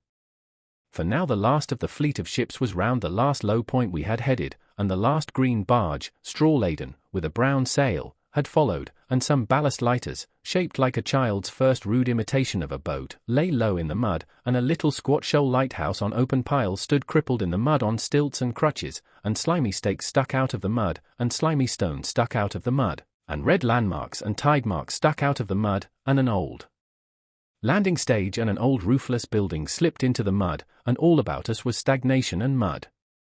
We pushed off again, and made what way we could. It was much harder work now, but Herbert and Startop persevered, and rowed and rowed and rowed until the sun went down. By that time the river had lifted us a little, so that we could see above the bank. There was the red sun, on the low level of the shore, in a purple haze, fast deepening into black, and there was the solitary flat marsh, and far away there were the rising grounds, between which and us there seemed to be no life, save here and there in the foreground a melancholy gull. As the night was fast falling, and as the moon, being past the full, would not rise early, we held a little council, a short one, for clearly our course was to lie by at the first lonely tavern we could find. So, they plied their oars once more, and I looked out for anything like a house. Thus we held on, speaking little, for 4 or 5 dull miles. It was very cold, and, a collier coming by us, with her gallifire smoking and flaring, looked like a comfortable home. The night was as dark by this time as it would be until morning, and what light we had seemed to come more from the river than the sky, as the oars in their dipping struck at a few reflected stars. At this dismal time we were evidently all possessed by the idea that we were followed. As the tide made, it flapped heavily at irregular intervals against the shore, and whenever such a sound came, one or other of us was sure to start, and look in that direction. Here and there, the set of the current had worn down the bank into a little creek, and we were all suspicious of such places, and eyed them nervously. Sometimes, "What was that ripple?" one of us would say in a low voice.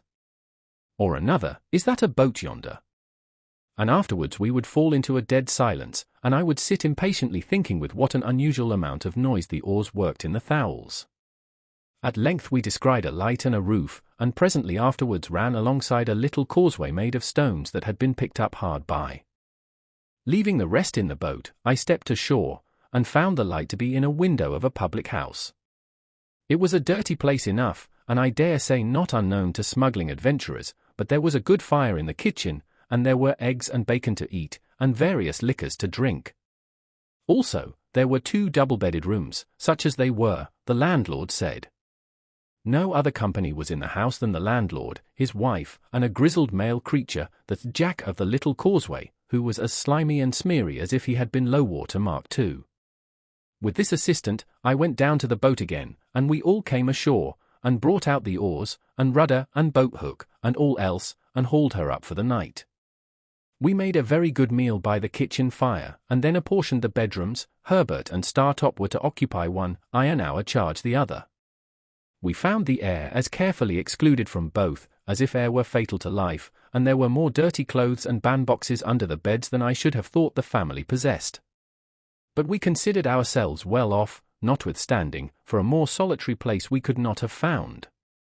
While we were comforting ourselves by the fire after our meal, the Jack, who was sitting in a corner, and who had a bloated pair of shoes on, which he had exhibited while we were eating our eggs and bacon, as interesting relics that he had taken a few days ago from the feet of a drowned seaman washed ashore, asked me if we had seen a 4-oared galley going up with the tide.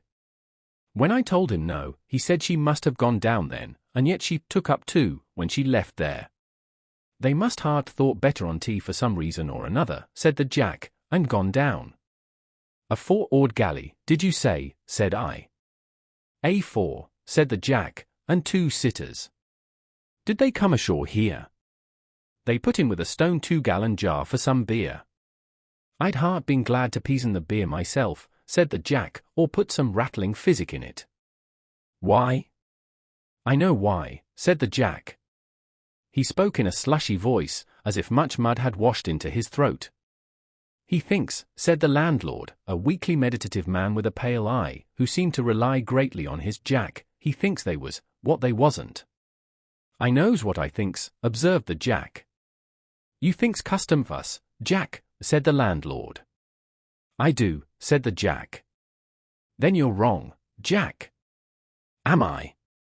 In the infinite meaning of his reply and his boundless confidence in his views, the Jack took one of his bloated shoes off, looked into it, knocked a few stones out of it on the kitchen floor, and put it on again.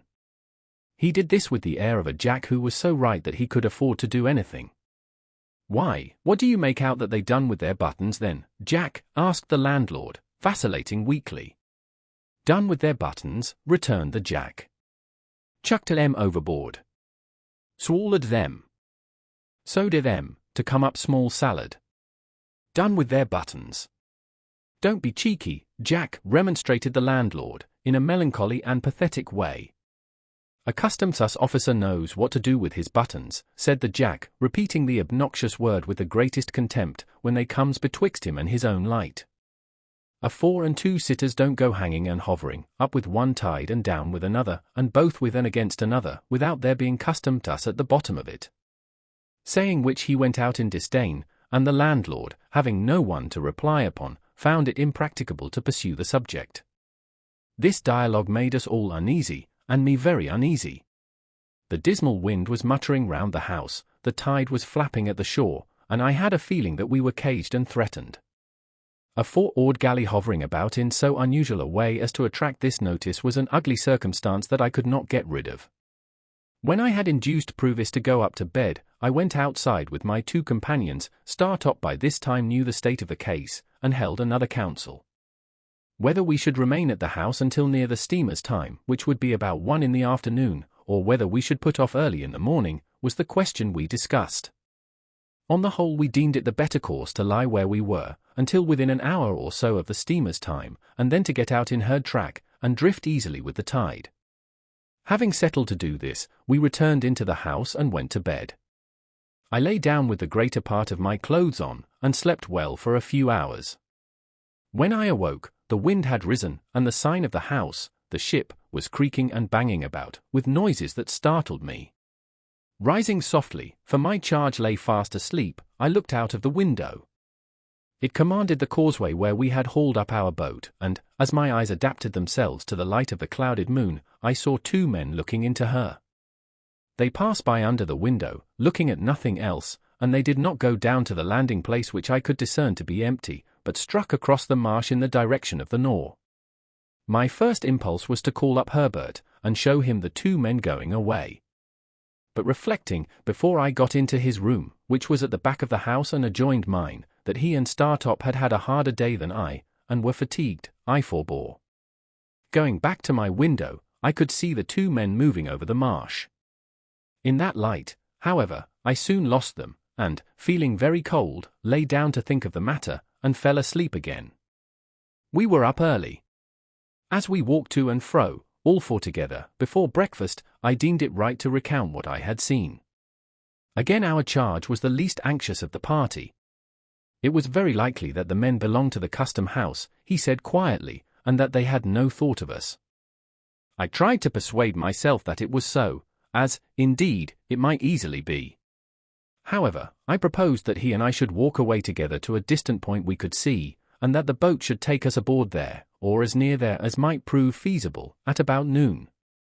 This being considered a good precaution, soon after breakfast he and I set forth, without saying anything, at the tavern. He smoked his pipe as we went along, and sometimes stopped to clap me on the shoulder. One would have supposed that it was I who was in danger, not he, and that he was reassuring me. We spoke very little. As we approached the point, I begged him to remain in a sheltered place, while I went on to reconnoitre, for it was towards it that the men had passed in the night. He complied, and I went on alone. There was no boat off the point, nor any boat drawn up anywhere near it, nor were there any signs of the men having embarked there. But, to be sure, the tide was high, and there might have been some footprints under water. When he looked out from his shelter in the distance, and saw that I waved my hat to him to come up, he rejoined me, and there we waited, sometimes lying on the bank, wrapped in our coats, and sometimes moving about to warm ourselves, until we saw our boat coming round. We got aboard easily, and rowed out into the track of the steamer. By that time it wanted but 10 minutes of 1 o'clock, and we began to look out for her smoke. But it was 1:30 before we saw her smoke, and soon afterwards we saw behind it the smoke of another steamer. As they were coming on at full speed, we got the 2 bags ready, and took that opportunity of saying goodbye to Herbert and Startop. We had all shaken hands cordially, and neither Herbert's eyes nor mine were quite dry, when I saw a 4-oared galley shoot out from under the bank but a little way ahead of us, and row out into the same track. A stretch of shore had been as yet between us and the steamer's smoke, by reason of the bend and wind of the river, but now she was visible, coming head on. I called to Herbert and Startop to keep before the tide, that she might see us lying by for her, and I adjured Provis to sit quite still, wrapped in his cloak. He answered cheerily, "Trust to me, dear boy," and sat like a statue. Meantime the galley, which was very skilfully handled, had crossed us, let us come up with her, and fallen alongside. Leaving just room enough for the play of the oars, she kept alongside, drifting when we drifted, and pulling a stroke or two when we pulled. Of the two sitters, one held the rudder lines and looked at us attentively, as did all the rowers. The other sitter was wrapped up, much as Provis was, and seemed to shrink and whisper some instruction to the steerer as he looked at us. Not a word was spoken in either boat. Startop could make out, after a few minutes, which steamer was first, and gave me the word Hamburg, in a low voice, as we sat face to face. She was nearing us very fast, and the beating of her pedals grew louder and louder. I felt as if her shadow were absolutely upon us, when the galley hailed us. I answered. "You have a return transport there," said the man who held the lines. "That's the man, wrapped in the cloak. His name is Abel Magwitch, otherwise Provis. I apprehend that man, and call upon him to surrender, and you to assist." At the same moment, without giving any audible direction to his crew, he ran the galley abroad of us. They had pulled one sudden stroke ahead, had got their oars in, had run athwart us, and were holding on to our gunwale, before we knew what they were doing. This caused great confusion on board the steamer, and I heard them calling to us, and heard the order given to stop the paddles, and heard them stop, but felt her driving down upon us irresistibly.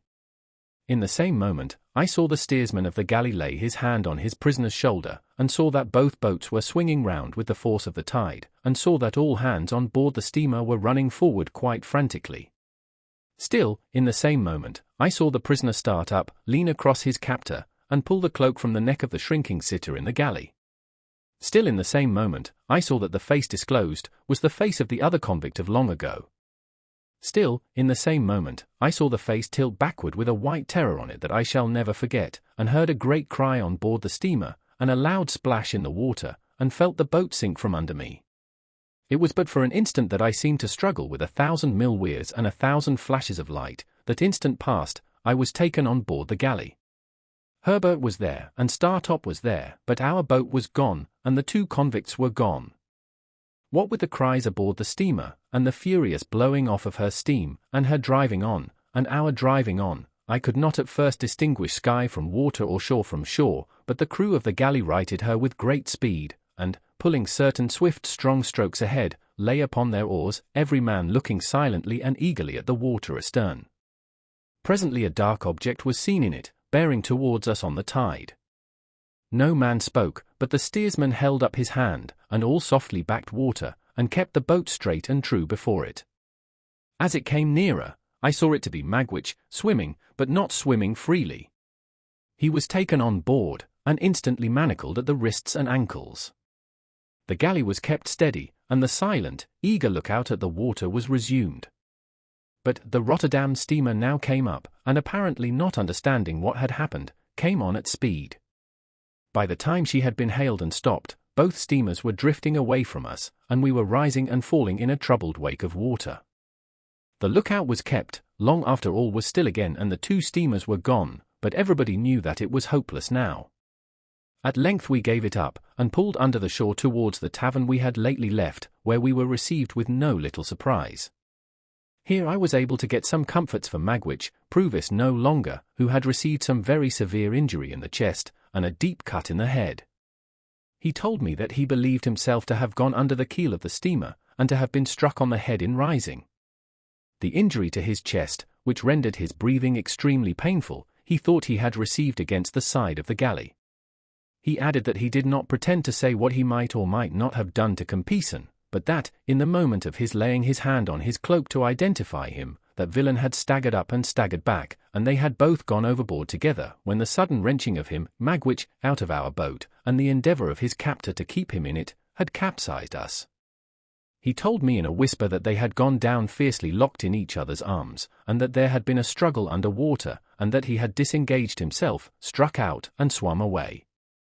I never had any reason to doubt the exact truth of what he thus told me. The officer who steered the galley gave the same account of their going overboard.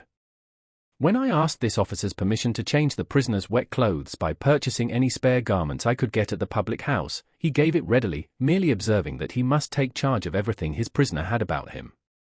So the pocket-book which had once been in my hands passed into the officer's. He further gave me leave to accompany the prisoner to London, but declined to accord that grace to my two friends.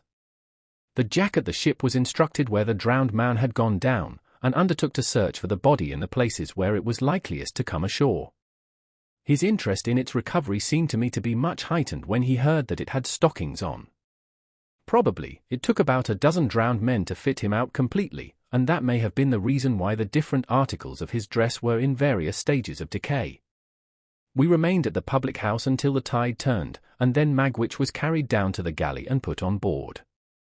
Herbert and Startop were to get to London by land, as soon as they could. We had a doleful parting, and when I took my place by Magwitch's side, I felt that that was my place henceforth while he lived.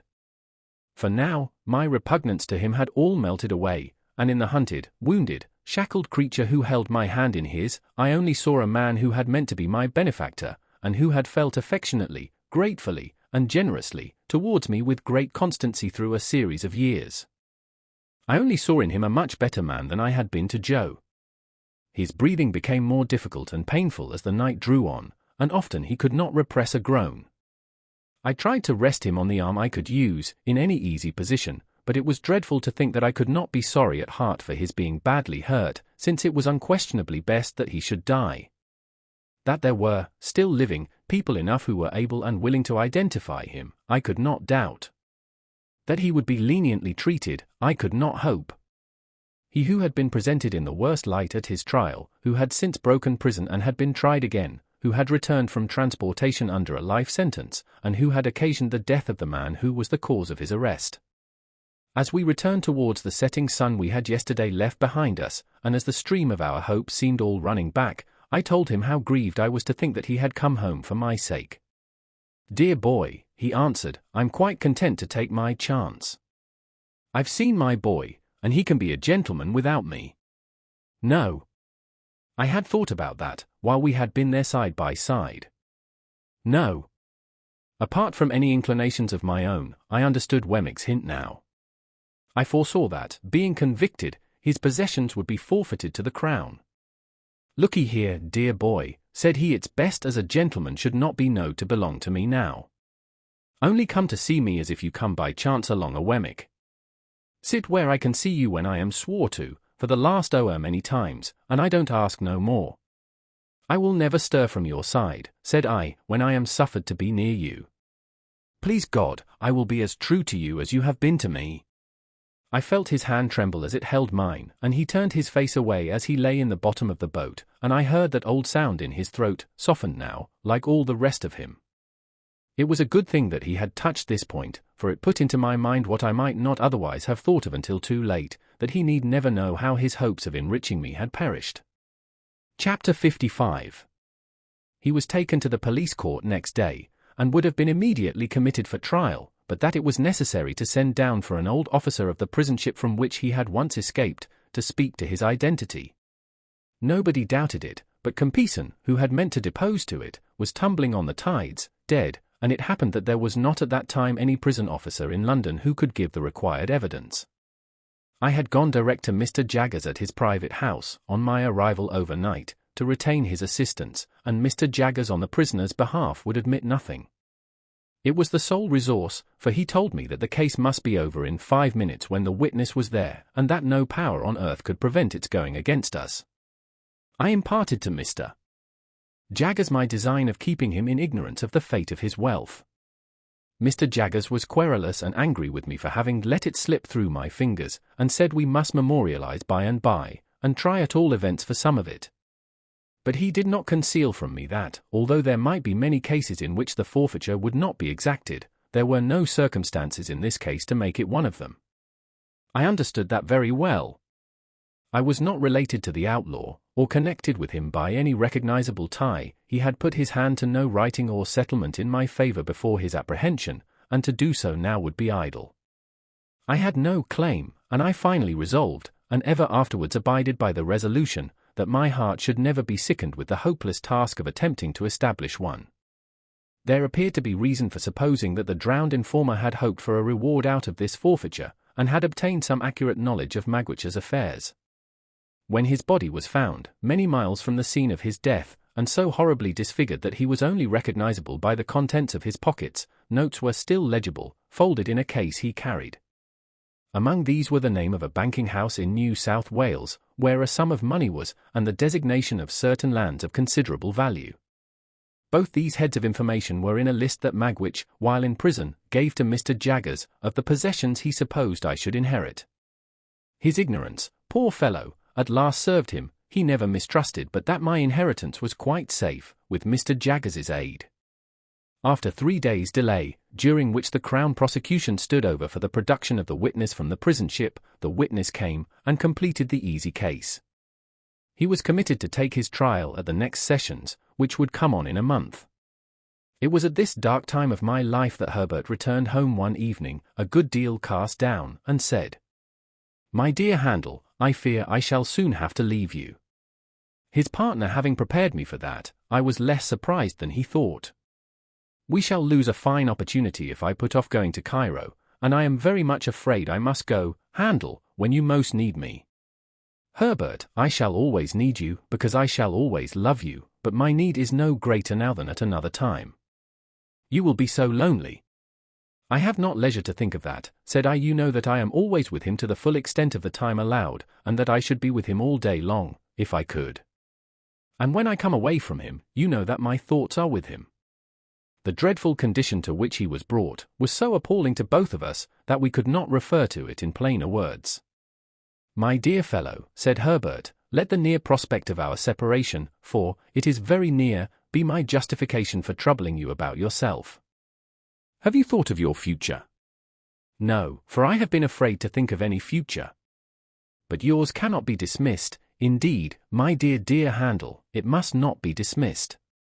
I wish you would enter on it now, as far as a few friendly words go, with me." "I will," said I.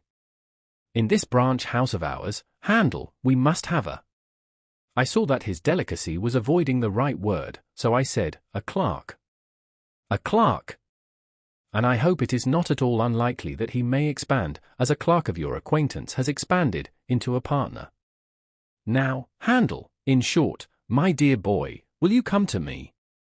There was something charmingly cordial and engaging in the manner in which, after saying "Now, Handel," as if it were the grave beginning of a portentous business exordium, he had suddenly given up that tone, stretched out his honest hand, and spoken like a schoolboy. "Clara and I have talked about it again and again," Herbert pursued, "and the dear little thing begged me only this evening, with tears in her eyes, to say to you that, if you will live with us when we come together, she will do her best to make you happy, and to convince her husband's friend that he is her friend too. We should get on so well, Handel." I thanked her heartily, and I thanked him heartily, but said I could not yet make sure of joining him as he so kindly offered. Firstly, my mind was too preoccupied to be able to take in the subject clearly. Secondly,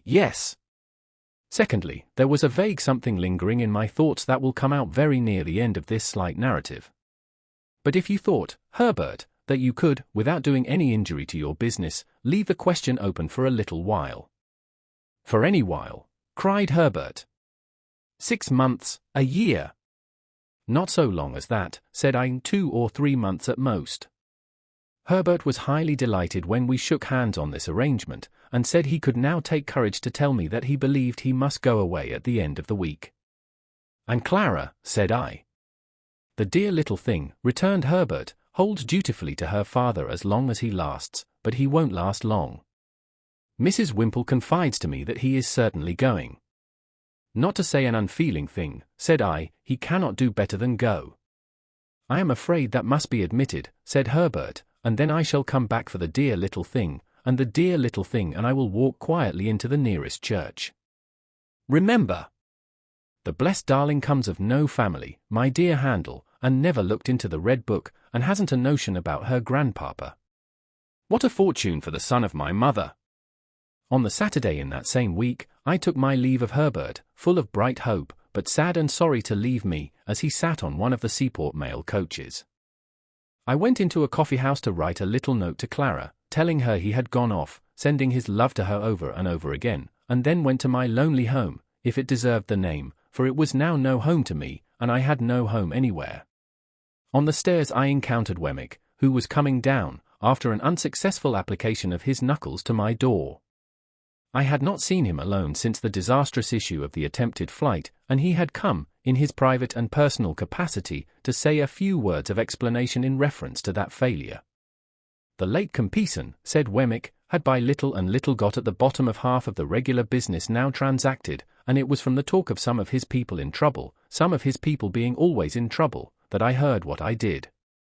I kept my ears open, seeming to have them shut, until I heard that he was absent, and I thought that would be the best time for making the attempt. I can only suppose now that it was a part of his policy, as a very clever man, habitually to deceive his own instruments. You don't blame me, I hope, Mr. Pip? I am sure I tried to serve you with all my heart. I am as sure of that, Wemmick, as you can be, and I thank you most earnestly for all your interest and friendship. Thank you very much. It's a bad job, said Wemmick, scratching his head, and I assure you I haven't been so cut up for a long time. What I look at is the sacrifice of so much portable property. Dear me. What I think of, Wemmick, is the poor owner of the property. Yes, to be sure, said Wemmick. Of course, there can be no objection to your being sorry for him, and I'd put down a £5 note myself to get him out of it. But what I look at is this. The late Compeyson having been beforehand with him in intelligence of his return, and being so determined to bring him to book, I do not think he could have been saved. Whereas, the portable property certainly could have been saved. That's the difference between the property and the owner, don't you see? I invited Wemmick to come upstairs, and refresh himself with a glass of grog before walking to Walworth. He accepted the invitation. While he was drinking his moderate allowance, he said, with nothing to lead up to it, and after having appeared rather fidgety, "What do you think of my meaning to take a holiday on Monday, Mr. Pip?" "Why, I suppose you have not done such a thing these 12 months. "These 12 years, more likely," said Wemmick. "Yes. I'm going to take a holiday. More than that, I'm going to take a walk. More than that, I'm going to ask you to take a walk with me." I was about to excuse myself, as being but a bad companion just then, when Wemmick anticipated me. "I know your engagements," said he, "and I know you are out of sorts, Mr. Pip. But if you could oblige me, I should take it as a kindness. It ain't a long walk, and it's an early one. Say it might occupy you, including breakfast on the walk, from 8 to 12. Couldn't you stretch a point and manage it?" He had done so much for me at various times, that this was very little to do for him. I said I could manage it, would manage it, and he was so very much pleased by my acquiescence, that I was pleased too. At his particular request, I appointed to call for him at the castle at 8:30 on Monday morning, and so we parted for the time. Punctual to my appointment, I rang at the castle gate on the Monday morning, and was received by Wemmick himself, who struck me as looking tighter than usual, and having a sleeker hat on. Within, there were 2 glasses of rum and milk prepared, and 2 biscuits. The aged must have been stirring with the lark, for, glancing into the perspective of his bedroom, I observed that his bed was empty. When we had fortified ourselves with the rum and milk and biscuits, and were going out for the walk with that training preparation on us, I was considerably surprised to see Wemmick take up a fishing rod, and put it over his shoulder. "Why, we are not going fishing," said I. "No," returned Wemmick, "but I like to walk with one." I thought this odd, however, I said nothing, and we set off. We went towards Camberwell Green, and when we were thereabouts, Wemmick said suddenly, "Hullo! Here's a church." There was nothing very surprising in that, but again, I was rather surprised when he said, as if he were animated by a brilliant idea, "Let's go in." We went in, Wemmick leaving his fishing rod in the porch, and looked all round. In the meantime, Wemmick was diving into his coat pockets, and getting something out of paper there. "Hullo," said he. "Here's a couple of pair of gloves. Let's put them on." As the gloves were white kid gloves, and as the post office was widened to its utmost extent, I now began to have my strong suspicions. They were strengthened into certainty when I beheld the aged enter at a side door, escorting a lady. "Hullo," said Wemmick. "Here's Miss Skiffins. Let's have a wedding." That discreet damsel was attired as usual, except that she was now engaged in substituting for her green kid gloves a pair of white.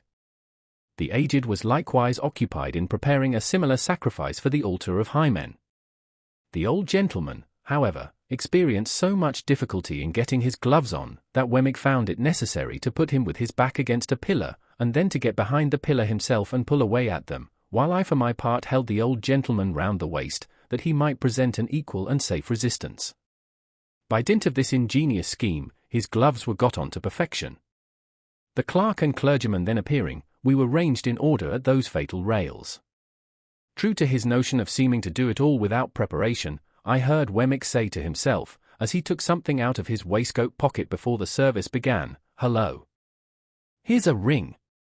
I acted in the capacity of backer, or best man, to the bridegroom, while a little limp pew-opener in a soft bonnet like a baby's, made a feint of being the bosom friend of Miss Skiffins. The responsibility of giving the lady away devolved upon the aged, which led to the clergyman's being unintentionally scandalized, and it happened thus. When he said, "Who giveth this woman to be married to this man?" the old gentleman, not in the least knowing what point of the ceremony we had arrived at, stood most amiably beaming at the 10 Commandments. Upon which, the clergyman said again, "Who giveth this woman to be married to this man?" The old gentleman being still in a state of most estimable unconsciousness, the bridegroom cried out in his accustomed voice, "Now aged P, you know, who giveth?" To which the aged replied with great briskness, before saying that he gave, "All right, John, all right, my boy." And the clergyman came to so gloomy a pause upon it, that I had doubts for the moment whether we should get completely married that day. It was completely done, however, and when we were going out of church Wemmick took the cover off the font, and put his white gloves in it, and put the cover on again. Mrs. Wemmick, more heedful of the future, put her white gloves in her pocket and assumed her green. "Now, Mr. Pip," said Wemmick, triumphantly shouldering the fishing rod as we came out, "let me ask you whether anybody would suppose this to be a wedding party?" Breakfast had been ordered at a pleasant little tavern, a mile or so away upon the rising ground beyond the green, and there was a bagatelle board in the room, in case we should desire to unbend our minds after the solemnity. It was pleasant to observe that Mrs. Wemmick no longer unwound Wemmick's arm when it adapted itself to her figure, but sat in a high-backed chair against the wall, like a violoncello in its case, and submitted to be embraced as that melodious instrument might have done. We had an excellent breakfast, and when anyone declined anything on table, Wemmick said, "Provided by contract, you know, don't be afraid of it." I drank to the new couple, drank to the aged, drank to the castle, saluted the bride at parting, and made myself as agreeable as I could. Wemmick came down to the door with me, and I again shook hands with him, and wished him joy. "Thank'ee," said Wemmick, rubbing his hands. "She's such a manager of fowls, you have no idea. You shall have some eggs, and judge for yourself. I say, Mr. Pip," calling me back, and speaking low, "this is altogether a Walworth sentiment, please." "I understand." "Not to be mentioned in Little Britain," said I. Wemmick nodded. "After what you let out the other day, Mr. Jaggers may as well not know of it. He might think my brain was softening, or something of the kind." Chapter 56. He lay in prison very ill, during the whole interval between his committal for trial and the coming round of the sessions. He had broken 2 ribs, they had wounded one of his lungs, and he breathed with great pain and difficulty, which increased daily. It was a consequence of his hurt that he spoke so low as to be scarcely audible, therefore he spoke very little. But he was ever ready to listen to me, and it became the first duty of my life to say to him, and read to him, what I knew he ought to hear. Being far too ill to remain in the common prison, he was removed, after the first day or so, into the infirmary. This gave me opportunities of being with him that I could not otherwise have had. And but for his illness he would have been put in irons, for he was regarded as a determined prison breaker, and I know not what else. Although I saw him every day, it was for only a short time, hence, the regularly recurring spaces of our separation were long enough to record on his face any slight changes that occurred in his physical state. I do not recollect that I once saw any change in it for the better. He wasted, and became slowly weaker and worse, day by day, from the day when the prison door closed upon him. The kind of submission or resignation that he showed was that of a man who was tired out. I sometimes derived an impression, from his manner or from a whispered word or two which escaped him, that he pondered over the question whether he might have been a better man under better circumstances. But he never justified himself by a hint tending that way, or tried to bend the past out of its eternal shape. It happened on 2 or 3 occasions in my presence that his desperate reputation was alluded to by one or other of the people in attendance on him. A smile crossed his face then, and he turned his eyes on me with a trustful look, as if he were confident that I had seen some small redeeming touch in him, even so long ago as when I was a little child. As to all the rest, he was humble and contrite, and I never knew him complain. When the sessions came round, Mr. Jaggers caused an application to be made for the postponement of his trial until the following sessions. It was obviously made with the assurance that he could not live so long, and was refused. The trial came on at once, and, when he was put to the bar, he was seated in a chair. No objection was made to my getting close to the dock, on the outside of it, and holding the hand that he stretched forth to me. The trial was very short and very clear. Such things as could be said for him were said, how he had taken to industrious habits, and had thriven lawfully and reputably. But nothing could unsay the fact that he had returned, and was there in presence of the judge and jury. It was impossible to try him for that, and do otherwise than find him guilty.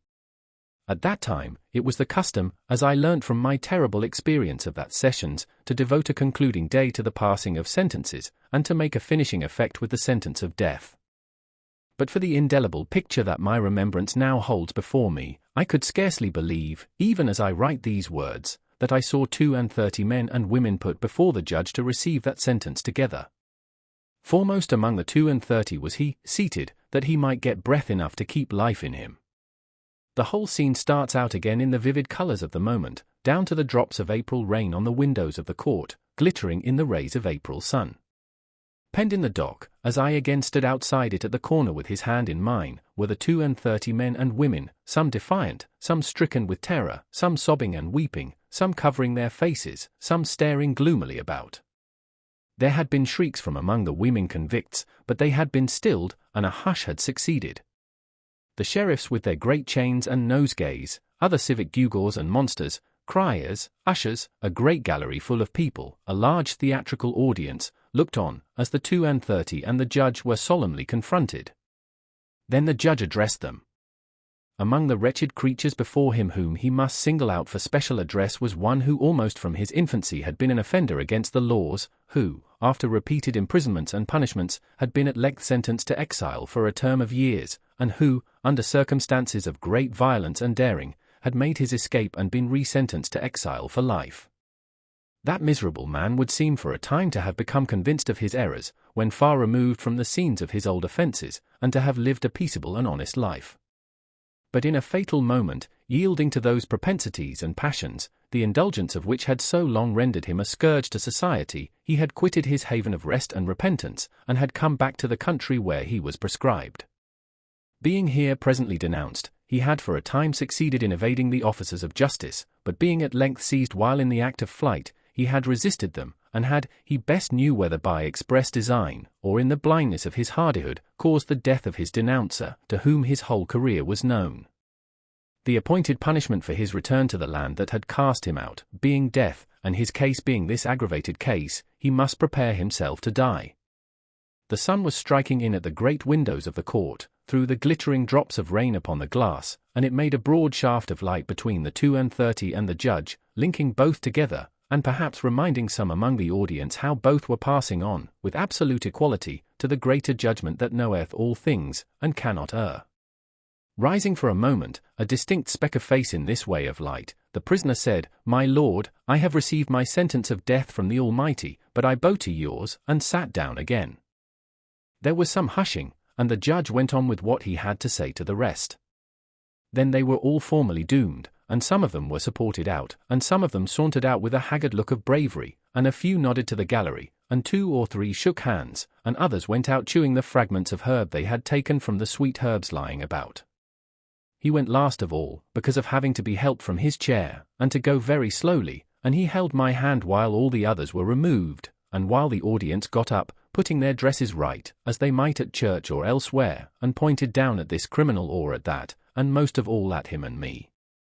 I earnestly hoped and prayed that he might die before the recorder's report was made, but, in the dread of his lingering on, I began that night to write out a petition to the Home Secretary of State, setting forth my knowledge of him, and how it was that he had come back for my sake. I wrote it as fervently and pathetically as I could, and when I had finished it and sent it in, I wrote out other petitions to such men in authority as I hoped were the most merciful, and drew up one to the Crown itself. For several days and nights after he was sentenced I took no rest except when I fell asleep in my chair, but was wholly absorbed in these appeals. And after I had sent them in, I could not keep away from the places where they were, but felt as if they were more hopeful and less desperate when I was near them. In this unreasonable restlessness and pain of mind I would roam the streets of an evening, wandering by those offices and houses where I had left the petitions. To the present hour, the weary western streets of London on a cold, dusty spring night, with their ranges of stern, shut-up mansions, and their long rows of lamps, are melancholy to me from this association. The daily visits I could make him were shortened now, and he was more strictly kept. Seeing, or fancying, that I was suspected of an intention of carrying poison to him, I asked to be searched before I sat down at his bedside, and told the officer who was always there that I was willing to do anything that would assure him of the singleness of my designs. Nobody was hard with him or with me. There was duty to be done, and it was done, but not harshly. The officer always gave me the assurance that he was worse, and some other sick prisoners in the room, and some other prisoners who attended on them as sick nurses, malefactors, but not incapable of kindness, God be thanked, always joined in the same report. As the days went on, I noticed more and more that he would lie placidly looking at the white ceiling, with an absence of light in his face until some word of mine brightened it for an instant, and then it would subside again. Sometimes he was almost or quite unable to speak, then he would answer me with slight pressures on my hand, and I grew to understand his meaning very well. The number of the days had risen to 10, when I saw a greater change in him than I had seen yet. His eyes were turned towards the door, and lighted up as I entered. "Dear boy," he said, as I sat down by his bed, "I thought you was late. But I knowed you couldn't be that." "It is just the time," said I, ere I waited for it at the gate. "You always waits at the gate, don't you, dear boy?" "Yes." "Not to lose a moment of the time." "Thankee, dear boy, thankee. God bless you. You've never deserted me, dear boy." I pressed his hand in silence, for I could not forget that I had once meant to desert him. "And what's the best of all," he said, "you've been more comfortable along o' me, since I was under a dark cloud, than when the sun shone. That's best of all." He lay on his back, breathing with great difficulty. Do what he would, and love me though he did, the light left his face ever and again, and a film came over the placid look at the white ceiling. "Are you in much pain today?" "I don't complain of none, dear boy." "You never do complain." He had spoken his last words. He smiled, and I understood his touch to mean that he wished to lift my hand, and lay it on his breast. I laid it there, and he smiled again, and put both his hands upon it. The allotted time ran out, while we were thus, but, looking round, I found the governor of the prison standing near me, and he whispered, "You needn't go yet." I thanked him gratefully, and asked, might I speak to him, if he can hear me? The governor stepped aside, and beckoned the officer away. The change, though it was made without noise, drew back the film from the placid look at the white ceiling, and he looked most affectionately at me. "Dear Magwitch, I must tell you now, at last. You understand what I say." A gentle pressure on my hand. "You had a child once, whom you loved and lost." A stronger pressure on my hand. "She lived, and found powerful friends. She is living now. She is a lady and very beautiful. And I love her." With a last faint effort, which would have been powerless but for my yielding to it and assisting it, he raised my hand to his lips. Then, he gently let it sink upon his breast again, with his own hands lying on it. The placid look at the white ceiling came back, and passed away, and his head dropped quietly on his breast. Mindful, then, of what we had read together, I thought of the two men who went up into the temple to pray, and I knew there were no better words that I could say beside his bed than, "O Lord, be merciful to him a sinner." Chapter 57. Now that I was left wholly to myself, I gave notice of my intention to quit the chambers in the temple as soon as my tenancy could legally determine, and in the meanwhile to underlet them. At once I put bills up in the windows, for I was in debt, and had scarcely any money, and began to be seriously alarmed by the state of my affairs. I ought rather to write that I should have been alarmed if I had had energy and concentration enough to help me to the clear perception of any truth beyond the fact that I was falling very ill. The late stress upon me had enabled me to put off illness, but not to put it away. I knew that it was coming on me now, and I knew very little else, and was even careless as to that. For a day or two, I lay on the sofa, or on the floor, anywhere, according as I happened to sink down, with a heavy head and aching limbs, and no purpose, and no power. Then there came one night which appeared of great duration, and which teemed with anxiety and horror, and when in the morning I tried to sit up in my bed and think of it, I found I could not do so. Whether I really had been down in Garden Court in the dead of the night, groping about for the boat that I supposed to be there, whether I had 2 or 3 times come to myself on the staircase with great terror, not knowing how I had got out of bed, whether I had found myself lighting the lamp, possessed by the idea that he was coming up the stairs, and that the lights were blown out, whether I had been inexpressibly harassed by the distracted talking, laughing, and groaning of someone, and had half suspected those sounds to be of my own making, whether there had been a closed iron furnace in a dark corner of the room, and a voice had called out, over and over again, that Miss Havisham was consuming within it. These were things that I tried to settle with myself and get into some order, as I lay that morning on my bed. But the vapour of a linekill would come between me and them, disordering them all, and it was through the vapour at last that I saw 2 men looking at me. "What do you want?" I asked, starting. "I don't know you." "Well, sir," returned one of them, bending down and touching me on the shoulder, "this is a matter that you'll soon arrange, I dare say, but you're arrested." "What is the debt?" £123, 15, 6. "Jeweller's account, I think." "What is to be done?" "You had better come to my house," said the man. "I keep a very nice house." I made some attempt to get up and dress myself. When I next attended to them, they were standing a little off from the bed, looking at me. I still lay there. "You see my state," said I would come with you if I could, but indeed I am quite unable. If you take me from here, I think I shall die by the way." Perhaps they replied, or argued the point, or tried to encourage me to believe that I was better than I thought.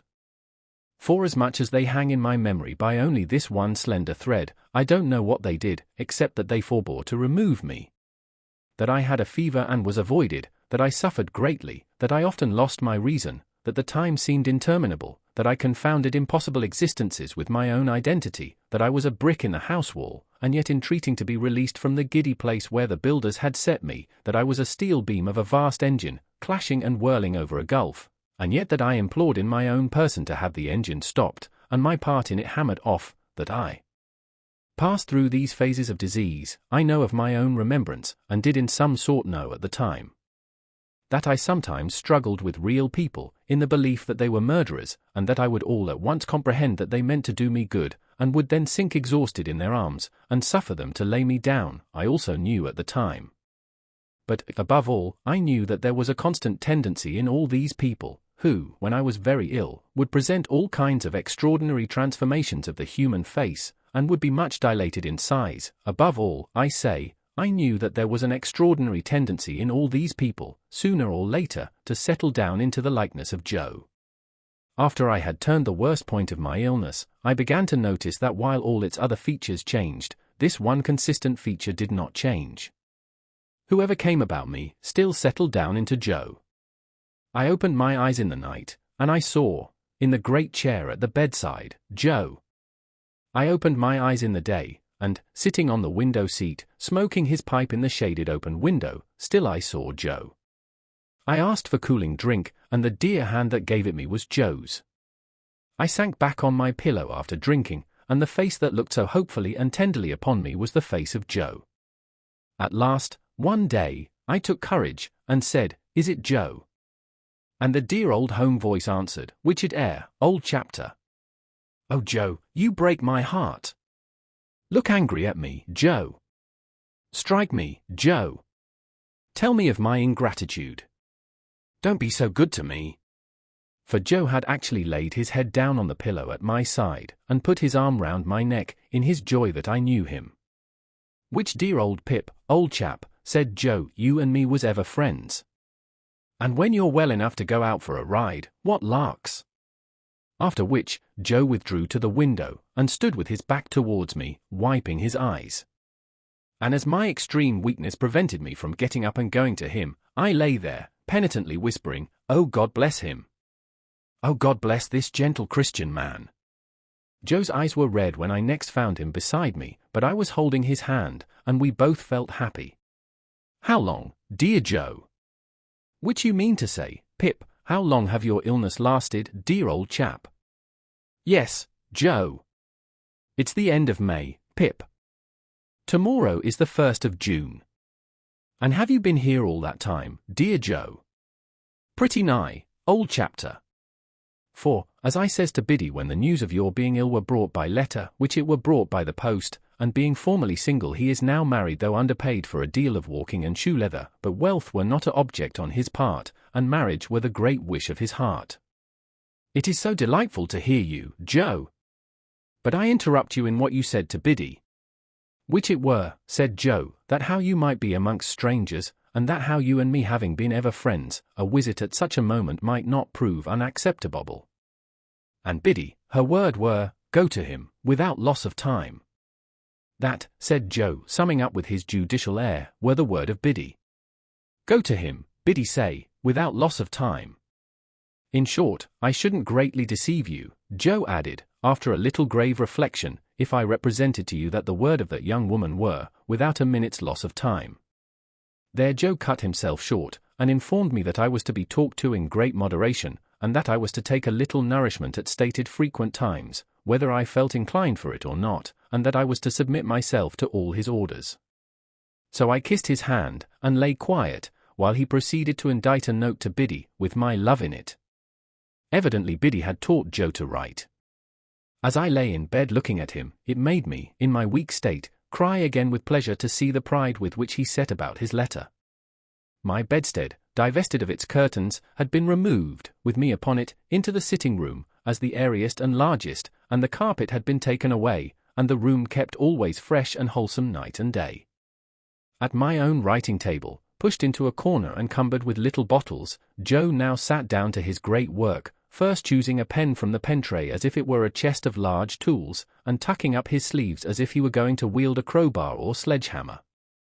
It was necessary for Joe to hold on heavily to the table with his left elbow, and to get his right leg well out behind him, before he could begin, and when he did begin he made every downstroke so slowly that it might have been 6 feet long, while at every upstroke I could hear his pen spluttering extensively. He had a curious idea that the inkstand was on the side of him where it was not, and constantly dipped his pen into space, and seemed quite satisfied with the result. Occasionally, he was tripped up by some orthographical stumbling block, but on the whole he got on very well indeed, and when he had signed his name, and had removed a finishing blot from the paper to the crown of his head with his 2 forefingers, he got up and hovered about the table, trying the effect of his performance from various points of view, as it lay there, with unbounded satisfaction. Not to make Joe uneasy by talking too much, even if I had been able to talk much, I deferred asking him about Miss Havisham until next day. He shook his head when I then asked him if she had recovered. "Is she dead, Joe?" "Why, you see, old chap," said Joe, in a tone of remonstrance, and by way of getting at it by degrees, "I wouldn't go so far as to say that, for that's a deal to say, but she ain't." "Living, Joe?" "That's nigher where it is," said Joe, "she ain't living." "Did she linger long, Joe?" "Arter you was took ill, pretty much about what you might call, if you was put to it, of a week," said Joe, still determined, on my account, to come at everything by degrees. "Dear Joe, have you heard what becomes of her property?" "Well, old chap," said Joe, "it do appear that she had settled the most of it, which I mean to say tied it up, on Miss Estella. But she had wrote out a little codleshell in her own hand a day or two afore the accident, leaving a cool 4,000 to Mr. Matthew Pocket. And why, do you suppose, above all things, Pip, she left that cool 4,000 unto him?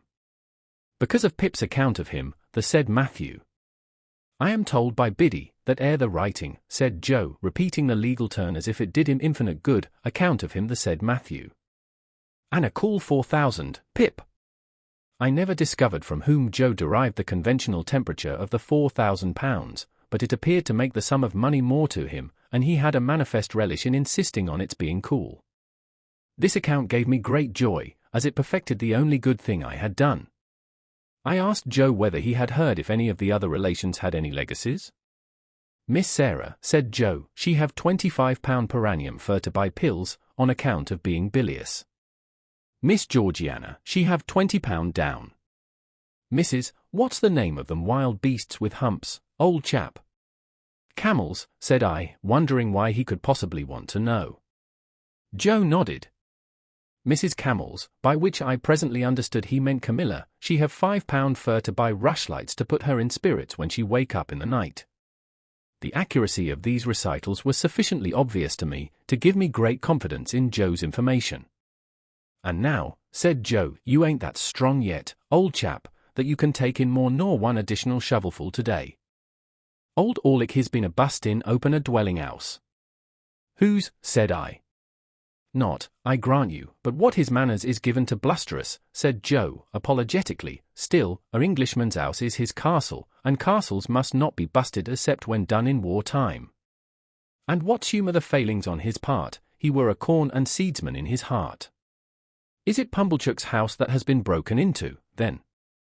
That's it, Pip, said Joe, and they took his till, and they took his cash-box, and they drinked his wine, and they partook of his wit-les, and they slapped his face, and they pulled his nose, and they tied him up to his bedpost, and they give him a dozen, and they stuffed his mouth full of flowering annuals to prevent his crying out. But he knowed Orlick, and Orlick's in the county jail. By these approaches we arrived at unrestricted conversation. I was slow to gain strength, but I did slowly and surely become less weak, and Joe stayed with me, and I fancied I was little Pip again. For the tenderness of Joe was so beautifully proportioned to my need, that I was like a child in his hands. He would sit and talk to me in the old confidence, and with the old simplicity, and in the old unassertive protecting way, so that I would half believe that all my life since the days of the old kitchen was one of the mental troubles of the fever that was gone. He did everything for me except the household work, for which he had engaged a very decent woman, after paying off the laundress on his first arrival.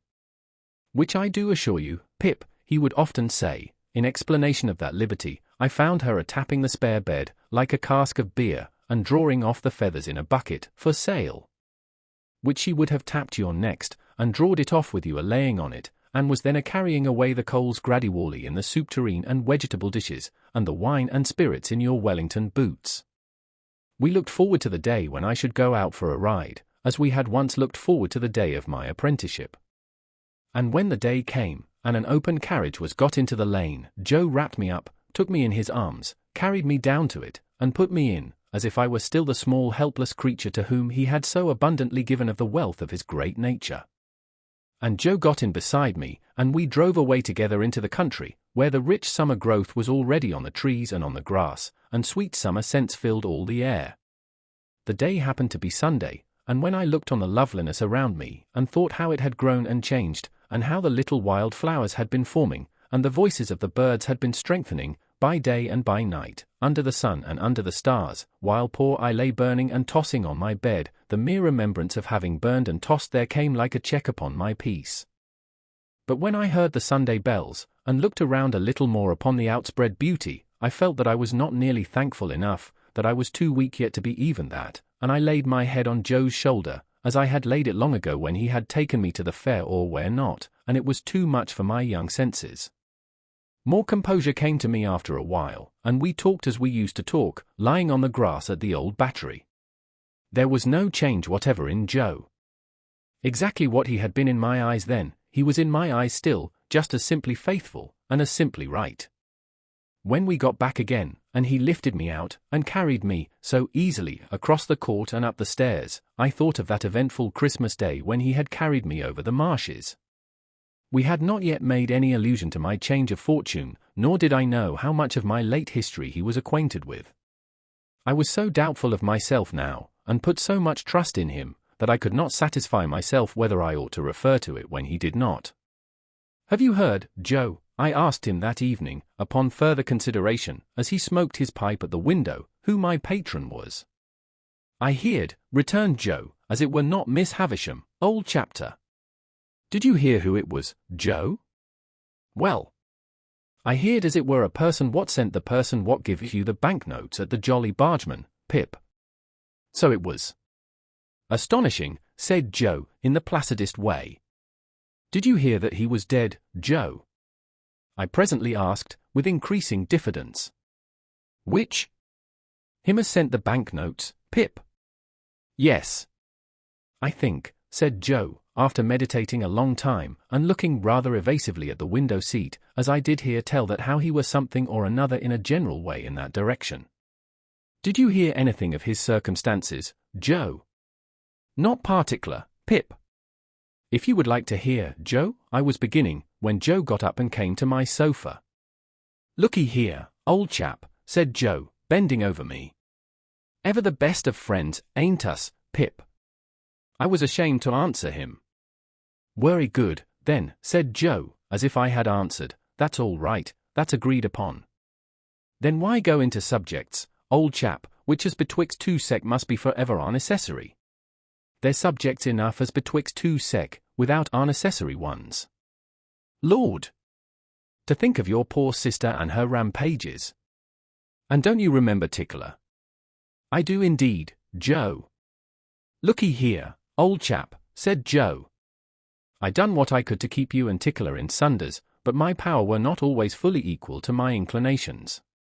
For when your poor sister had a mind to drop into you, it were not so much, said Joe, in his favourite argumentative way, that she dropped into me too, if I put myself in opposition to her, but that she dropped into you always heavier for it.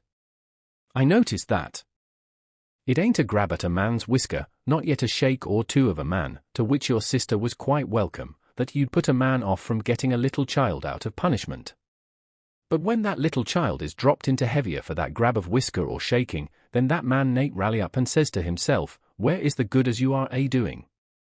I grant you I see the harm, says the man, but I don't see the good. I call upon you, sir, therefore, to pint out the good. The man says. I observed, as Joe waited for me to speak. The man says, Joe assented. Is he right, that man? Dear Joe, he is always right. Well, old chap, said Joe, then abide by your words. If he's always right, which in general is more likely wrong, he's right when he says this, supposing ever you kep any little matter to yourself, when you was a little child, you kep it mostly because you knowed as J. Golgor's power to part you and Tickler in sunders were not fully equal to his inclinations. Therefore, think no more of it as betwixt two sec, and do not let us pass remarks upon unnecessary subjects. Biddy give herself a deal o's trouble with me afore I left, for I am almost awful dull, as I should view it in this light, and, viewing it in this light, as I should so put it. Both of which, said Joe, quite charmed with his logical arrangement, being done, now this to you a true friend, say. Namely, you mustn't go overdoing on it, but you must have your supper and your wine and water, and you must be put betwixt the sheets. The delicacy with which Joe dismissed this theme, and the sweet tact and kindness with which Biddy, who with her woman's wit had found me out so soon, had prepared him for it, made a deep impression on my mind. But whether Joe knew how poor I was, and how my great expectations had all dissolved, like our own marsh mists before the sun, I could not understand.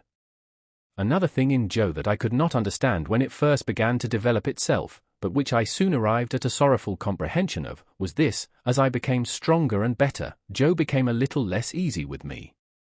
In my weakness and entire dependence on him, the dear fellow had fallen into the old tone, and called me by the old names, the dear old Pip, old chap, that now were music in my ears. I too had fallen into the old ways, only happy and thankful that he let me. But, imperceptibly, though I held by them fast, Joe's hold upon them began to slacken, and whereas I wondered at this, at first, I soon began to understand that the cause of it was in me, and that the fault of it was all mine. Ah! Had I given Joe no reason to doubt my constancy, and to think that in prosperity I should grow cold to him and cast him off? Had I given Joe's innocent heart no cause to feel instinctively that as I got stronger, his hold upon me would be weaker, and that he had better loosen it in time and let me go, before I plucked myself away?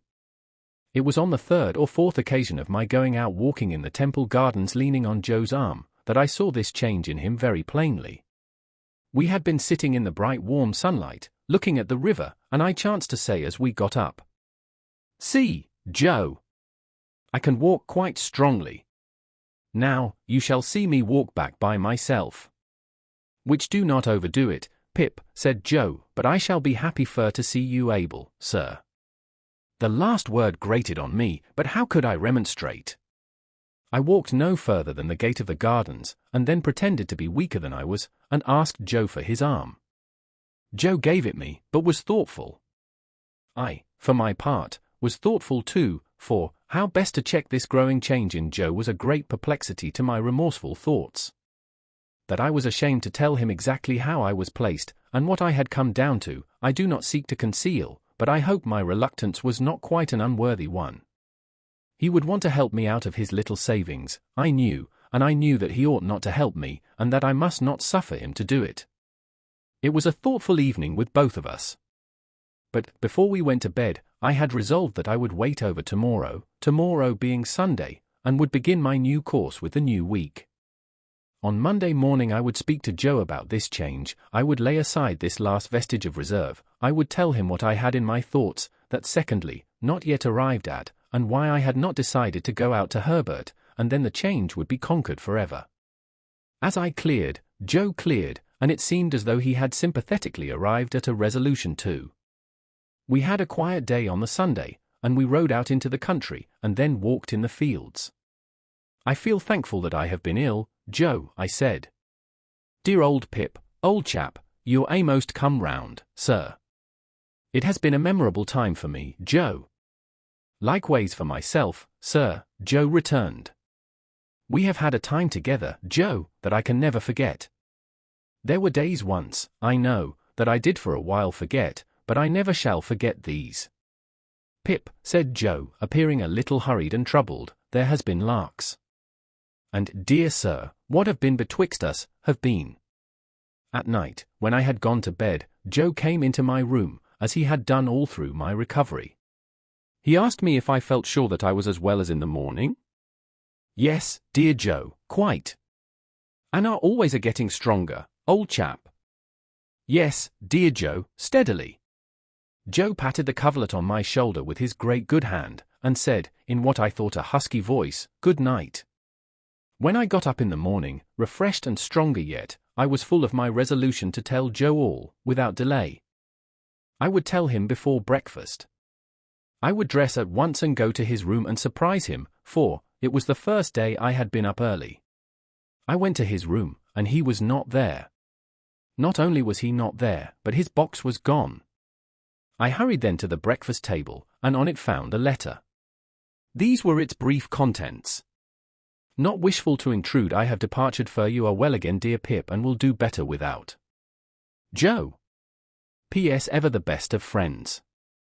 Enclosed in the letter was a receipt for the debt and costs on which I had been arrested.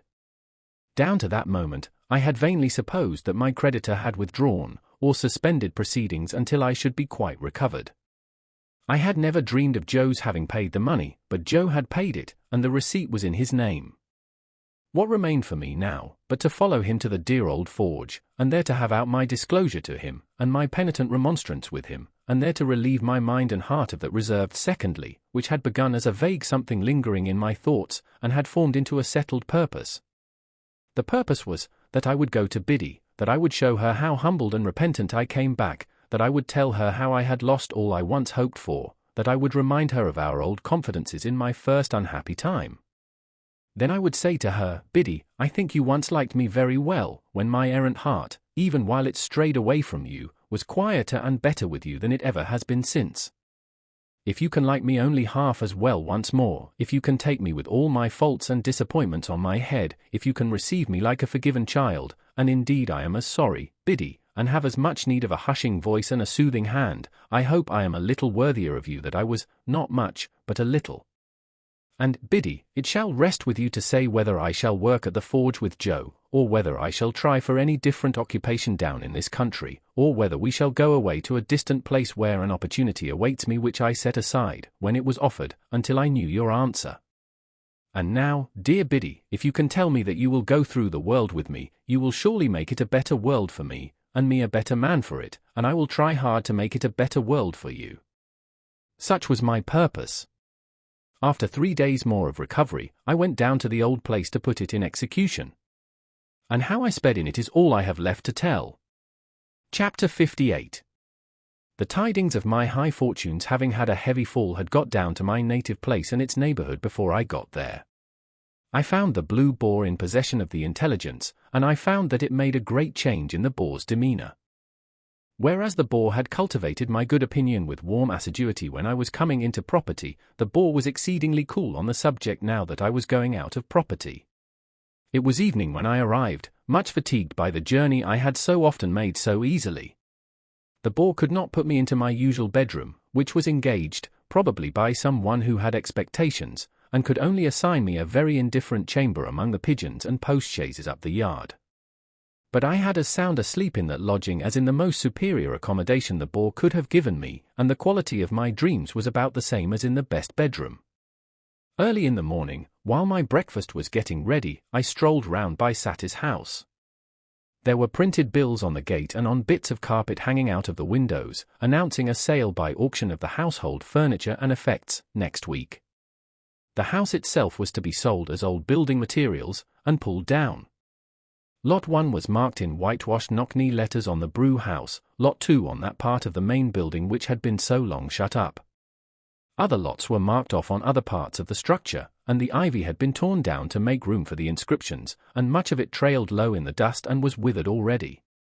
Stepping in for a moment at the open gate, and looking around me with the uncomfortable air of a stranger who had no business there, I saw the auctioneer's clerk walking on the casks and telling them off for the information of a catalogue compiler, pen in hand, who made a temporary desk of the wheeled chair I had so often pushed along to the tune of Old Clem.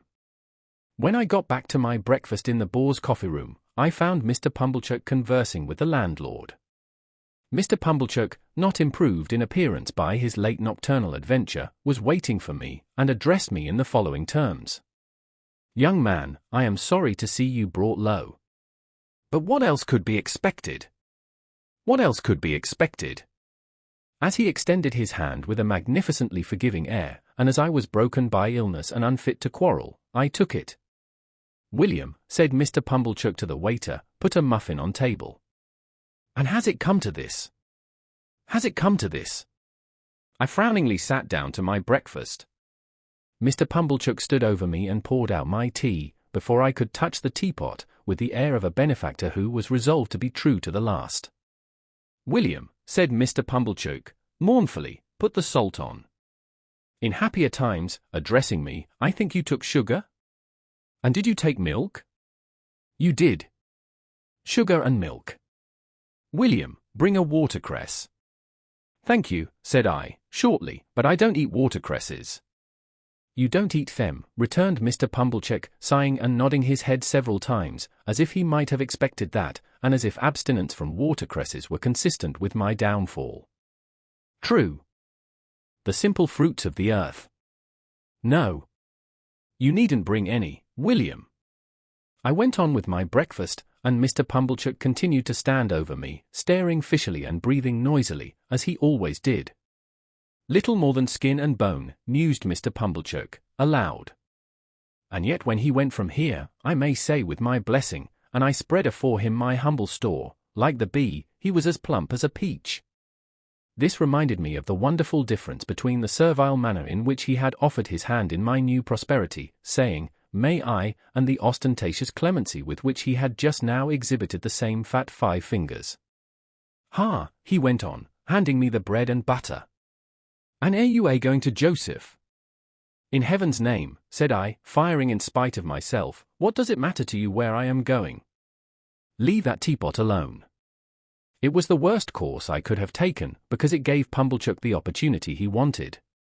"Yes, young man," said he, releasing the handle of the article in question, retiring a step or two from my table, and speaking for the behoof of the landlord and waiter at the door, "I will leave that teapot alone." "You are right, young man. For once you are right. I forget myself when I take such an interest in your breakfast, as to wish your frame, exhausted by the debilitating effects of prodigality, to be stimulated by the wholesome nourishment of your forefathers. And yet, said Pumblechook, turning to the landlord and waiter, and pointing me out at arm's length, this is him as I ever sported with in his days of happy infancy. Tell me not it cannot be, I tell you this is him. A low murmur from the two replied. The waiter appeared to be particularly affected. This is him, said Pumblechook, as I have rode in my shay-cart. This is him as I have seen brought up by hand. This is him unto the sister of which I was uncle by marriage, as her name was Georgiana Emria from her own mother, let him deny it if he can. The waiter seemed convinced that I could not deny it, and that it gave the case a black look. Young man, said Pumblechook, screwing his head at me in the old fashion, you air going to Joseph. What does it matter to me, you ask me, where you air going? I say to you, sir, you air going to Joseph. The waiter coughed, as if he modestly invited me to get over that. Now, said Pumblechook, and all this with a most exasperating air of saying in the cause of virtue what was perfectly convincing and conclusive, I will tell you what to say to Joseph. Here is Squires of the Boar present, known and respected in this town, and here is William, which his father's name was Popkins if I do not deceive myself. You do not, sir, said William. In their presence, pursued Pumblechook, I will tell you, young man, what to say to Joseph. Says you, Joseph, I have this day seen my earliest benefactor and the founder of my fortunes. I will name no names, Joseph, but so they are pleased to call him uptown, and I have seen that man. I swear I don't see him here, said I. Say that likewise, retorted Pumblechook. Say you said that, and even Joseph will probably betray surprise. There you quite mistake him, said I know better. Says you, Pumblechook went on, Joseph, I have seen that man, and that man bears you no malice and bears me no malice. He knows your character, Joseph, and is well acquainted with your pig-headedness and ignorance, and he knows my character, Joseph, and he knows my want of gratitude. Yes, Joseph, says you, here Pumblechook shook his head and hand at me, he knows my total deficiency of common human gratitude. He knows it, Joseph, as none can. You do not know it, Joseph, having no call to know it, but that man do. Windy donkey as he was, it really amazed me that he could have the face to talk thus to mine. Says you, Joseph, he gave me a little message, which I will now repeat. It was that, in my being brought low, he saw the finger of Providence. He knowed that finger when he saw Joseph, and he saw it plain. It pint out this writing, Joseph. Reward of ingratitude to his earliest benefactor, and founder of fortunes. But that man said he did not repent of what he had done, Joseph. Not at all. It was right to do it, it was kind to do it, it was benevolent to do it, and he would do it again. It's pity, said I, scornfully, as I finished my interrupted breakfast, that the man did not say what he had done and would do again. Squires of the Boar. Pumblechook was now addressing the landlord, and William. I have no objections to your mentioning, either uptown or downtown, if such should be your wishes, that it was right to do it, kind to do it, benevolent to do it, and that I would do it again. With those words the impostor shook them both by the hand, with an air, and left the house, leaving me much more astonished than delighted by the virtues of that same indefinite it. I was not long after him in leaving the house too, and when I went down the High Street I saw him holding forth, no doubt to the same effect, at his shop door to a select group, who honoured me with very unfavourable glances as I passed on the opposite side of the way. But it was only the pleasanter to turn to Biddy and to Joe, whose great forbearance shone more brightly than before, if that could be, contrasted with this brazen pretender.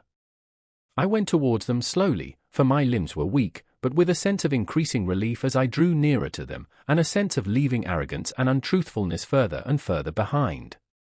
The June weather was delicious. The sky was blue, the larks were soaring high over the green corn. I thought all that countryside more beautiful and peaceful by far than I had ever known it to be yet. Many pleasant pictures of the life that I would lead there, and of the change for the better that would come over my character when I had a guiding spirit at my side whose simple faith and clear home wisdom I had proved, beguiled my way.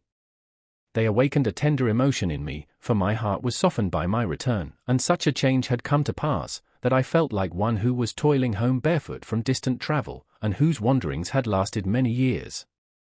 The schoolhouse where Biddy was mistress I had never seen, but the little roundabout lane by which I entered the village, for quietness' sake, took me past it. I was disappointed to find that the day was a holiday, no children were there, and Biddy's house was closed. Some hopeful notion of seeing her, busily engaged in her daily duties, before she saw me, had been in my mind and was defeated. But the forge was a very short distance off, and I went towards it under the sweet green limes, listening for the clink of Joe's hammer. Long after I ought to have heard it, and long after I had fancied I heard it and found it but a fancy, all was still. The limes were there, and the white thorns were there, and the chestnut trees were there, and their leaves rustled harmoniously when I stopped to listen, but the clink of Joe's hammer was not in the midsummer wind. Almost fearing, without knowing why, to come in view of the forge, I saw it at last, and saw that it was closed. No gleam of fire, no glittering shower of sparks, no roar of bellows, all shut up, and still. But the house was not deserted, and the best parlour seemed to be in use, for there were white curtains fluttering in its window, and the window was open and gay with flowers. I went softly towards it, meaning to peep over the flowers, when Joe and Biddy stood before me, arm in arm. At first Biddy gave a cry, as if she thought it was my apparition, but in another moment she was in my embrace. I wept to see her, and she wept to see me, I, because she looked so fresh and pleasant, she, because I looked so worn and white. But dear Biddy, how smart you are! Yes, dear Pip. And Joe, how smart you are! Yes, dear old Pip, old chapter. I looked at both of them, from one to the other, and then, "It's my wedding day," cried Biddy, in a burst of happiness, "and I am married to Joe." They had taken me into the kitchen, and I had laid my head down on the old deal table. Biddy held one of my hands to her lips, and Joe's restoring touch was on my shoulder. "Which he warn't he strong enough, my dear, fur to be surprised," said Joe. And Biddy said, "I ought to have thought of it, dear Joe, but I was too happy." They were both so overjoyed to see me, so proud to see me, so touched by my coming to them, so delighted that I should have come by accident to make their day complete. My first thought was one of great thankfulness that I had never breathed this last baffled hope to Joe. How often, while he was with me in my illness, had it risen to my lips? How irrevocable would have been his knowledge of it, if he had remained with me but another hour? "Dear Biddy," said I, "you have the best husband in the whole world, and if you could have seen him by my bed you would have, but no, you couldn't love him better than you do." "No, I couldn't indeed," said Biddy. "And, dear Joe, you have the best wife in the whole world, and she will make you as happy as even you deserve to be, you dear, good, noble Joe." Joe looked at me with a quivering lip, and fairly put his sleeve before his eyes. "And Joe and Biddy both, as you have been to church today, and are in charity and love with all mankind, receive my humble thanks for all you have done for me, and all I have so ill repaid. And when I say that I am going away within the hour, for I am soon going abroad, and that I shall never rest until I have worked for the money with which you have kept me out of prison, and have sent it to you, don't think, dear Joe and Biddy, that if I could repay it 1,000 times over, I suppose I could cancel a farthing of the debt I owe you, or that I would do so if I could." They were both melted by these words, and both entreated me to say no more. But I must say more. "Dear Joe, I hope you will have children to love, and that some little fellow will sit in this chimney corner of a winter night, who may remind you of another little fellow gone out of it forever.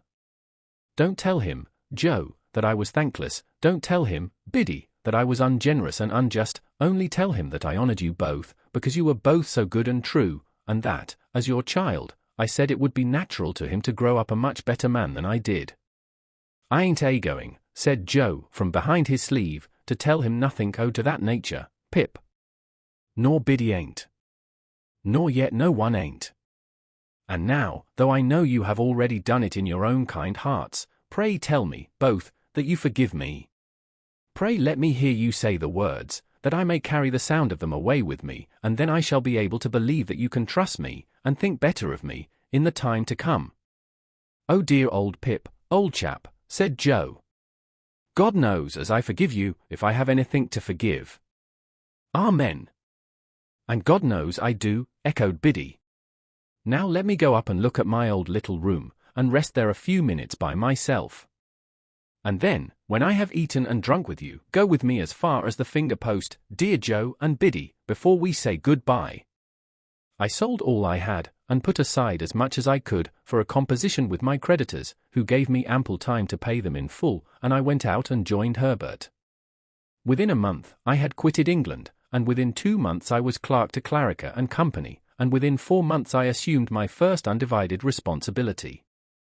For the beam across the parlour ceiling at Mill Pond Bank had then ceased to tremble under old Bill Barley's growls and was at peace, and Herbert had gone away to marry Clara, and I was left in sole charge of the Eastern branch until he brought her back. Many a year went round before I was a partner in the house, but I lived happily with Herbert and his wife, and lived frugally, and paid my debts, and maintained a constant correspondence with Biddy and Joe. It was not until I became third in the firm that Clarriker betrayed me to Herbert, but he then declared that the secret of Herbert's partnership had been long enough upon his conscience, and he must tell it. So he told it, and Herbert was as much moved as amazed, and the dear fellow and I were not the worse friends for the long concealment. I must not leave it to be supposed that we were ever a great house, or that we made mints of money. We were not in a grand way of business, but we had a good name, and worked for our profits, and did very well. We owed so much to Herbert's ever-cheerful industry and readiness, that I often wondered how I had conceived that old idea of his inaptitude, until I was one day enlightened by the reflection, that perhaps the inaptitude had never been in him at all, but had been in me. Chapter 59. For 11 years, I had not seen Joe nor Biddy with my bodily eyes, though they had both been often before my fancy in the East, when, upon an evening in December, an hour or two after dark, I laid my hand softly on the latch of the old kitchen door. I touched it so softly that I was not heard, and looked in unseen. There, smoking his pipe in the old place by the kitchen firelight, as hale and as strong as ever, though a little grey, sat Joe, and there, fenced into the corner with Joe's leg, and sitting on my own little stool looking at the fire, was I again. "We give him the name of Pip for your sake, dear old chap," said Joe, delighted, when I took another stool by the child's side, "but I did not rumple his hair, and we hoped he might grow a little bit like you, and we think he do." I thought so too, and I took him out for a walk next morning, and we talked immensely, understanding one another to perfection. And I took him down to the churchyard, and set him on a certain tombstone there, and he showed me from that elevation which stone was sacred to the memory of Philip Pirrip, late of this parish, and also Georgiana, wife of the above. "Biddy," said I, when I talked with her after dinner, as her little girl lay sleeping in her lap, "you must give Pip to me one of these days, or lend him, at all events." "No, no," said Biddy, gently. "You must marry." "So Herbert and Clara say, but I don't think I shall, Biddy. I have so settled down in their home, that it's not at all likely. I am already quite an old bachelor." Biddy looked down at her child, and put its little hand to her lips, and then put the good matronly hand with which she had touched it into mine. There was something in the action, and in the light pressure of Biddy's wedding ring, that had a very pretty eloquence in it. "Dear Pip," said Biddy, "you are sure you don't fret for her?" "Oh no, I think not, Biddy. Tell me as an old friend. Have you quite forgotten her?" "My dear Biddy, I have forgotten nothing in my life that ever had a foremost place there, and little that ever had any place there. But that poor dream, as I once used to call it, has all gone by, Biddy, all gone by." Nevertheless, I knew, while I said those words, that I secretly intended to revisit the site of the old house that evening, alone, for her sake. Yes, even so. For Estella's sake. I had heard of her as leading a most unhappy life, and as being separated from her husband, who had used her with great cruelty, and who had become quite renowned as a compound of pride, avarice, brutality, and meanness. And I had heard of the death of her husband, from an accident consequent on his ill treatment of a horse. This release had befallen her some 2 years before. For anything I knew, she was married again. The early dinner hour at Joe's left me abundance of time, without hurrying my talk with Biddy, to walk over to the old spot before dark. But, what with loitering on the way to look at old objects and to think of old times, the day had quite declined when I came to the place. There was no house now, no brewery, no building whatever left, but the wall of the old garden. The cleared space had been enclosed with a rough fence, and looking over it, I saw that some of the old ivy had struck root anew, and was growing green on low quiet mounds of ruin. A gate in the fence standing ajar, I pushed it open, and went in. A cold silvery mist had veiled the afternoon, and the moon was not yet up to scatter it. But the stars were shining beyond the mist, and the moon was coming, and the evening was not dark. I could trace out where every part of the old house had been, and where the brewery had been, and where the gates, and where the casks. I had done so, and was looking along the desolate garden walk, when I beheld a solitary figure in it. The figure showed itself aware of me as I advanced. It had been moving towards me, but it stood still. As I drew nearer, I saw it to be the figure of a woman. As I drew nearer yet, it was about to turn away, when it stopped, and let me come up with it. Then, it faltered, as if much surprised, and uttered my name, and I cried out, "Estella! I am greatly changed. I wonder you know me." The freshness of her beauty was indeed gone, but its indescribable majesty and its indescribable charm remained. Those attractions in it, I had seen before. What I had never seen before was the saddened, softened light of the once proud eyes. What I had never felt before was the friendly touch of the once insensible hand. We sat down on a bench that was near, and I said, after so many years, "It is strange that we should thus meet again, Estella, here where our first meeting was. Do you often come back?" "I have never been here since." "Nor I." The moon began to rise, and I thought of the placid look at the white ceiling, which had passed away. The moon began to rise, and I thought of the pressure on my hand when I had spoken the last words he had heard on earth. Estella was the next to break the silence that ensued between us. "I have very often hoped and intended to come back, but have been prevented by many circumstances." Poor old place! The silvery mist was touched with the first rays of the moonlight, and the same rays touched the tears that dropped from her eyes. Not knowing that I saw them, and setting herself to get the better of them, she said quietly, "Were you wondering, as you walked along, how it came to be left in this condition?" "Yes, Estella. The ground belongs to me. It is the only possession I have not relinquished.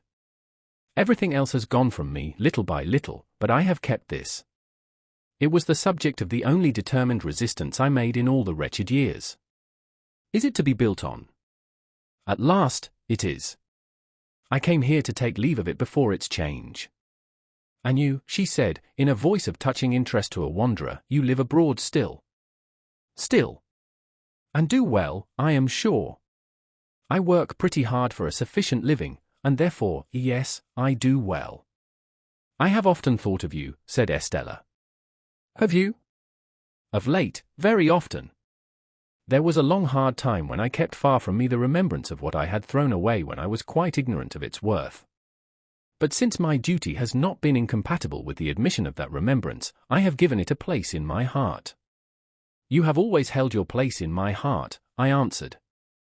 And we were silent again until she spoke. "I little thought," said Estella, "that I should take leave of you in taking leave of this spot. I am very glad to do so." "Glad to part again, Estella?" "To me, parting is a painful thing. To me, the remembrance of our last parting has been ever mournful and painful." "But you said to me," returned Estella, very earnestly, "God bless you, God forgive you. And if you could say that to me then, you will not hesitate to say that to me now, when suffering has been stronger than all other teaching, and has taught me to understand what your heart used to be.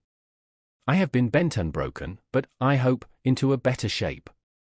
Be as considerate and good to me as you were, and tell me we are friends." "We are friends," said I, rising and bending over her, as she rose from the bench. "And will continue friends apart," said Estella. I took her hand in mine, and we went out of the ruined place, and, as the morning mists had risen long ago when I first left the forge, so the evening mists were rising now, and in all the broad expanse of tranquil light they showed to me, I saw no shadow of another parting from her.